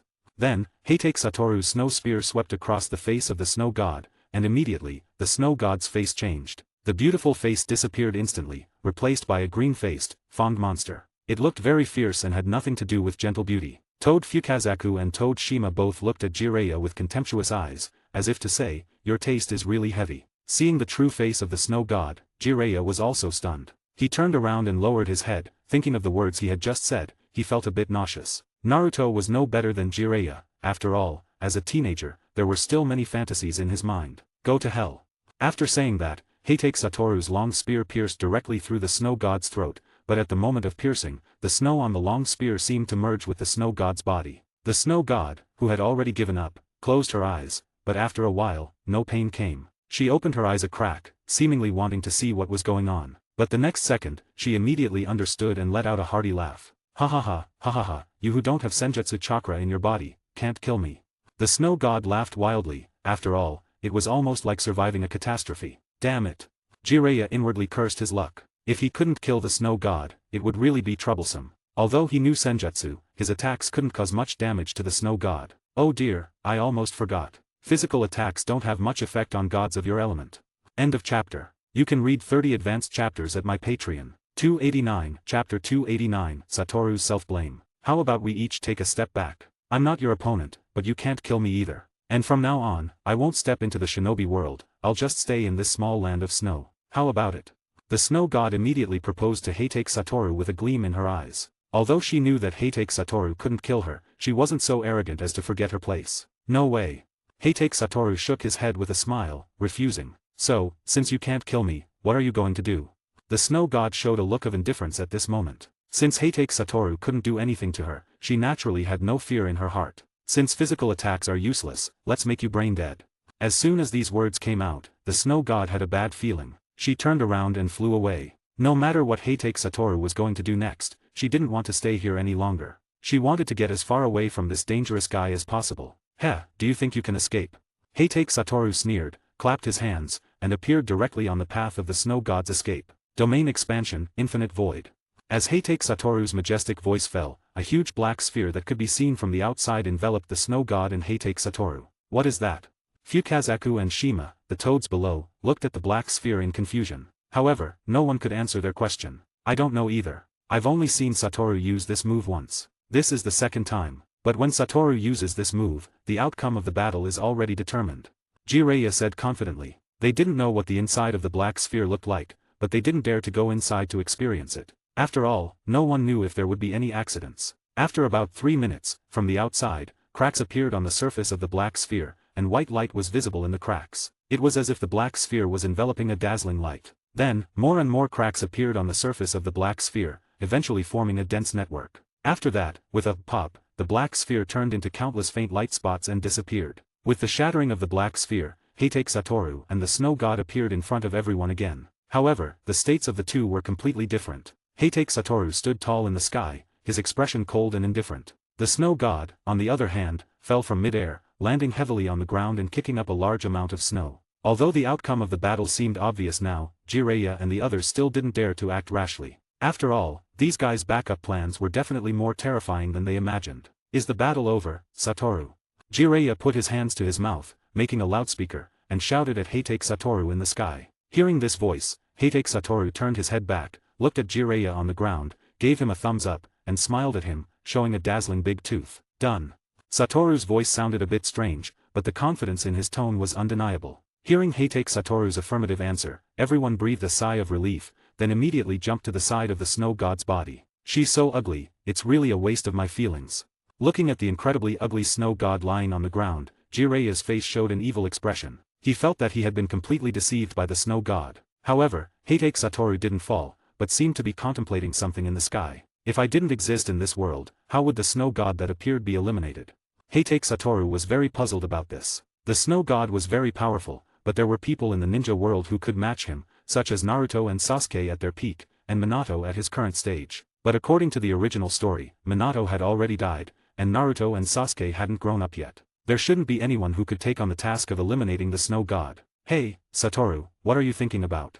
At this time, Jiraiya also noticed the unusual expression on Satoru's face. He shouted several times on the ground before he was heard by Heitake Satoru. Nothing, just curious, if I weren't here, how would you guys could eliminate this snow god? Heitake Satoru unconsciously blurted out what he was thinking. Haha, aren't you here? How could you not be? Jiraiya laughed and patted Heitake Satoru on the shoulder, indicating that Satoru shouldn't think too much. And if you weren't in the village at the time, I guess Naruto and I would have taken action long ago. In an instant, a flash of light crossed Heitake Satoru's mind, and this sentence woke Heitake Satoru up. That's right, he had wasted a month on the road, and if Jiraiya and Naruto hadn't been waiting for him, they might have taken action long ago. If they had acted earlier to break the snow god's plot, the snow god might not have been able to descend successfully. Suddenly at this moment, Heitake Satoru felt a bit guilty. If he hadn't wasted so much time on the road, would those people not have died? Feeling the sudden low and somewhat oppressive aura emanating from Heitake Satoru, Jiraiya's eyes shifted, and he immediately understood what Heitake Satoru was thinking. Although Jiraiya usually has a carefree appearance, he is very careful, thinks very comprehensively, and is very intelligent. It's not your fault, Satoru. If Naruto and I could have prevented it one step earlier, this wouldn't have happened. In that sense, some of the responsibility lies with us. If we were braver and dared to take action ourselves, these tragedies wouldn't have happened. Jiraiya comforted, but as he spoke, Jiraiya's heart also began to ache. After all, what he said was true. Hearing the two people's conversation, Naruto also became like this. Only the two toads looked at each other and understood what was going on from this brief conversation. The reason why the snow god could come out was closely related to the three of them. Although all three of you made mistakes in this matter, the incident has already happened. You have all made up for your mistakes. There is nothing to feel guilty about. You have done what you should do, and your actions can be said to have saved all the people in the ninja world. Toad Fukazaku comforted from the side. End of the chapter. You can read 30 advanced chapters at my Patreon. 290, Chapter 290, The Undying Duo. The incident with the snow god can be said to have completely ended this time. Although Heitake Satoru felt some self-blame in his heart, he also knew how to repent. Knowing his mistake could lead to great improvement, and he would never allow such a thing to happen again next time. He couldn't cause more casualties because of his willfulness. He would remember this incident for the rest of his life. At the same time, his hatred for those gods grew even more. However, having experienced the incident with the snow god, Heitake Satoru became even more vigilant towards the god clan. After all, according to what the snow god said, they had once resisted the invasion of the Otsutsuki clan. Although Heitake Satoru didn't know how many people from the Otsutsuki clan had invaded this world last time, from the strength of the snow god that appeared, there were definitely not a few people from the Otsutsuki clan who came. Being able to repel the Otsutsuki clan, who were not few in number, was enough to show that these gods indeed had very strong power. And Heitake Satoru estimated that this snow god was not one of the powerful ones among those god clans. After all, the first to appear are generally the most rubbish, and the limitation of snow is too high. Under normal circumstances, snow is very difficult to form. Only in specific places can the full power of the snow god be exerted. Jiraiya, where are you going next? Heitake Satoru asked Jiraiya. I don't know, I'll go wherever I go. What about you, are you going back to the village? Jiraiya asked Heitake Satoru back. As soon as he heard about going back to the village, Heitake Satoru's mind immediately conjured up the image of his father, Heitake Sakumo. As soon as he thought of the possibility of being arranged for various blind dates, Heitake Satoru immediately felt a chill. No, the ninja world is so big, I want to walk around and find some traces of those gods, hoping to find some clues. Originally, Heitake Satoru wanted to leave with Jiraiya and the others, but when he thought of Jiraiya's character, Heitake Satoru thought about it and decided not to. He and Jiraiya were not suitable to be on the same road. When Jiraiya goes to collect materials, he will inevitably be used as a scapegoat. Alright, I was hoping you could go with us. Jiraiya said with a tone of regret. After all, with Heitake Satoru by their side, he could provide them with protection. Although his strength was enough, there was still that 0.01% risk. After parting ways with Jiraiya, Heitake Satoru immediately headed towards the border of the Land of Snow. After all, he didn't want to stay in the Land of Snow for a moment now. But he found that Jiraiya and Naruto had been following him all the time, and they always kept a not too far and not too close distance. Hey, what are you two following me for? Heitake Satoru turned around and shouted. Hearing Heitake Satoru's shout, Jiraiya and Naruto shook their heads left and right, as if they were looking for who Heitake Satoru was talking to. It's not clear whether these two people were pretending to be stupid or really stupid. I'm talking about you guys. Heitake Satoru raised his eyelids, his tone somewhat helpless. Are you talking about us? Jiraiya feigned surprise and showed an expression. Is there anyone else here besides you? Haha, we just have the same way. Seeing that he couldn't fool him, Jiraiya touched his white hair and showed an awkward smile. There's a fork in the road ahead. No, no more. Jiraiya laughed. However, when they passed the crossroads, Jiraiya still followed Heitake Satoru like a shadow. Hey, Jiraiya, you.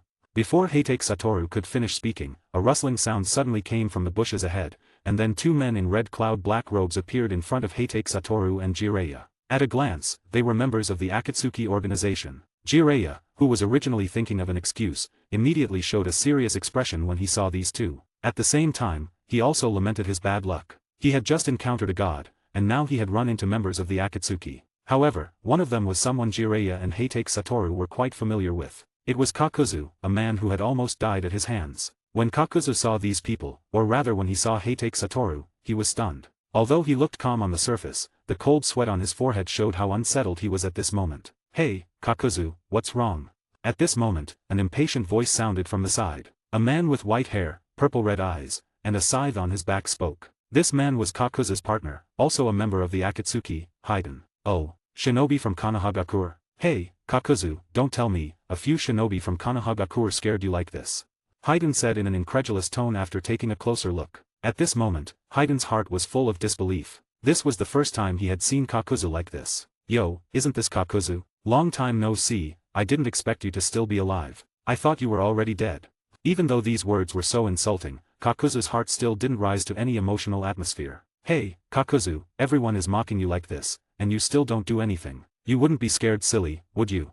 Haiden, as Kakuzu's partner, couldn't stand it anymore. His partner was being insulted by others, which made him feel like he had lost face. If you don't want to die, you'd better do nothing. Kakuzu said softly, his voice only audible to Haiden beside him. Huh, are you joking with me? Haiden picked his ear. A brat, a sannin, and a demon. Haiden also instantly identified the identities of several people. Although the sannin and the demon might be very powerful, his and Kakuzu's strength was not weak either. They probably hadn't reached the point of death yet. Since you're scared, let me do it. I'll sacrifice you to the great evil god. I believe the evil god will be very happy because of your arrival. Haiden pulled out his scythe, licked it with his tongue, and said with a bit of madness. Evil god. Then I really want to see how powerful a believer of the evil god can be. After all, I just killed a god. After saying that, Heitake Satoru's figure had already reached Haiden's front, and with one strike, his arm directly pierced Haiden's body. End of chapter. You can read 30 advanced chapters at my Patreon. 291, Chapter 291, The Astonished Crowd. What? Haiden spat out blood from his mouth, looking at Heitake Satoru with an incredulous expression. He seemed to have not expected that the other party would suddenly make a move, and the speed was so fast that he didn't even have time to react. But Kakuzu's reaction speed was not slow. He jumped directly to the side, leaving a safe distance between him and Heitake Satoru. He even abandoned Haiden without hesitation. Naruto, find a place to hide. You can't participate in the upcoming battle.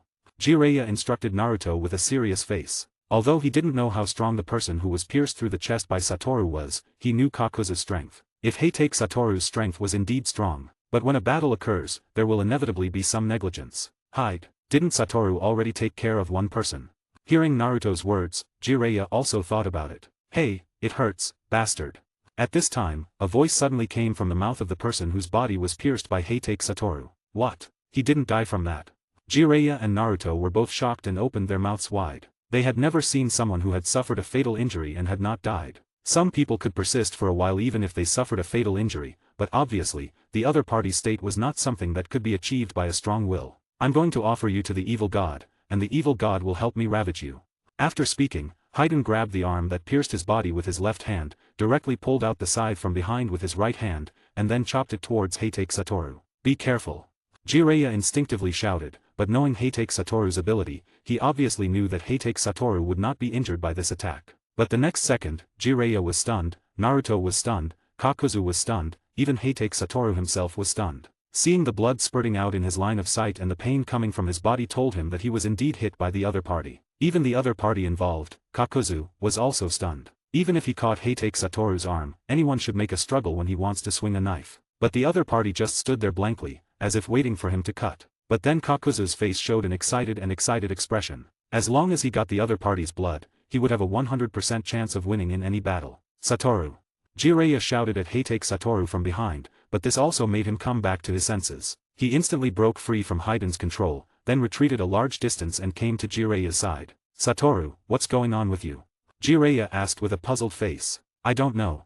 Heitake Satoru also shook his head blankly. Now he didn't know why Haiden could attack him, why his limitless technique would fail. This should be something that should not happen. The last time his limitless technique failed was when he faced the Otsutsuki clan who had absolute accuracy. It seems that you are really just a name, the white demon of the ninja world is not so good, those who are scared by you are really waste. Haiden licked the blood on the scythe, and the surface of his body also changed instantly. His skin turned black and had white lines. It looked extremely terrifying and gave people a very evil and weird aura. And Haiden also drew a formation on the ground with his foot, and he stood in the center of the formation. Hey, pervy sage, what's the matter with that guy? Naruto pointed at the changing Haiden with a trembling voice, full of fear. And Kakuzu on the side didn't say a word. Even if he saw Heitake Satoru seriously injured, his face did not show any joy. As a person who survived by chance under Heitake Satoru, he was very clear about the other's strength. He absolutely believed that Heitake Satoru was not someone who could be easily subdued. I don't know, Naruto, you retreat first, I might have to take action next. Jiraiya protected Naruto behind him, asking with a serious face. He originally thought that with Heitake Satoru, he could be more relaxed. Unexpectedly, Heitake Satoru might have become a burden now. Hey, Kakuzu, is this the ninja that scared you silly? It's not that great, right? Or is it that, Kakuzu, your strength has weakened to that extent? Haiden mocked Kakuzu. The two of them got along like this, hurting each other, but it didn't hinder their relationship at all. On the contrary, their relationship became better and better because of this way of getting along. Wait a minute, and you will know his terror. After saying this sentence, Kakuzu fell silent again. Haha, then you just wait and see, Kakuzu, see how I clear the nightmare in your heart. After saying that, Haiden directly raised his scythe high and then stabbed it into his own thigh. This scene directly shocked both Naruto and Jiraiya. What is he doing? A question like this emerged in the hearts of the two at the same time. They didn't think Haiden would do such a foolish thing. Even Naruto, who is such a straightforward person, felt that Haiden must have his conspiracy in doing this. Suddenly, a sharp pain came from Heitake Satoru's thigh, and then blood soaked his pants, causing his leg to involuntarily bend a bit. Satoru. Seeing Heitake Satoru's condition, Jiraiya was also shocked and his eyes widened. The attack from the other side didn't hit Satoru, so why was Satoru's leg injured? Hahaha, it feels good, doesn't it? This wonderful feeling is so cool. Haiden said with a grim and somewhat perverted expression. Where do you want to experience the next hit? Left leg, stomach, or heart? Haiden aimed his scythe at his own heart, as if he was going to stab it in the next second. Are you okay, Satoru? Jiraiya quickly stepped forward to help Satoru up, asking with a concerned face. This state, Satoru who was so seriously injured, he saw for the first time. I'm fine, don't worry. Satoru pushed Jiraiya away, his eyes staring straight at Haiden. This kind of injury was nothing to him, he just didn't understand why Haiden's attack could hit him. If that's the case, then let you not stand up. After saying that, Haiden once again stabbed his scythe into his other leg, correspondingly, a wound exactly the same appeared on Heitake Satoru's leg. End of the chapter. You can read 30 advanced chapters at my Patreon. 292 Chapter 292 The astonished crowd again. It's not over yet, next, please die. After saying that, Haydn once again raised his scythe high and directly stabbed it into his own heart. Stop. Jiraiya shouted loudly, and then immediately ran towards Haydn's direction, wanting to stop him, but how could his speed be faster than Haydn's? Looking at the increasingly close Jiraiya, Haydn's face showed a mocking smile, as if to say, next, you will just watch your companion die in front of you. Haydn didn't know how many times he had done such a thing. He enjoyed seeing the desperate expressions on these people's faces. These expressions made him feel very happy. But when he looked up at Heitake Satoru's expression, he suddenly froze, because Heitake Satoru's face did not have the desperate, helpless, and horrified expressions of those other people. All he had was calmness and tranquility, as if what he was facing next was not death at all. Haydn was sure that no matter how powerful a ninja, they would not be so calm in the face of death, unless he was absolutely sure that he would not die. I want to see how long you can keep this expression.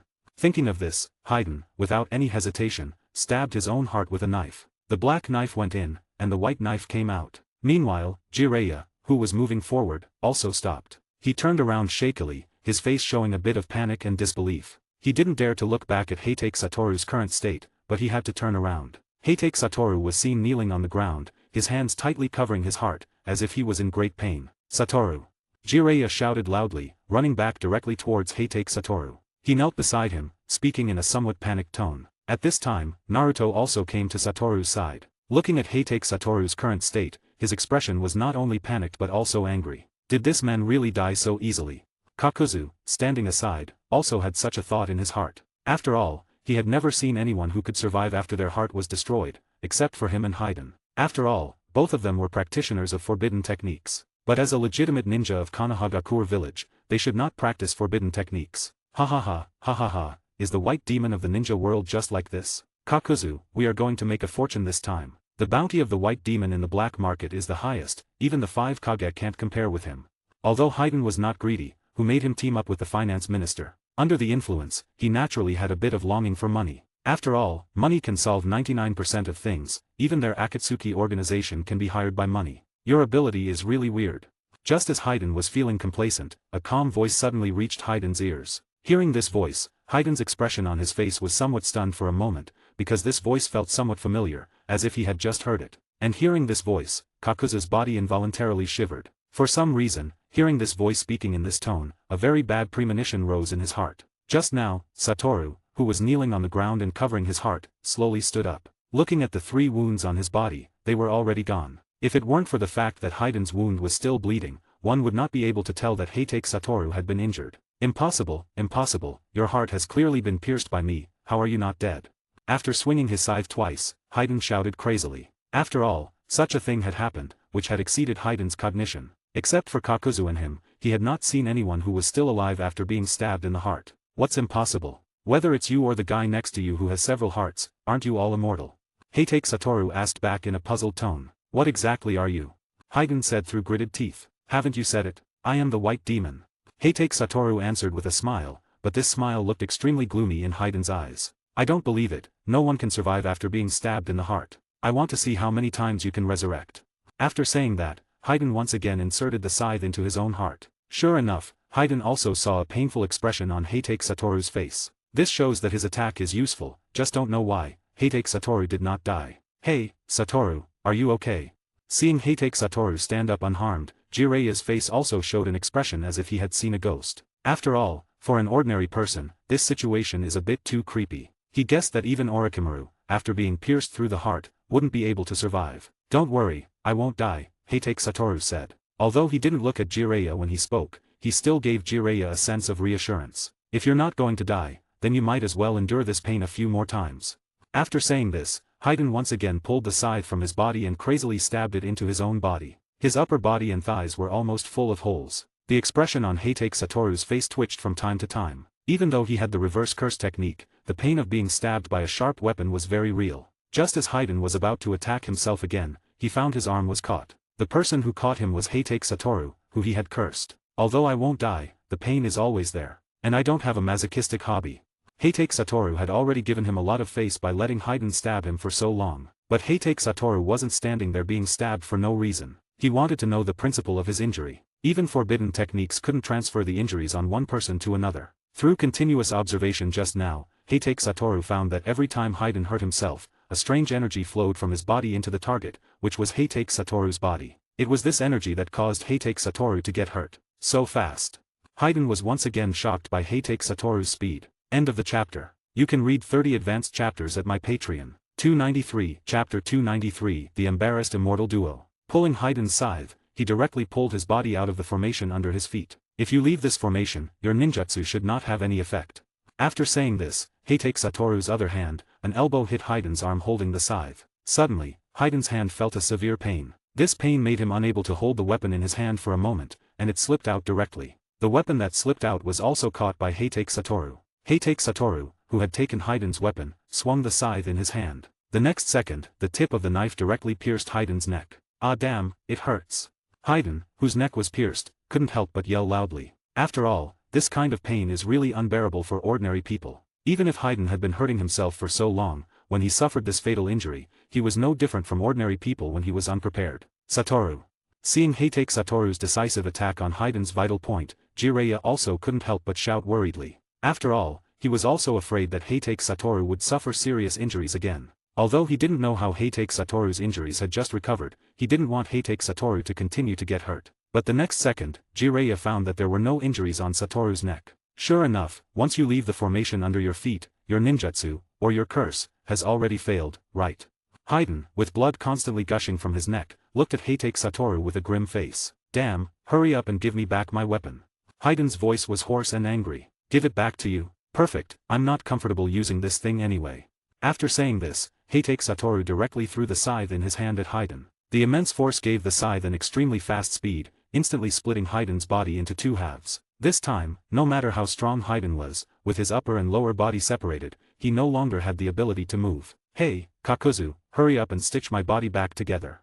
This scene once again shocked Jiraiya and Naruto. They thought that no matter how strong Haiden's ninjutsu was, or how unusual his body was, it was impossible for him to continue living after his body was split in half. But reality is just like that. Even if they couldn't believe it in their hearts, when faced with this situation, they had to believe it. Perverted sage, what kind of monster is this? Naruto stood next to Jiraiya, his face somewhat panicked, and asked Jiraiya incredulously. You're asking me, who am I supposed to ask? I've been in the ninja world for so many years, and this is the first time I've seen this situation. The expression on Jiraiya's face was very serious at this time. After all, he couldn't ignore such a person. If a few more such people appeared in the ninja world, then what kind of chaos would the ninja world turn into? For a person with an immortal body like this, Jiraiya temporarily couldn't think of any good methods to deal with it. He only had two methods in his mind right now. The first was to use fire release to burn the opponent's body to ashes, and the second was to use a sealing technique to seal the opponent. However, if the opponent could still talk like this after being burned to ashes by fire release, then Jiraiya would completely give up. Just then, Heitake Satoru suddenly saw Kakuzu attacking him. The hardening of earth release wrapped around his arm, and he punched towards Heitake Satoru's back. Although Heitake Satoru had already noticed Kakuzu's attack, his body didn't move at all, and he didn't make any evasive actions. Satoru, be careful. Jiraiya warned loudly. However, when Kakuzu's fist was about to touch Heitake Satoru's body, it strangely stopped. It's that feeling again. Kakuzu thought with shock in his heart. He had just seen Haiden's attack work, and originally thought his attack would also work. The facts proved that he thought too much. Hey, Kakuzu, what are you doing? Hurry up and hit him. Are you mocking me? Haiden, who was lying on the ground, saw Kakuzu's fist stop, and immediately started cursing angrily. He felt like he had been calculated by Kakuzu. Otherwise, how could he have run into these Konohagakure ninjas? And this route of action was chosen by Kakuzu. Heitake Satoru also began to ponder on the side. My technique hasn't failed, so the only explanation is that it's because of Haiden or that evil god. Seeing that his attack had failed, Kakuzu didn't want to continue entangling with Heitake Satoru, this monster. He directly jumped to Haiden's side, one arm holding Haiden's lower body, and the other holding Haiden's upper body, then he ran crazily towards the distance. Hey, Kakuzu, hurry up and stitch me up. I want to continue fighting with that guy. In Kakuzu's arms, Haiden also shouted out loudly. If you don't want to die, shut up. With our current strength, we're no match for that guy. If we continue to stay, it's just a dead end. As Kakuzu ran quickly, he said to Haiden. Hearing this, Haiden also fell silent. He had never seen such a strange person like Heitake Satoru before. He was still alive even after being stabbed in the heart, and there were no signs of injury on his body. Remember to bring my scythe.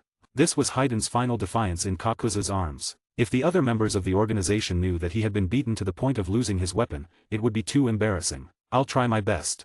Kakuzu didn't give a definite answer. After all, the fact that they could escape unscathed from the opponent's hands was already an extremely lucky thing. At worst, they could come back to this place to look for the weapon later. But Kakuzu, were you playing me just now? Why did your fist stop without touching the opponent's body?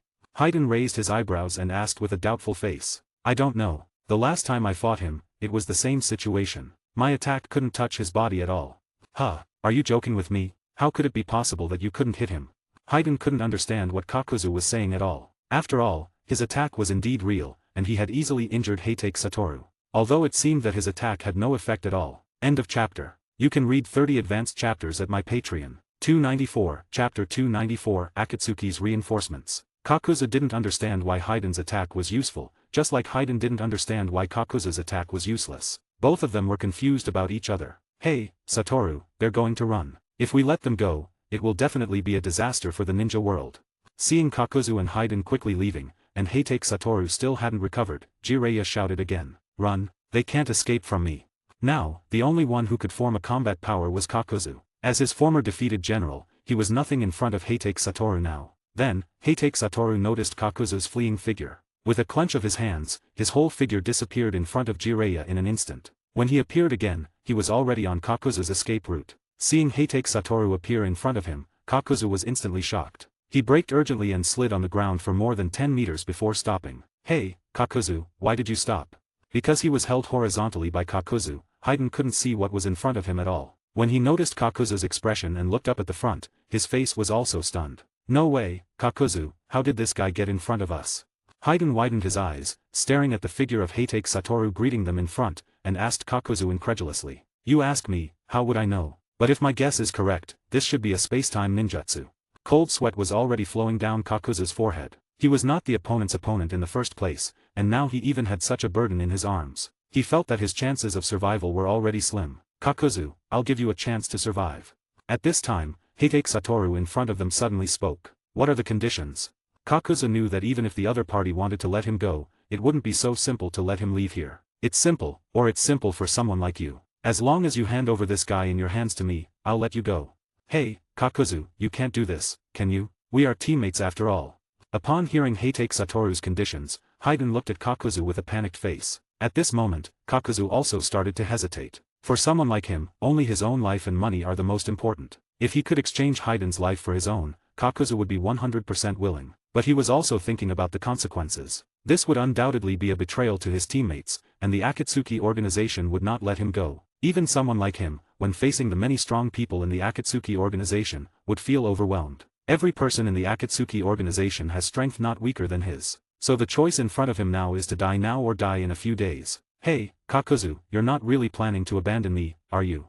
Seeing the hesitant look on Kakuzu's face, Haydn's heart was completely panicked at this moment. Just then, Heitake Satoru's peripheral vision suddenly noticed a few white spiders crawling on his body. Explode. With a sound, the spiders that crawled onto Heitake Satoru's body suddenly exploded. Seeing this, both Kakuzu and Haydn's faces showed a hint of joy. They were all too familiar with this move. Their reinforcements had arrived. Although the person who came might not be as strong as the two of them, at least it gave them a little more chance of survival. At this time, a white giant bird suddenly flew out above everyone. On the giant bird stood two figures in red cloud black robes, one with yellow hair and a prosthetic eye. The other was relatively short, looked somewhat sturdy, and was hunched over. He was a middle-aged man. Hey, Deidara, Sasori, I'm here. Haydn, seeing the two of them as if he had seen a lifesaver, kept waving his arms and shouting, trying to attract their attention. Yo, Haydn, you're in such a mess, it's really outrageous. The white bird stopped above Kakuzu, looking at Haydn who had been split in half. The yellow-haired man joked. This man was Deidara, a member of the Akatsuki organization and a renegade from the Uegakure village. Do you want to meet Lord Jashin, Deidara? Seeing Deidara mocking him like this, Haydn immediately said angrily. Haha, it's really funny for you to say that now. It's you who wants to meet Lord Jashin, right, Haydn? Damn it. But then Deidara immediately set his sights on the white-haired figure. His face immediately became serious. This person had become a shadow in his life. He still clearly remembered the scene when the other party destroyed the Uegakure village. Deidara, don't linger, leave here quickly. Kakuzu directly held Haydn and jumped onto the giant bird, letting Deidara leave here quickly. White demon. Deidara gritted his teeth and called out Heitake Satoru's nickname in the ninja world. I will remember your face for a lifetime. Oh, so you're from the Uegakure village, no wonder I feel like you have a deep hatred with me. Looking at the other party's forehead protector, Heitake Satoru's face showed a look of sudden realization. Is that old guy Unaki doing well now? After what happened last time, I still want to go to the Uegakure village to make amends. Shut up. Deidara yelled angrily, then 2 white centipedes directly drilled out of the ground and wrapped around Heitake Satoru's body. Explode. With a single word from Deidara's mouth, the 2 centipedes wrapped around Heitake Satoru instantly exploded. However, after the explosion, Heitake Satoru appeared unscathed in front of everyone. Deidara, let's go, we're not his match. Kakuzu spoke again. Although he knew about the grudges between Uegakure village and Heitake Satoru, now was clearly not the time to settle these grudges. It wouldn't be too late to deal with the grudges between them when they were not around. Just then, Sasori also made his move, controlling the puppet of the third Kazekage, continuously spraying iron sand from his mouth towards Heitake Satoru. As the son of his parents' killer, Sasori naturally had the faces of the 3 members of the Heitake Sakumo family deeply ingrained in his mind, all for the sake of avenging his parents one day. Now that one of his enemies had appeared in front of him, how could he miss this great opportunity? End of this chapter. You can read 30 advanced chapters at my Patreon. 295, Chapter 295, The Artistic Duo. Seeing Sasori suddenly make a move, Deidara was directly stunned. He originally planned to give Heitake Satoru a hit, then take the opportunity to drive the big bird away. But he didn't expect that Sasori would jump to the ground and directly take out the puppet of the third Kazekage. You know, taking out this puppet generally means that Sasori is going to get serious. Hey, Sasori, what are you doing? Haiden, who was held in Kakuzu's arms, saw Sasori suddenly make a move and immediately started yelling. They could understand Deidara's move to some extent. After all, Deidara's identity and his relationship with Uegakure village were very close, so it was inevitable that he would sometimes make impulsive actions. But they didn't expect that Sasori, who was usually very calm and composed, would suddenly make a move. They had 4 Kage-level ninjas here, although only 3 of them could form combat power. In theory, such a powerful configuration should be more than enough to deal with anyone. However, Kakuzu still didn't think they had a chance of winning. If they continued to fight with Heitake Satoru, it was very likely that all 3 of them would die here. I must kill this guy. Sasori's hoarse voice echoed from the puppet. When he saw Heitake Satoru, he couldn't suppress the anger in his heart. He had always wanted to kill White Fan to avenge his parents, but after hearing that White Fan had committed suicide, Sasori was depressed for a while, and finally turned his attention to White Fang's 2 sons, Heitake Kakashi and Heitake Satoru. Now that one of his targets had appeared in front of him, how could he miss it? Stop it, Sasori, we're not his match. Kakuzu spoke out wanting to stop Sasori's actions, but how could Sasori, who was blinded by anger, listen to Kakuzu's words? Even if he was sober, he wouldn't listen to Kakuzu's words. If that's the case, then Sasori-senpai, I'll join you in making a big fuss. At this moment, Deidara, who had been silent on the side, suddenly spoke out loud. He certainly wouldn't miss this opportunity to deal with Heitake Satoru. When he was so easily taken away from Uegakure village by the Akatsuki organization, his heart actually had a lot to do with Heitake Satoru. You 2 idiots. After cursing under his breath, Kakuzu directly held Haiden and left the giant bird, running towards the distance. Deidara was not there, and the giant bird didn't listen to them. Moreover, if they left on the giant bird and Deidara's heart suddenly had a feeling of unease and directly detonated the giant bird, their situation would become even more difficult. So after considering all the above conditions, Kakuzu directly took Haiden and abandoned the bird to escape. TCH, 2 cowards. Deidara said unhappily, then shifted his gaze from Kakuzu and Haiden back to Heitake Satoru. This time, I will avenge Unaki. Deidara's 2 mouths were chewing clay crazily, and then several white clay birds were spit out from the mouths of his hands and flew towards Heitake Satoru. During the flight, the clay birds gradually grew larger. Eventually, a bird became more than 3 meters high and directly surrounded Heitake Satoru. Boom! With Deidara's command, all the giant birds surrounding Heitake Satoru exploded in an instant. The fierce flames produced by the explosion swallowed Heitake Satoru's figure in an instant. Did it succeed?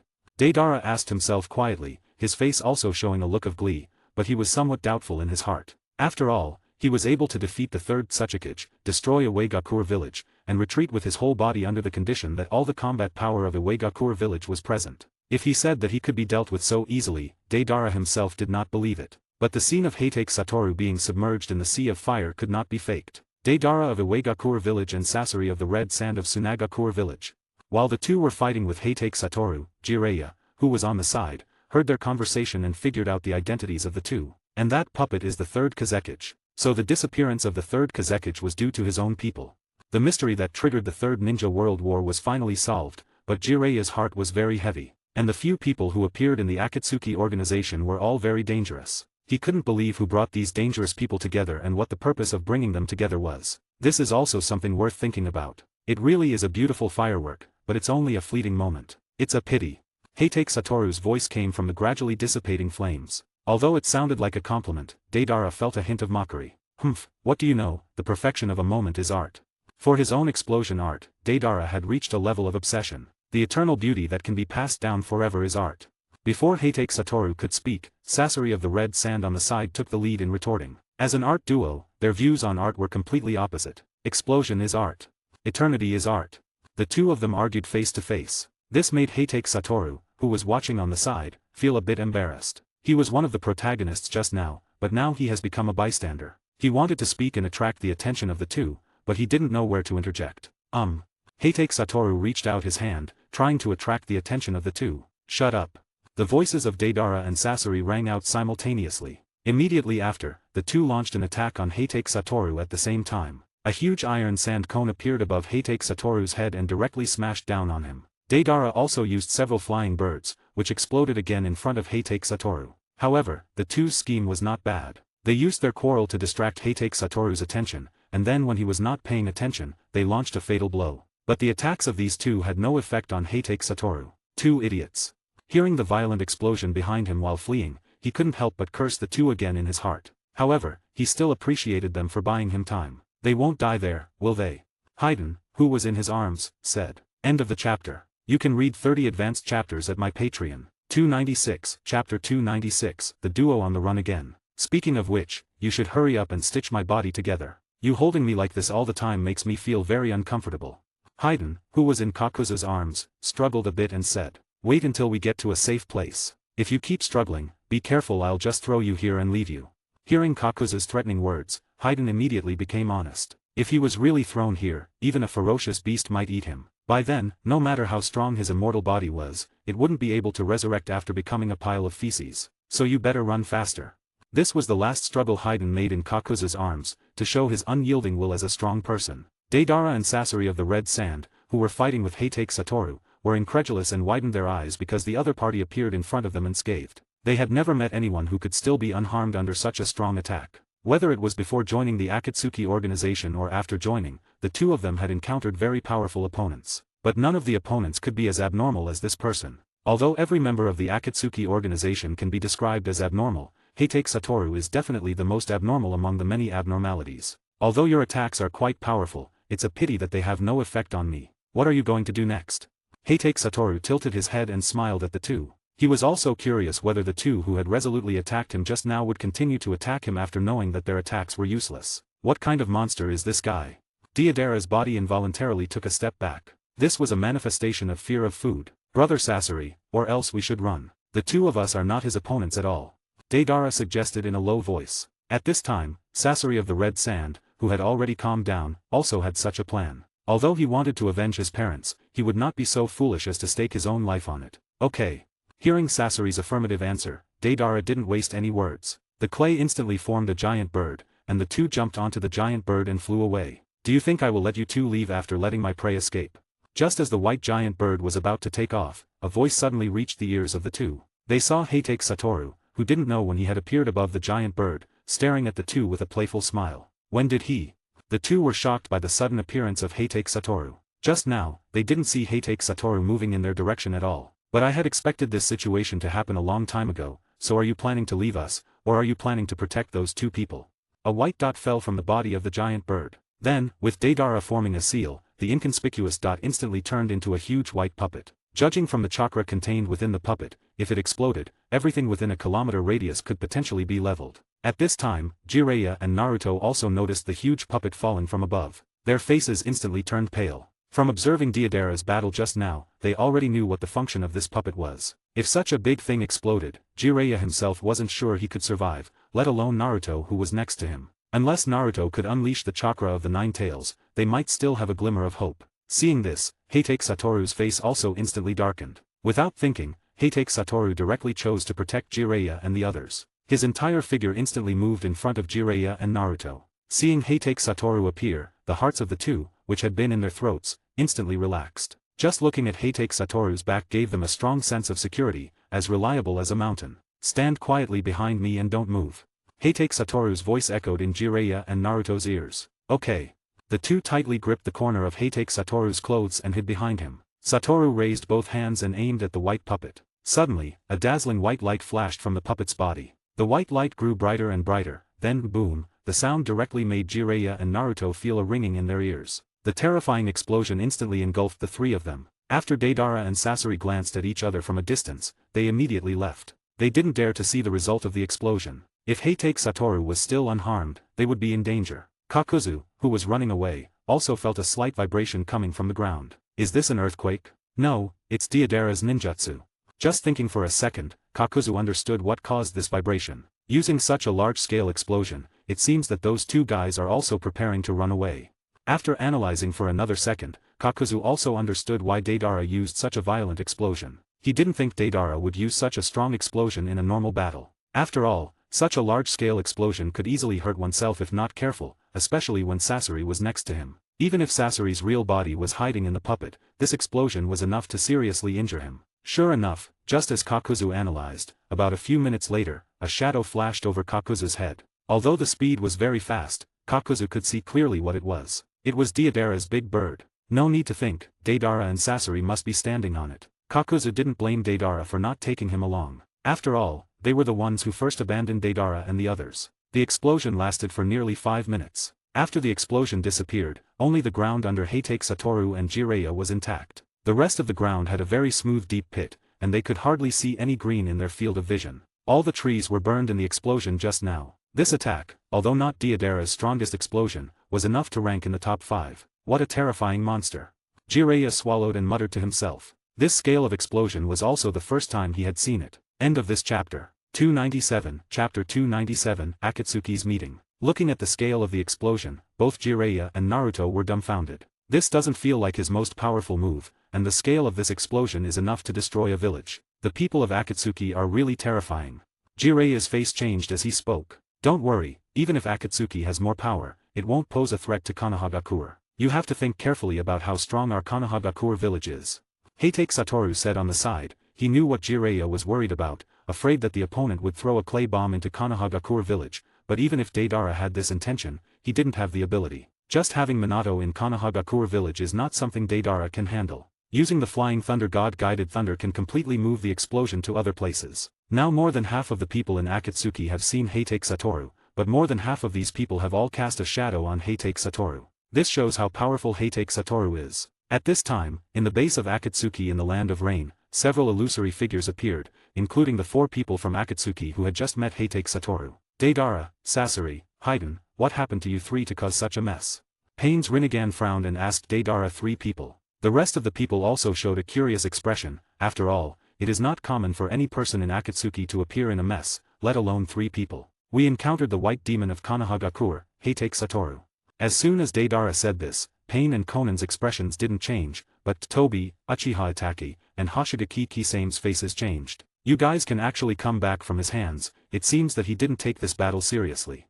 At this time, Uchiha Itachi, who had been silent, also began to speak. Although this is not in line with Uchiha Itachi's usual character, when he heard about his master, he couldn't help but interject. Hearing this sentence, Deidara, who was the most incompatible with Itachi, didn't refute anything, because he knew that what Uchiha Itachi said was the truth. In the battle just now, Satoru never took the initiative to attack them, but was always on the defensive. If he had taken the initiative to attack at the beginning, maybe they really wouldn't have had the chance to escape on their own. Heitake Satoru, is that guy strong? Pain asked in a very serious tone. He was very clear about how powerful the members of his organization were. Even he himself couldn't fight 1 against 4, but the other party not only did it, but also successfully repelled all his people. He's strong, incredibly strong. I think even the first Hokage and Uchiha Madara didn't have the strength to compete with him. This sentence was said by Kakuzu. As a person who lived in that era, he was the most qualified person to say this sentence. Hearing this sentence, even Pain rarely fell silent, and a trace of solemnity could be seen from his cold expression. Itachi, I remember you were once his disciple. Does he have any weaknesses? Pain's words drew everyone's attention to Itachi. After all, among them, the one who knew Heitake Satoru best should be Uchiha Itachi. Hearing this, Itachi fell silent for a moment, seemingly in thought. He was indeed considering Heitake Satoru's weaknesses, but in the end, he had no solution. He is a person who is perfect in all aspects except for his rather bad character. In the end, Uchiha Itachi gave everyone such a sentence. His only weakness could be said to be his family, that is, Heitake Kakashi. But Heitake Kakashi, as the disciple of the 4th Hokage of Konohagakure village, has very strong strength himself. If we want to capture Heitake Kakashi, we must at least send out a team of people. But even so, there is no 100% certainty. A team of people in the Akatsuki organization is just 2 of them. Even if the 2 of them take action, they may not be able to capture Kakashi. And if they fail once, it will not only alert Kakashi but also make Heitake Satoru harbor greater hatred towards them. Such a powerful person without any weaknesses is really hard to deal with. Hoshigaki Kisame, who was next to Atake, spoke up and also glanced at Atake. He could be said to be the only one in the Akatsuki organization who knew about the deal between Atake and Satoru. If all of us in the Akatsuki organization go together, do we have a chance to be his opponent? Suddenly, a bold idea emerged in Pain's mind. It's impossible. He has a kind of ability that can make all attacks unable to touch his body. If we can't crack his ability, even if we have more people, we will definitely not be his opponent. This was what Kakuzu said. An ability that can't touch the body. Pain murmured to himself. This ability is a bit like his Shinra Tensei. Is there any interval when he uses his ability? Pain asked again. After all, there is a certain interval when he uses his ability. No, Deidara and Kakuzu said at the same time. Hey, why are your attacks useless? At this time, Haiden, who knew he was losing face and had been silent on the side, suddenly spoke up. As soon as these words came out, all eyes were immediately on Haiden. Even Kakuzu was very puzzled about this. After all, he had seen it with his own eyes. What's going on? Pain asked. I don't know, maybe Haiden's ability is a bit special. Kakuzu couldn't come up with a reason. So does that mean that among us, only Haiden's ability can have a useful effect on him? Looking at the current situation, it should be the case.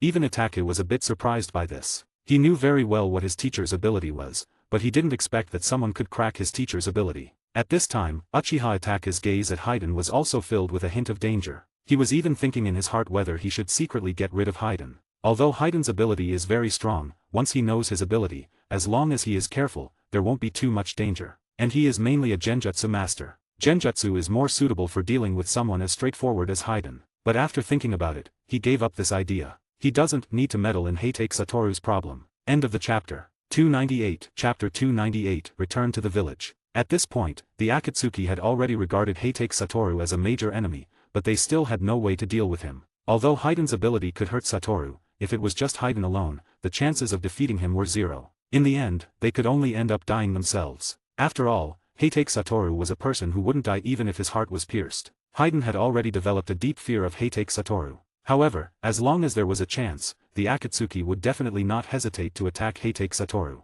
Uchiha Itachi also told Satoru about the Akatsuki's plots and Heitake Satoru only replied with one sentence, if they're not afraid of death, let them come.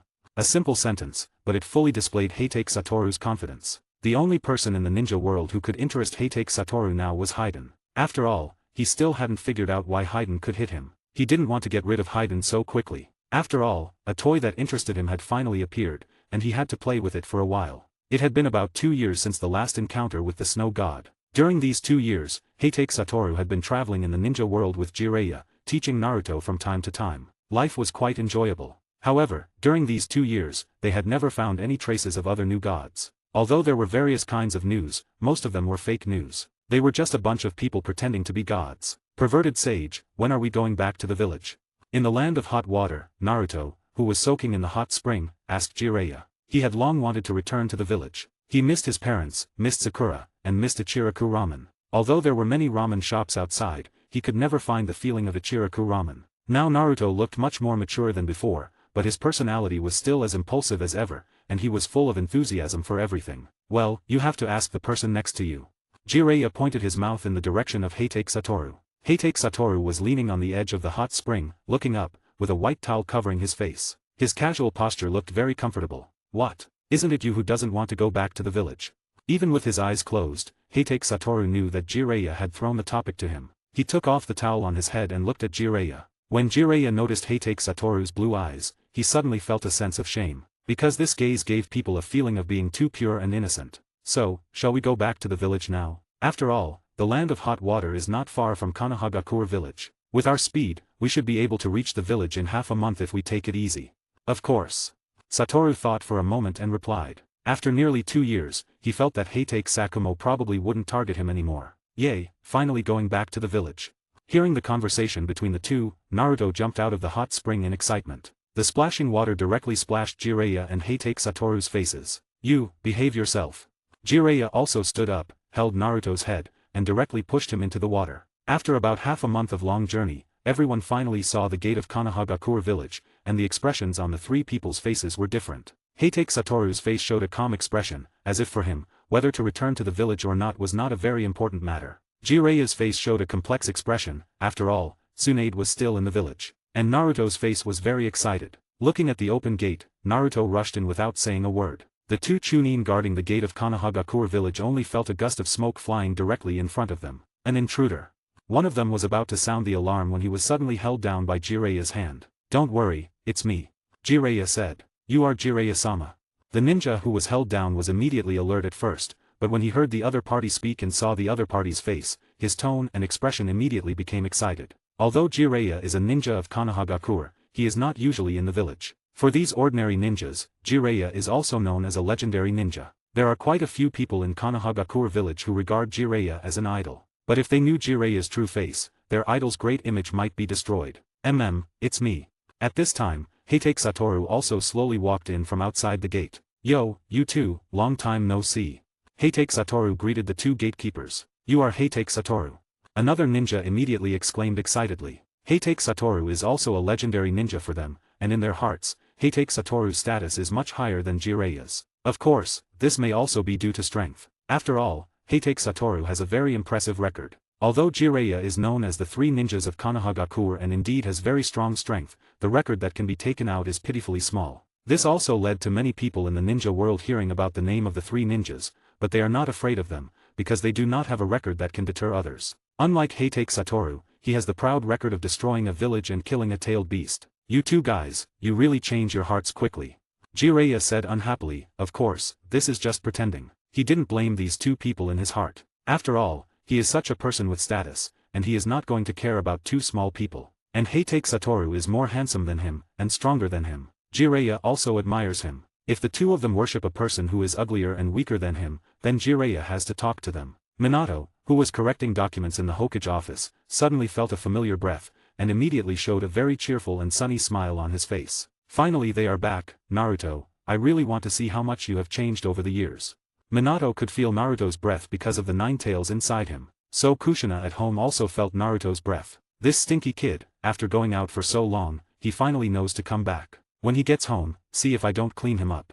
End of this chapter. 299, Chapter 299, Kakashi's Hellish Life. When Heitake Satoru returned home, Kakashi's eyes were gleaming with golden light, as if he had seen a savior. Understanding this look, Satoru immediately felt a sense of foreboding. Father hasn't given up on that matter after such a long time, has he? Heitake Satoru asked incredulously, his eyes wide.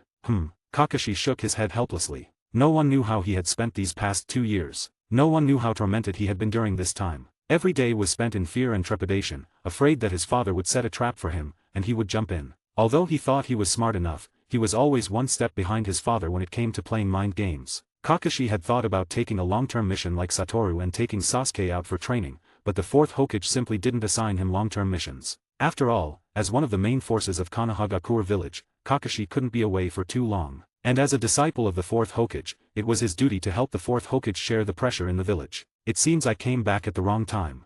Just as Heitake Satoru was about to turn around and leave, he suddenly felt his hand being grabbed. Turning his head to look, Kakashi had somehow appeared by his side. The speed of the body flicker jutsu almost didn't give Heitake Satoru time to react. This might have been forced out over the past 2 years. When a person is pushed to the brink, they will inevitably unleash a great deal of potential. "Don't go," Kakashi said, looking at him with affectionate eyes. Heitake Satoru didn't soften his heart, because if he didn't leave, he would be the one to suffer later. Just as Satoru was about to break free from Kakashi's hand and decisively leave, he suddenly felt as if the light shining into the room from the door was being blocked by something. "Just got back and you want to leave?"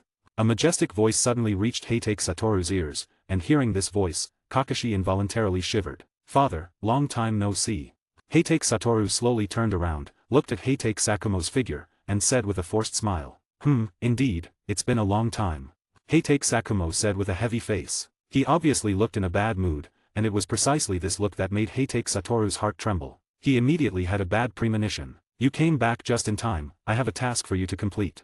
Heitake Sakumo suddenly spoke. "What task?"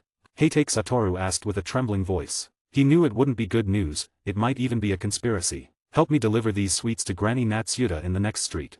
Heitake Sakumo directly took out a bag of sweets he had made and threw it to Heitake Satoru, who caught it in a fluster. Granny Natsuda in the next street? I remember she seems to be in the next street to the shop, not the next street to the house.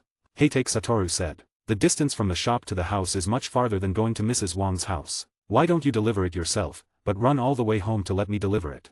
This can't be described as a conspiracy, it's a blatant plot. Just go if I tell you to go. Where is all this nonsense coming from? Heitake Sakumo frowned and asked, immediately bringing out his authority as a father. If he didn't do this, he really couldn't control Heitake Satoru. After all, he didn't want to be as obedient as Kakashi. Yes, father, I'm going. But after I deliver it, I'm leaving. I definitely won't stay there for long. Cough, cough. At this moment, Heitake Sakumo coughed a bit awkwardly. After you deliver it, you should interact well with the granddaughter of the Date family. I've met that girl, she's a good person, she should be a good match for you. After hearing this, Heitake Satoru was full of black lines. He knew that this matter would definitely not be that simple. And Kakashi, hearing Sakumo's words, was also snickering on the side. What are you laughing at? You haven't made any progress in 2 years, just like a waste. Sakumo glared at Kakashi, expressing a look of disappointment. In these 2 years, Sakumo didn't know how many marriage arrangements he had made for Kakashi, but none of them worked out. Sakumo was so angry that he wished he could hang Kakashi from the eaves and beat him. But in the end, reason prevailed. Besides, he didn't have the strength to hang Kakashi and beat him now. The smile on Kakashi's face immediately froze. He didn't understand why he, who was clearly just watching the fun, was also caught in this fire. You too, if you don't succeed this time, don't say you're my son. I can't afford to lose face. For the lifelong matters of these two sons, Heitake Sakumo was getting more and more worried day by day. Since his identity was exposed, many former comrades had come to visit him. Some even brought their grandchildren to see him, which made him so angry that he could only grit his teeth and maintain a smile, deliberately showing a calm appearance. He didn't care on the surface, but he was extremely jealous in his heart. Isn't it, father? Are the consequences really that serious? Heitake Satoru said with a mournful face. He didn't expect that he had just returned to the village and was about to face a difficult test. He felt that he was even more tired now than when he was fighting with the Atsutsuki clan. Do you think so? Heitake Sakumo retorted. Looking at the serious expression on Sakumo's face, Satoru knew that Sakumo must be serious. Well then, I'll try my best to complete the task you gave me. It's not a big deal to stay a little longer. Heitake Satoru said through gritted teeth, as if he had made a big decision. That's what my son would say. Hearing Heitake Satoru's determination, Sakumo nodded in satisfaction. Watching Satoru walk out of the house with a nervous heart, Sakumo nodded in satisfaction. However, he didn't notice that Kakashi had disappeared using the body flicker jutsu at some point. You don't have to take father's words seriously. After all, I've heard those words many times. When Satoru turned a corner, he found Kakashi leaning against a wall, his arms crossed, as if he was waiting for him. That's great, then you can complete this task. After saying that, Satoru directly forced the things in his hands into Kakashi's hands. Then, Satoru's figure directly disappeared in front of Kakashi. Leaving Kakashi and the food in his hands dumbfounded, Kakashi blinked his confused big eyes. He didn't know what words to use to describe his feelings at the moment. He felt like he had been played but wasn't paid, commonly known as being freeloaded. End of this chapter. 300, Chapter 300, Team 7 assembles. Ever since he gave that task to Kakashi, although Satoru has been staying in Konohagakure village, he has never gone home. Today he is crashing at the Uchiha's house, tomorrow at the Hayaga's, or else at the Nara's, Akimika's, Yamanaka's. Almost every household has traces of Heitake Satoru. If he were a demon, he would be the most slippery one. The purpose of doing this is naturally to avoid his own father. He can't even imagine what his father will face him when he returns home. His heart can only mourn for Kakashi for 3 seconds. Who made him the older brother and Kakashi the younger brother? It's the younger brother's job to share some fatherly love for the older brother. These days, Satoru has almost seen all the 12 strong ones in Konohagakure, which is not much different from the original strength. Even Uchiha Sasuke's strength is similar to the original. Although the master he followed in the original is different, now Kakashi's strength is not weaker than Orochimaru's, even stronger under the sage mode. Now Heitake Satoru's life is quite leisurely, either going to other people's homes to crash a meal, or going to the Hokage office to crash a tea. After all, the tea that Hokage drinks is not on the same level as the tea they drink. But just when he was crashing tea today, Heitake Satoru hadn't stayed for long, and the door of the Hokage office was directly opened. The person who came in was a figure that Heitake Satoru felt extremely familiar with. That figure saw Heitake Satoru appear in the Hokage office, and at first, his face also showed a surprised expression, but after a turn, it became a resentful expression. And Satoru could only pick up the teacup, lower his head and take a sip of tea to ease the embarrassment. Teacher, what do you want me for? The person asked Namikaze Minato. Yes, now in Konohagakure village, the only person who can call Namikaze Minato a teacher is Heitake Kakashi. Since he tricked his younger brother last time, Satoru felt that he had no face to see him, so he has been avoiding him recently. Unexpectedly, he was caught in the Hokage office. Wait a minute, not everyone is here yet.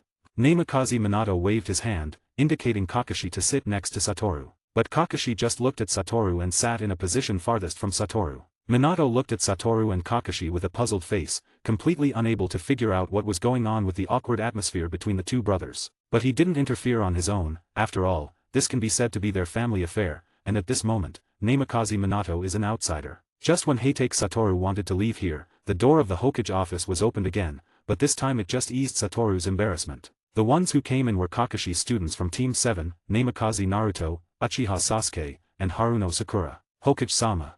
When the three of them saw Namikaze Minato, they respectfully said a sentence. Even Naruto in this formal occasion, also called Minato Hokage-sama. Only in private will they call him father, Kakashi-sensei. Then the people called Kakashi again. As for Satoru, they just nodded their heads to indicate. Upon seeing Heitake Satoru, Uchiha Sasuke frowned. From the look on his face, it seemed as if he had some sort of issue with Satoru. Since they didn't take the initiative to greet him, Heitake Satoru naturally didn't feel the need to start a conversation either. Hokage-sama, may I ask why you called us here? Haruno Sakura spoke up. Although Sakura was arguably the weakest of the three, her mind was quite calm and she could always make the most correct judgments. So even though she was the weakest, she was the team leader of the entire squad. You guys from Team 7 should have had some time without working together, right? Minato asked. Yes. Sakura glanced at Naruto and answered. After all, during these 2 years, Naruto from Team 7 had not been in the village all the time. Although she and Sasuke would also go out of the village to carry out missions normally, they would definitely not stay out of the village for as long as Naruto did. So I gave you a small test to let you re-experience the feeling of teamwork. Namikaze Minato said with a smile. This test was also a decision he had thought about for a long time, and he also wanted to see how much progress his child had made under Jiraiya-sensei's teaching in these 2 years. Great, who is our opponent? Naruto asked excitedly, his gaze sweeping back and forth over Minato, Satoru, and Kakashi. If there were no surprises, the opponent should be one of these 3 people. However, Naruto still hoped that his opponent would be Kakashi-sensei. After all, Kakashi could be said to be the weakest of these 3 people. Your opponent is Kakashi. As your teacher and you as his students, you can say that you are the people who know each other best, so it is most appropriate to choose you to be each other's opponents. Upon hearing Namikaze Minato's words, Kakashi's expression froze. He didn't know before he came that he was going to fight against his 3 former students. He wasn't sure about Sakura and Naruto's current strength, but he was very clear about Sasuke's strength. Although it hadn't reached the Kage level, it had already reached the level of an elite Jonin. Combined with the 3 Tomo Sharingan, even if he fights against a general Kage level ninja, he can still hold his own. And Sakura training with Tsunade-sama, Naruto training with Jiraiya-sama, the strength of the 2 must have also developed rapidly. So now if he is to fight 1 against 3, although Kakashi is confident that he will not lose, he feels that this battle is completely unnecessary. Kakashi, do you have any problems? Seeing the expression on Kakashi's face, Minato turned his head and asked. No problem, no problem. Kakashi answered twice in a row. Kakashi-sensei, my progress over the past 2 years will definitely surprise you. Naruto pointed at Kakashi and said excitedly. Sakura also tightened her gloves and showed an eager expression. Recalling their first battle with Kakashi in Team 7, Sakura felt that her performance was so embarrassing. This time, she must regain her dignity. As for Sasuke, he just snorted coldly. Although he didn't say anything, the expression on his face told everyone that the winner would definitely be him. End of the chapter. This novel is updated by Fanfic Novels. Please keep supporting me via Patreon. Due to copyright restrictions on YouTube, I have decided to create a collection of fanfiction novels in audiobook format. If you would like to access the collection, you can purchase it through one of the following platforms. Patreon or Ko-Fi. You will find both links in the description. After completing your payment, you will automatically receive a link to a private Telegram channel that has a great collection of fanfiction audiobooks in audio format. This is a one-time payment that grants lifetime access to the existing collection. Please note that the collection is continuously expanding. I regularly add new audiobooks over time, so the library keeps growing. If you would like to update a novel or add a new one, you must subscribe to my Patreon.